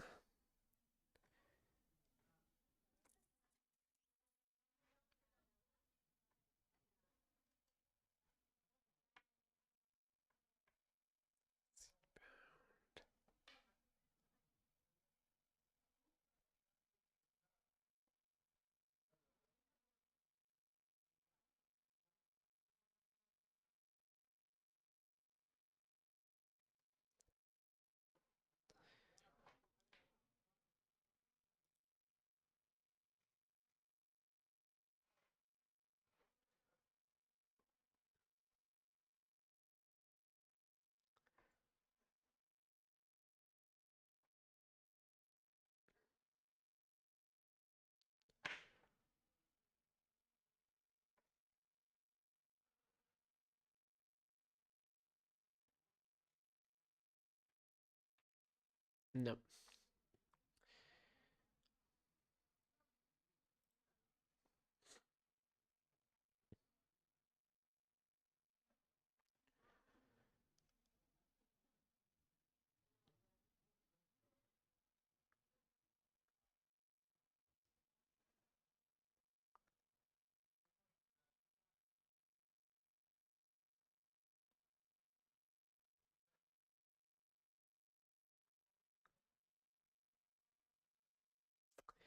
No.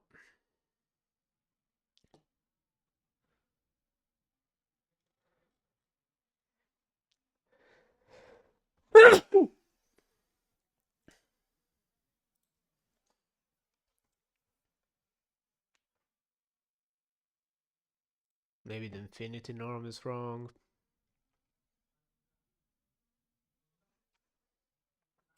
Who knows? Ooh, also it's greater or equal. This was gonna be a bad bug. A difficult to find one. But also this will make it reject more, not less. It's not going to change anything.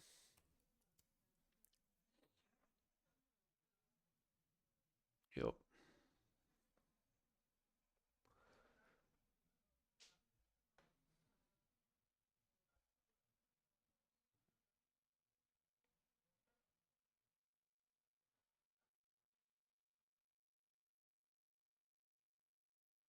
No idea.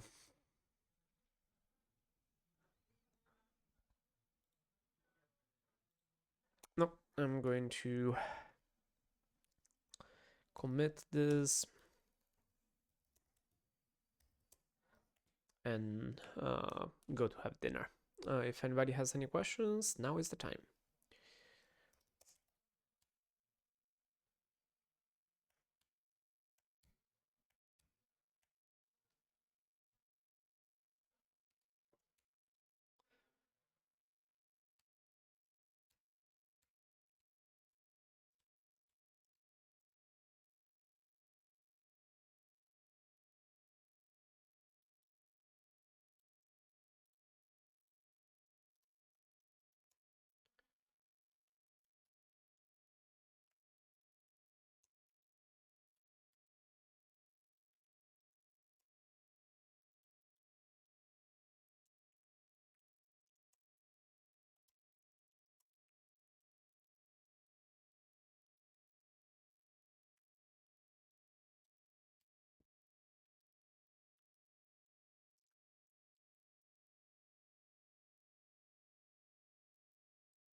All right, folks. Thanks for keeping me company while implementing this. If I figure out what the bug is like tonight, I'll post on Blue Sky about it. All right. Looks like there's no questions, so I'll just sign off. You have a good afternoon, evening, night.